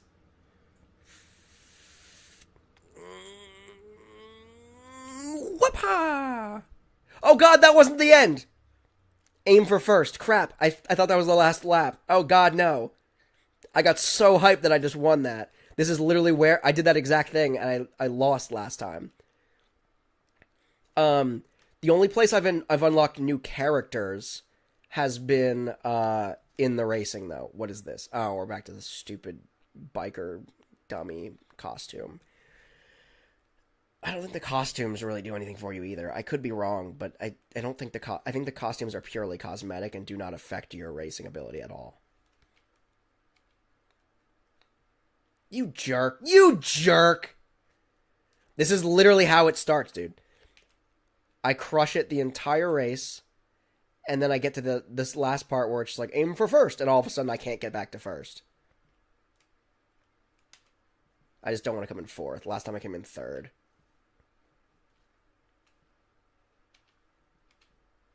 Send it. Get this out of my face. Send the blue shell. I don't want coins, dude. I don't need coins. I need wins. I need victory. I see it. I see victory. Give me a boost. Come on, baby. Yeah. Ooh! Ooh! He did it! Ooh, yeah, brother! Ooh, yeah! Ooh, yeah! Now that just blew out all of your eardrums, I apologize for that spastic behavior. But we did it. We got it. Oh, man. Kiwi says, the costumes are great, but they could have at least, like, organized them on the character menu better. I 100% agree. I think it's stupid. I also think it's stupid that, like, why is it not just, like, you select Bowser and then you choose a costume? Why is it, like, Bowser exists in 8 different capacities at different places on the menu? That's so dumb and doesn't make any sense. But whatever. I digress. And again, in order to unlock costumes for other characters, you have to also play as those characters, to which some extent makes sense, but to another extent, it's like, I wish I could play as Bowser. I wish I could just really crush it with the character of choice, and then just unlock everything in the game, but instead you have to literally play as every single character in order to unlock, and for extensive amounts of time, in order to unlock every single costume and every single power-up for every single character. That's kind of beat. I don't really dig that much, but it is what it is. See, like, do you want to be Bowser or do you want to be Bowser? Or how about Bowser? Maybe if we go back here, maybe, do you want to be Bowser? Not really. I want to be Bowser. Like, that's so stupid. Like, why can I not click Bowser and it's like, oh, what costume do you want to wear? That would make sense. But instead, I have to go all the way over and find the right Bowser that I want to be. the carpet flyer. That's kind of cool. I'm not going to use it. It's not really the vibe. But I'm gonna keep using my, where is it? My Harley. Oh, I just walked away from it. My W twin chopper. Oh yeah. I'll have to go back and get this gold. I'm just gonna do that now. Screw it. Start knockout tour. I want the gold. I want the gold trophy. I got all the gold in 100cc on the Grand Prix, and I want it on this too. But yeah, I don't know. It just doesn't. It's crazy to me because how much is Mario Kart World again? I mean, I just bought it. I don't remember how much I paid for it. I try not to pay attention. It's kind of like gas for my car, you know? I'm going to get it regardless, so why do I even need to pay attention to the price tag? I mean, it's a little bit different because gasoline for my car I need, and Mario Kart World I just want very badly. But yeah, I don't know. I think it was like $80 or something like that. 70 or $80, which makes it more expensive than Mario Kart 8 Deluxe. Makes it basically the same price as Mario Kart 8 Deluxe if you pay for the booster course pass outright without having a subscription. I think that's possible, right? You can buy the booster course pass for Mario Kart 8 Deluxe, you know, a la carte, right? You can literally get all those courses, and it's still like, Kiwi says it's $50 with the bundle, which I did not get because I'm an idiot. But also not even just because I'm an idiot. I mean, I am an idiot, but also was the bundle, the console bundle, that didn't include a physical copy, did it? That was just like a digital download of the game. Correct me if I'm wrong. The way I read it was that it was also, let's be real, I didn't really have the option. Even if it was the physical, no, it didn't include physical. Okay, so that's one reason that turned me off from it in the first place. But even with that said, I got the Switch 2 that I could find. And the Switch 2 that I could find was at GameStop, and it was just the standard model, which I was okay with because I wanted a physical copy of the game anyway, so it is what it is. But yeah, I did acknowledge that it would be cheaper, obviously, to get the bundle. And when I was waiting the night of the release, or of the pre-order launch, on the Best Buy website, waiting for my number to come up, that never did. You know, it was what it was, and I had it. I was also in queue. I was in the queue for both of them, and maybe that's what the problem was. Maybe it saw me trying to double dip, which was not me double dipping. I was not a scalper. I was not trying to buy two consoles. I was just trying to get one, and whichever line let me in first was going to be the one that got my money. The problem was, none of them ever let me through, and the Best Buy website crashed a couple times. It took me to my cart to check out, and then there was nothing in my cart to check out for. And by the time I got back in the queue, all the items had sold out. So, you know, it is what it is. But luckily, my local GameStop, like actual store, I think GameStop handled it extremely well. I'm usually not a big GameStop fan, but I think GameStop as a whole handled their pre-orders really, really well. It was smart, I think, based on the infrastructure of their site, to launch their pre-orders a day later. I think it was a day later, or it was like later in that same day, as all the other retailers. So at that point, you only had the people that were left over, like everybody who had already purchased or thought they purchased and eventually got their order canceled from like Walmart and Target. Everybody who was already getting the Switch, they weren't getting in line anymore at GameStop or the virtual queue, which allowed notably less traffic, still a crap ton of traffic, obviously, but it was notably less traffic than the other three sites took the night before. And then they also had, like, aside from just what they sold on GameStop.com, they also had in-store stock, which was smart. Like, I couldn't get through on the online store, but then I called around, and by I called around, I meant my wife called around for me, and tracked one down locally, and that was how I ended up getting my Switch too. But yeah, I just think GameStop did the best out of everybody. I'm gonna go this way. I'm underperforming this tour so far, but it doesn't really matter until the end. As long as you can pull it out at the end, that's all that really matters.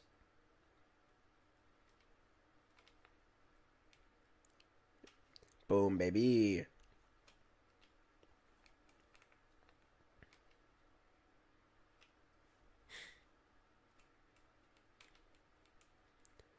Hasta la vista, baby.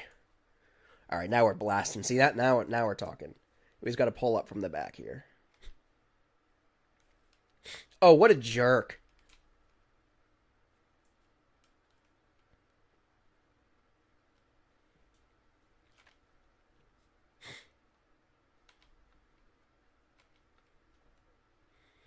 All right, so we are suddenly falling behind again. The most dangerous place to be, honestly, is like in the middle of the pack here. If you're like in the front, it gets easy to stay in front until the last like leg of the race. But like if you're in the middle here or like towards the back, it's a non-stop struggle.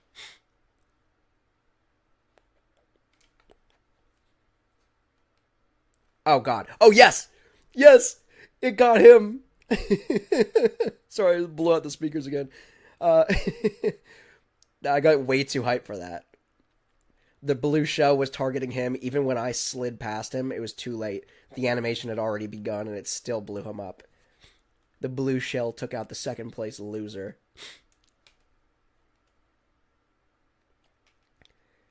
Moo Moo Meadows, baby. Let's go.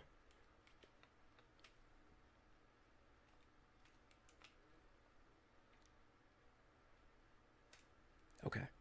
Skirt. There we go. All right. Got to be 8th or better.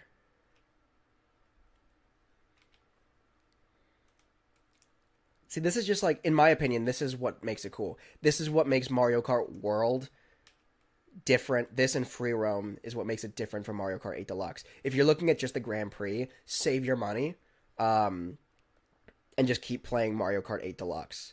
It's better. In terms of the Grand Prix racing, it's miles better. There are so many more courses.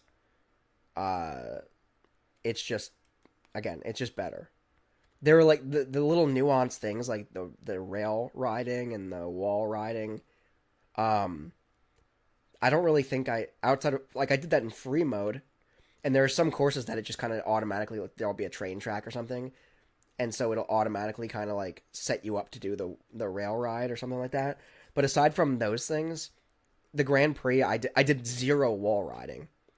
And I did minimal rail riding during the Grand Prix, the entirety of it. So those little gimmicky things just did not play a part. The airplane, I mean, turning into an airplane, yeah, but we had the gliders in Mario Kart 8 Deluxe, so that's nothing new. And then the same thing with, it's not really like the Diddy Kong Racing kind of vibe that I was kind of expecting from that. I'm trying to think. There was also something else, wasn't there? Some other gimmick. Oh, the water part sucks. I mean, at least for Bowser. I felt notably slower when I was in the water. People were, like, randomly coming up from behind me and passing me. And I was going full speed. It was just like, I just felt like I was going in slow motion as a boat, in boat form. Crap. Should have held on to at least one of... Ooh, got him, though! And then somebody else just replaces him. Love that.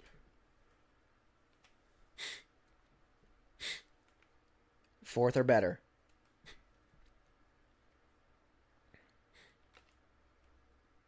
I think I got him. It didn't congratulate me like I got him, but I think I got him.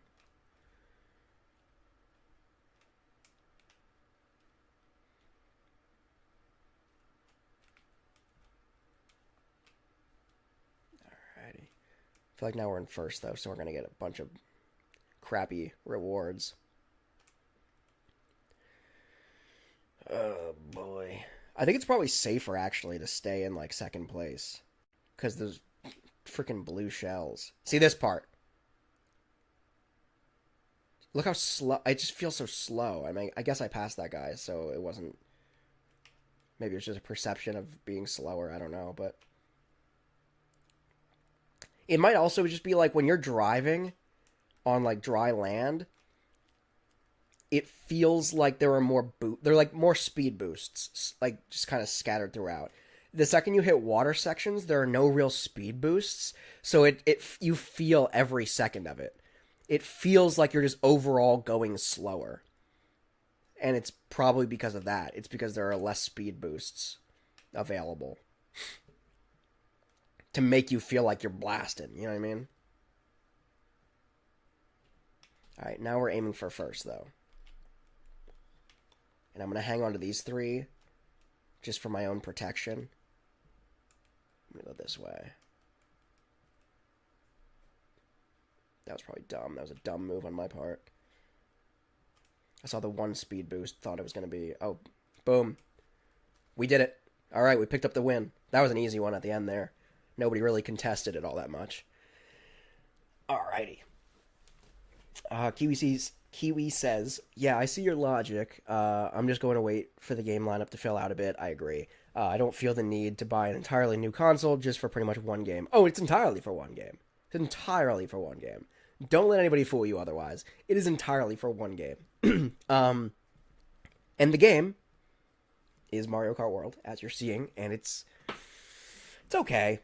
I don't know. It definitely is not worth getting a whole new console for. It's not like if a new Animal Crossing came up, I would be like, what? And I'd be all over it. Even a new Mario, like Mario Odyssey 2 or something like that, would have been crazy. This I don't consider. I still think that Mario Kart World, these could have been, like Mario Kart World could have been a DLC to Mario Kart 8 Deluxe, in my opinion. Like this the free roam, and like the best parts about it, the most unique parts about it are like the extracurricular parts that are like kind of like side, things to the Grand Prix, which is like the main attraction, at least in theory. My throat is very dry. I've been talking too much for too long. Kiwi says, yeah, the water sections feel sluggish in general, I think. Yeah, I think that's what it probably boils down to. It's just a perception thing. Because look at how much open water there is, and there are no speed boosts. There's no nothing. You're just, like, stuck going at normal speed. And when you're a big character like Bowser, who's a little bit slower, you're going to really, really notice that when you're in the water and there's no speed boosts to give you any kind of boost to get you going. So, yeah. He was on Starview Peak. There are speed boosts in the water section, but it still looks slow. I don't know, though. Yeah, I don't know. It's supercharged Bowser all day, every day. Let's move on to the next one. The Moon Rally. I will say, though, that these rallies, they make your thumb hurt. There's... And I'm not using a Pro Controller. I haven't gotten the Switch 2 Pro Controller yet. I'm just using the Joy-Con grip, which is fine. And I think it would probably hurt with a Pro Controller, too. It's just like regular Mario Kart Grand Prix, the cups, like you got that nice little break between races. This is just one long marathon, cross-country marathon. So it's like you're really leaning on that A button. But anyway, so let's jump into the next knockout tour here, 100cc. I do not dare touch the 150cc. I know I am not ready, and maybe never will be. I don't know. That skill level still eludes me, but let's rock and roll here. But yeah, these knockout tours, easily the best part of the game, in my opinion. Easily the best part of the game. So much fun. What was I gonna say? Yeah, I'm excited for the Switch 2 game library to pad out. I'm excited for the new Donkey Kong game. I'm cautiously optimistic about it, if I'm being honest. I think it'll be fun enough. It does... I've been watching some of the gameplay. It does seem like it gets repetitive. So I'm hoping it doesn't. I hope it doesn't get too bad. But I'm just really excited. I mean, I'm so excited for Metroid Prime 4. That's probably the one that's on my radar right now that I am absolutely the most excited for. Pokemon Legends ZA. Very excited about that one too, actually. But yeah, it's gonna be. I do fear it's gonna be kind of a slow burn. One of the main reasons that I got the Switch 2 from the jump is, one, because I had this YouTube channel and I want to be playing the new games as they come out, as they're popular, whatever. So it was kind of an investment in that perspective. But it was also like I mean, and also I'm a nerd and I just want the new technology as fast as I got the Series X when it first came out. I didn't get a PS5 until like recently, and I still haven't even played it yet. I feel like a monster. I gotta do that. I got a bunch of games for it, like the Spider-Man games, and I really want to play it. I just haven't at the time. So hopefully that's gonna happen soon. But anyway, I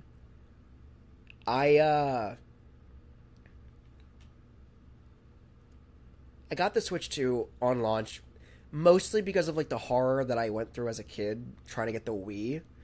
And as I saw like the hype building around the Switch 2, I just felt like if I don't get it at launch, there might be a long period of time. Crap, I knew that was going to hit me. There might end up being a long period of time where they're just not available anywhere. And like, I don't want to deal with that. I'd rather have the console before I need it, or before like a real game comes out that I'm really excited about, versus like a game comes out and suddenly I'm like, oh, I gotta get a Switch 2 now, and not have it. Like during the pandemic, everybody was looking for regular Switch consoles, and they were suddenly sold out. And it's like, dude, it's been 3 years. Everybody who meaningfully wanted a Switch has gotten a Switch, and there's just like a weird uptick in sales because of this pandemic. I just don't want there to be another situation like that where suddenly it's like, I'm like, oh man, I waited and now I can't get one and I need one or really want one. There's never going to be a situation where I need one, let's be real. But, you know, where I really want one and like a game comes out, like a new Animal Crossing game comes out and I can't play it because I didn't get the Switch 2 yet. And Nintendo do be doing tricky things like that, where they just randomly announce games and just be like, oh yeah, it's coming out in 2 months too, by the way. So, like, it's not unheard of. They could announce a new Animal Crossing game next month that comes out this holiday season. It's not completely unheard of. I think that might be like the only one that's like really, even new Mario games. Like if they announced Mario Odyssey 2, I'd be stoked. But like even those, like, I think the one game that would really get me going, that's like I need this console immediately, is a new Animal Crossing game. I just got hit by a blue shell in 4th place. Uncool.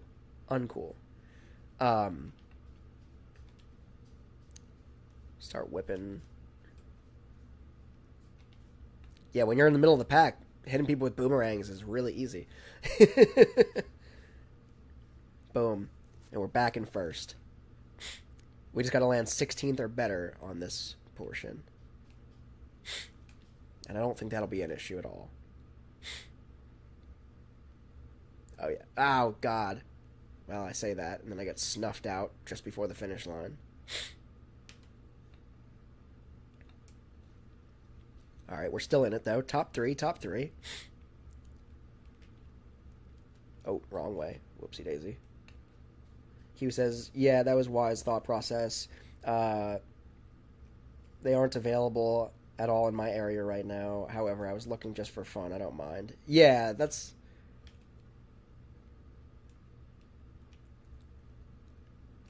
It's an investment. It's a big investment. It's pretty expensive, and frankly, there's nothing to play on it. If you don't have a Switch 1, definitely try to get one, for sure. Because then the whole Switch 1 library opens up to you in enhanced versions, and, you know, like, I wouldn't say get a Switch 1 now if you have the option to get a Switch 2 instead. But if you have a Switch 1 right now, there's really no meaningful reason to get a Switch 2. And this is the Nintendo beast saying this. A guy who shills Nintendo more than anybody, and that's not true. They're probably worse than me. There are people that are worse than me. I at least apply logic to it, I think, for the most part. I just have an unquenchable fandom of Nintendo and Nintendo games. I'm not afraid to call them out when something is malarkey. Nintendo Wii U. The transition between the Wii U and the Switch. Still butthurt about that. Forever will be butthurt about that. But whatever.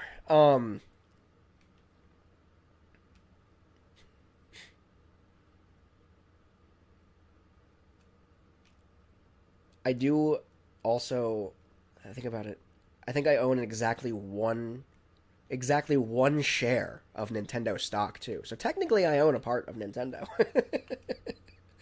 I own exactly one of probably like 500 million shares of Nintendo. But let me tell you, my one share, it's climbing. It's climbing in value. If I had a lot of money to invest in stock market, and I invested, what the heck just happened? And I invested a bunch in Nintendo when I invested in Nintendo, whoo-wee, I would be turning a pretty good profit right now. Because as the tariffs and all kinds of other crazy stuff happens and the stock market crashes and dips and dives, there are two things that I found to be completely recession-proof. Because I have stocks, I own a stock, or a share. Actually, one of them I own. It's like a fraction of a share, let's be real. Nintendo, I have one whole share.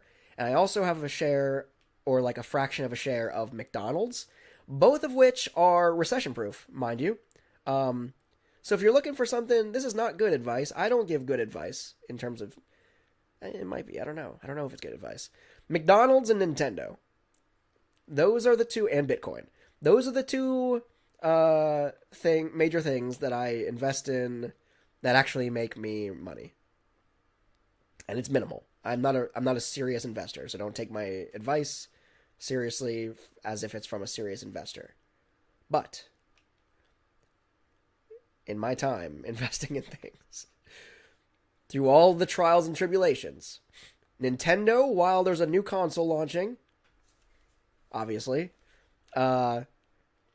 and McDonald's, whenever, because it's McDonald's. When is McDonald's ever going to be,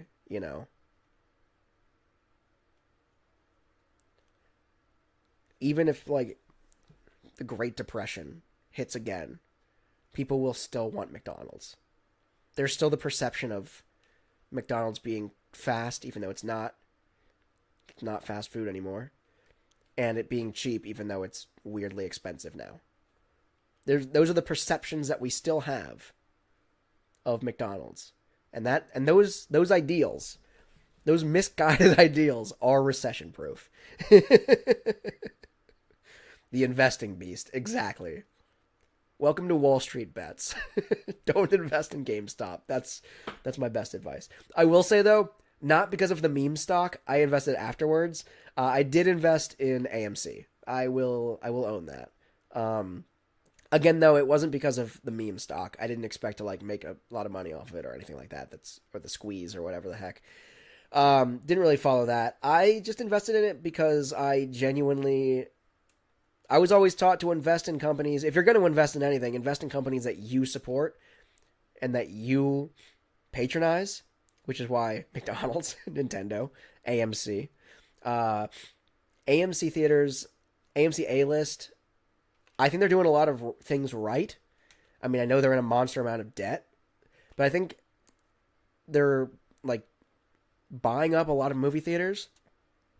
And if the movie, the cinematic experience, the movie theater industry is going to survive, it's either going to be independent theaters that are not big chains, or if there's going to be a big chain, I feel like AMC is at the top of the list, most likely to survive. And so that's why I invested in AMC. Also, they're one of the few that are around me that actually are publicly traded, I think. So there's also that. lack of other publicly traded theater chains also plays a part in it. All right, I'm just aiming for first. We can do this. There's the finish line. Get to blasting, baby. Another first place rally. Bada bing, bada boom. Supercharged Bowser. Unstoppable. Oh, yeah. But yeah, this is not, I go on record here, this is not sound investment advice. Don't listen to me. Don't go out and listen and be like, oh, I'm going to buy a bunch of AMC stock, because that one's underperforming, I will say. Almost all the things that I've invested in, including Adobe software, I use it all the time, so I figured, why not? They probably make a lot of money. Not right now, they're not. I'll tell you that. I mean, they probably are, but their stock isn't doing well. Again, it's Nintendo because of the Switch 2. It's the only reason it's up, and it's way up because of that. It'll mellow out for sure, but I mean, right now, especially as it's making record sales, Nintendo stock is up. McDonald's stock is up like barely, but it's still up because it's McDonald's. It's recession proof, seemingly. Yeah, and my Bitcoin is up from overall, but I also bought my Bitcoin like a while ago, so it makes sense that it would go up. It's not specifically going up now. It's not like particularly, nothing is happening now that is making it go up, I don't think. It's just kind of going up organically over long periods of time, which was the plan. We're gonna keep on keeping on, keep selecting this variant of Bowser. Ooh, we got a bulldozer. Ooh, do we do it? Let me know in chat. Should I do the bulldozer, or should I stick with the W twin chopper? This one, I love this bike, but I do feel like it's very blatantly Wario or Waluigi's vehicle. That feels unoriginal. I don't know which one would be Bowser's particularly. None of these read Bowser all that much. Except for kind of this one. Oh, what is this? Hold on. Oh, I can add stickers. I think. I guess I unlocked all these and I'm just noticing this now. It didn't note that I was unlocking stickers at all as I was going. I want Lucky 13. You started Mario Kart World. Oh, I have it. Oh, you get all the numbers from the jump. Oh, you can only pick one? That's actually really lame. I'm going to pick this one, though, because I love this. Oh, wait. But this is also...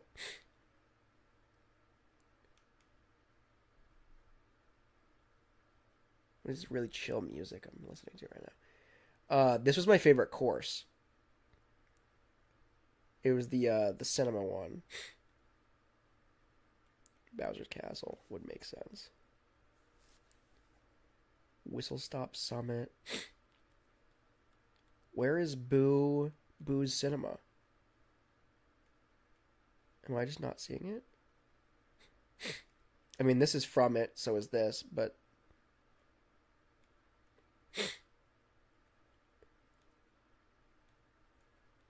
What is happening right now? Oh, right here. Boo Cinema. I think I might do this one instead, though.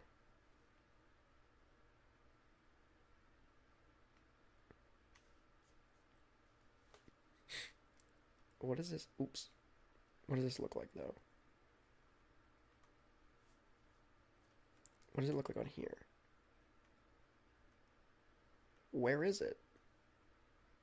Is that a little tiny thing down there? What if I strap this on? Yeah, it's the little tiniest little thing. I thought it'd be bigger. Alright, we're going to stick with this one then. And we're going to use this film reel decal. That's what we're going to do. Okay. Alright, moving on to the Spiny Rally. Let's go. Vroom vroom. Let's do it.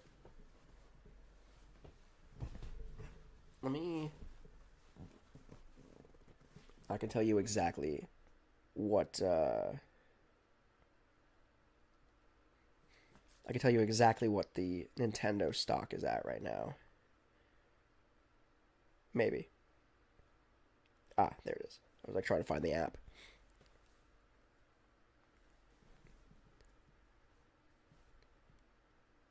Yeah, it's still. Oh, yeah, it's still up. It's still McDonald's and Nintendo are the only stocks in my entire portfolio that are in the green right now. $20.65. $20.65 for a share of Nintendo. I'm not telling you to invest in Nintendo, but yeah, no, that's it. I'm not telling you to, because it'll probably come down as soon as they do something stupid. They'll release the Switch U, and then we'll all be bankrupt. I low-key did expect a Switch U. So what comes after the Switch 2? I know that's stupid talk because like the Switch 2 literally just released. But like it's fun to think about. It's fun to speculate. Do we get a Switch 3? Are we just like is the Switch just a Nintendo device from here on out? They probably thought that when the Nintendo Entertainment System came out too though, because then they got the Super Nintendo. And they were like, oh, what's the third one? The Ultra Mega Nintendo? And they're like, yeah, no, Nintendo 64. I just barely dipped that. Oh, boy. All right, let's rock and roll. There's the first gate. Boom. We lived to see another lap. There are these like gusty cloud boys up here, and I am kind of afraid that they're gonna blow me right off the cliff if I get too close. But it is what it is.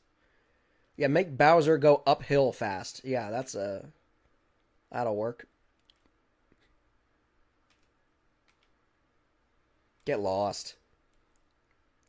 Get lost. Of course. Goes after her and then ends up coming after me. You guys suck. You suck. All of you suck. Good bitty buddy buggy Bobo, whatever you are. Get out of here. Get out of here. Get out of here. So it turns out this live stream has gone from like I'm gonna play this game for the first time to I'm gonna beat this entire game in a single sitting. That's what it kind of feels like. I mean, there's still 150cc. That's always a thing, but like, I think that's a little bit above my pay grade. Now I'm Penguin Boy. And this bike is way too big for Penguin Boy. We're all Penguin Boys. We're all Penguin Boys. That was weird. I don't really know what just happened.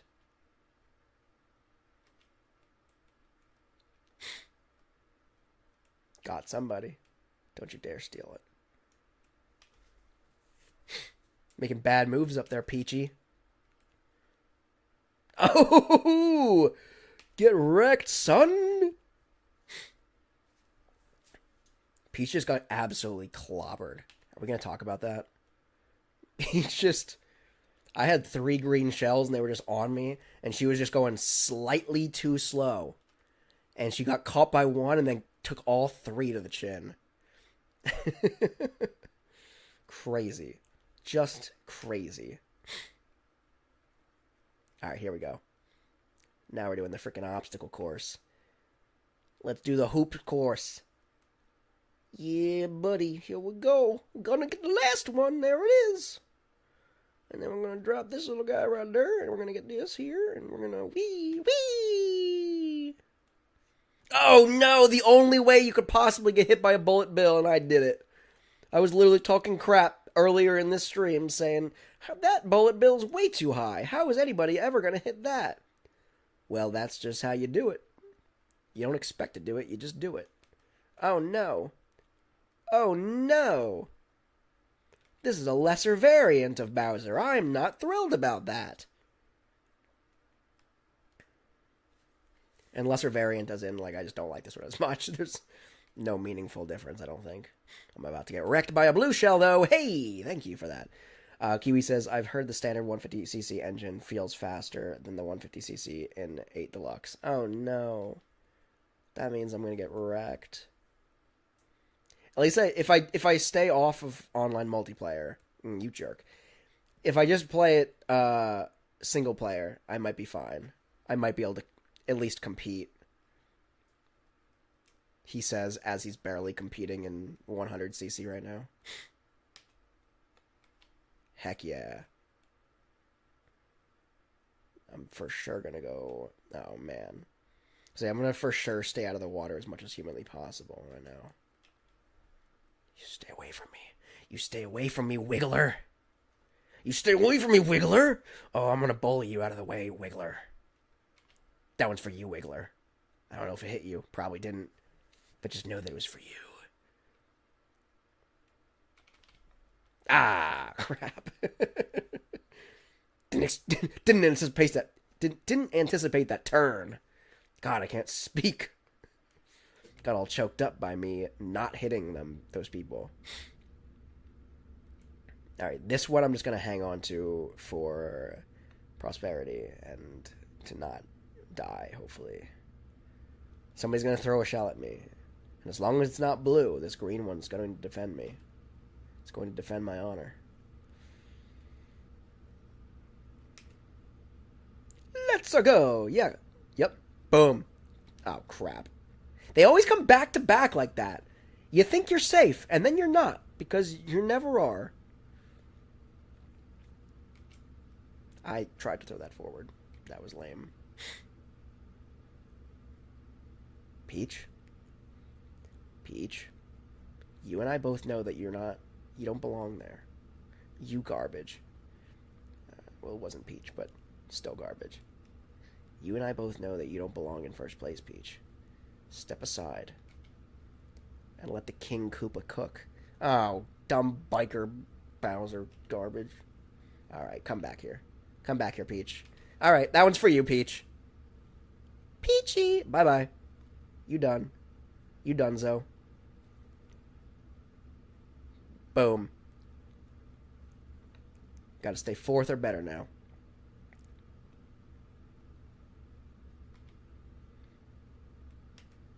Wild V, welcome back. Kiwi says, how do you feel about the insta-trailing mechanic? It feels a tad odd. Someone can just run into your tail. Into your trail. Sorry, I'm, really struggling to read this and also pay attention to the track. I'm trying not to ride off the road. I don't know what that is. So explain to me what that is. I might have noticed it and just not... Or, been affected by it, but not taken notice of it or something. I don't know. I'm a pretty oblivious person. Unless something slaps me in the face, I probably won't notice it. Let's go! Alright, I wanna... Out of my face. Get out my face! Get out my face!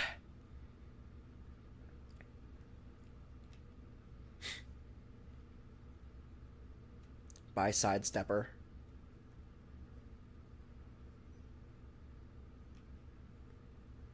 Alright, here we go. We're killing it. We're killing it.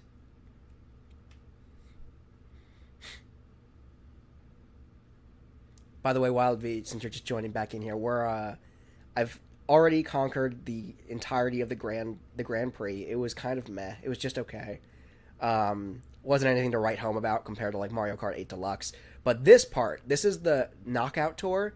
Knockout Tour is where Super Mario is where Mario Kart World really shines, in my opinion. It's just a non-stop freaking cross country race. It's so much fun.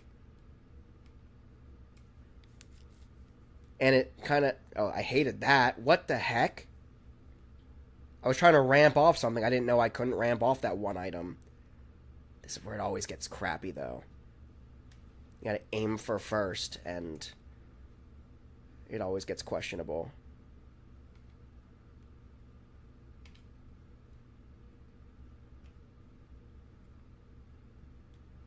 I was like, where the heck is this person in? No, no, no, no! Oh, second place. I was so close. I just didn't have any power-ups to throw at him. Bummer. Alright, well, we got a cup. We didn't get the gold cup that I wanted, though, so I'll have to go back for that. Alright, so you said, Kiwi said in chat, how do you feel about the insta-trailing mechanic? It feels a tad odd. Someone can just run into your trail, and you could just get punished for it. Oh. As you lose defense, and then could possibly get redded. Have you unlocked King Boo yet? I did unlock King Boo. And I will show you in a second. So when you get an item, it automatically goes behind your cart instead of being... Oh, I see what you're saying. Which people can run into if it is a red, green, banana, etc. Okay, yeah, I did notice that. It was, like, very minimal. I noticed that was a thing, but I didn't realize, like, that wasn't a thing in the... I mean, I kind of knew it was a thing. It wasn't a thing in the past. Weird. But yeah. That is weird. I didn't take note of that, really, until you just described it, and I was like, oh yeah, that is... Like, I subconsciously noticed it, I guess I would say.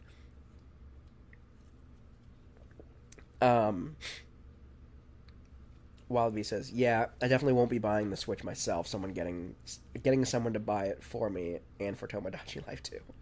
Well, good luck with that. Yeah, so let me show you.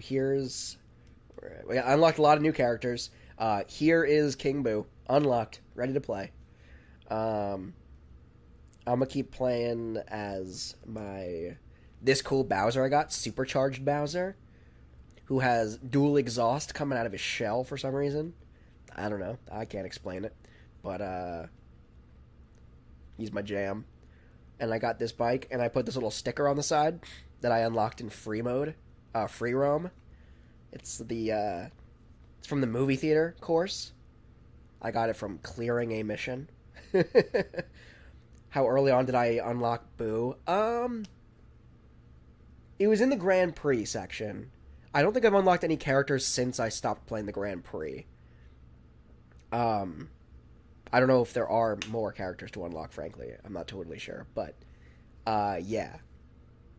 So it was early on in the stream. It was within the first 2 hours of the stream. For sure. I don't know exactly when. I think it was one of the later cups. It might have been the cup with Boo Cinema, which is my favorite course, by the way, because movie theater and spooky and fun.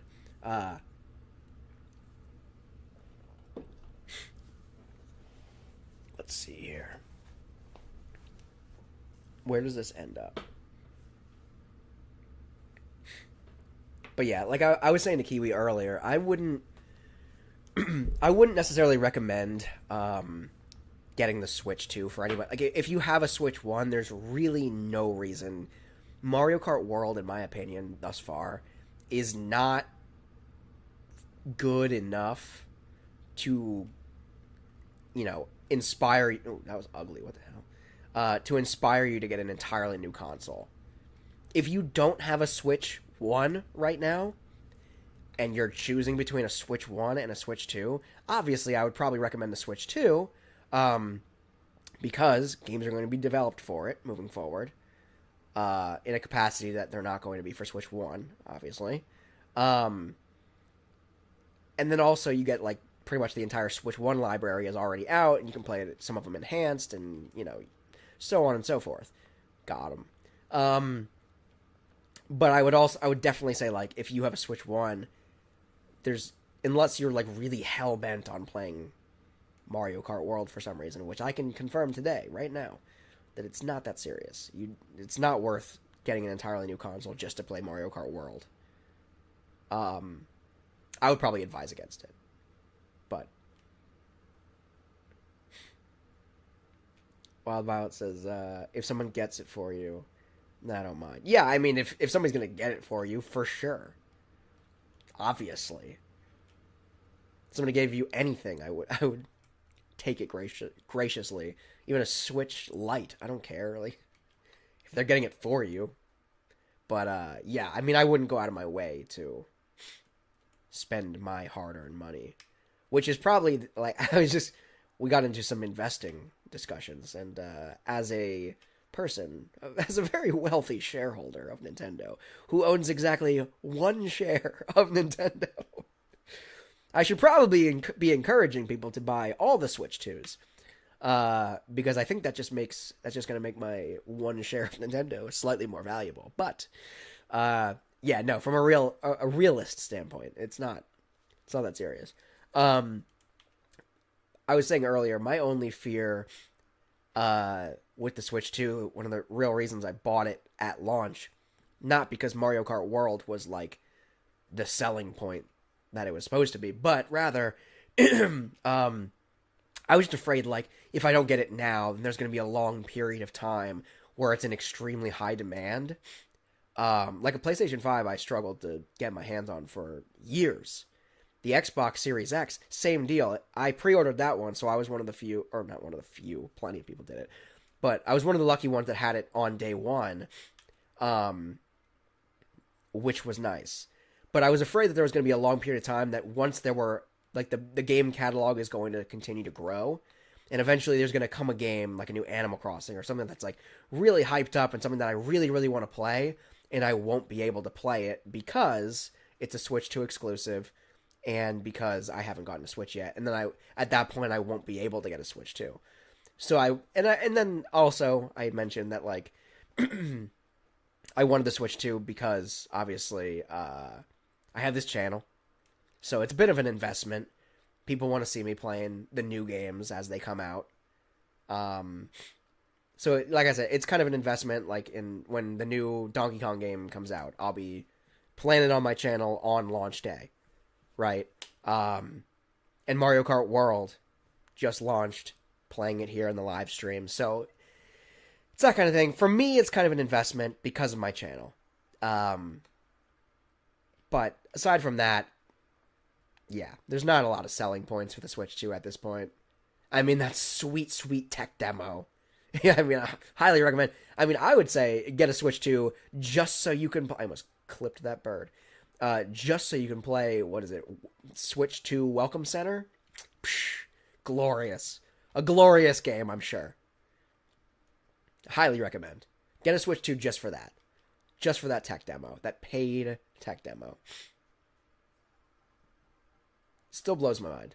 Still blows my mind that stupid tech demo costs money, and Wii Sports, which was essentially a tech demo for the Nintendo Wii, but a tech demo that was actually legit. And still to this day, in my opinion, I'm a dolphin now. One of the greatest games to release on the Nintendo Wii. If you don't love Wii Sports, you don't love Wii. Period. And it was free with every console. Figure that one out. But the tech demo for Switch 2 is... whoa now. That's too high tier. That's S tier. We gotta charge for that garbage. Crazy.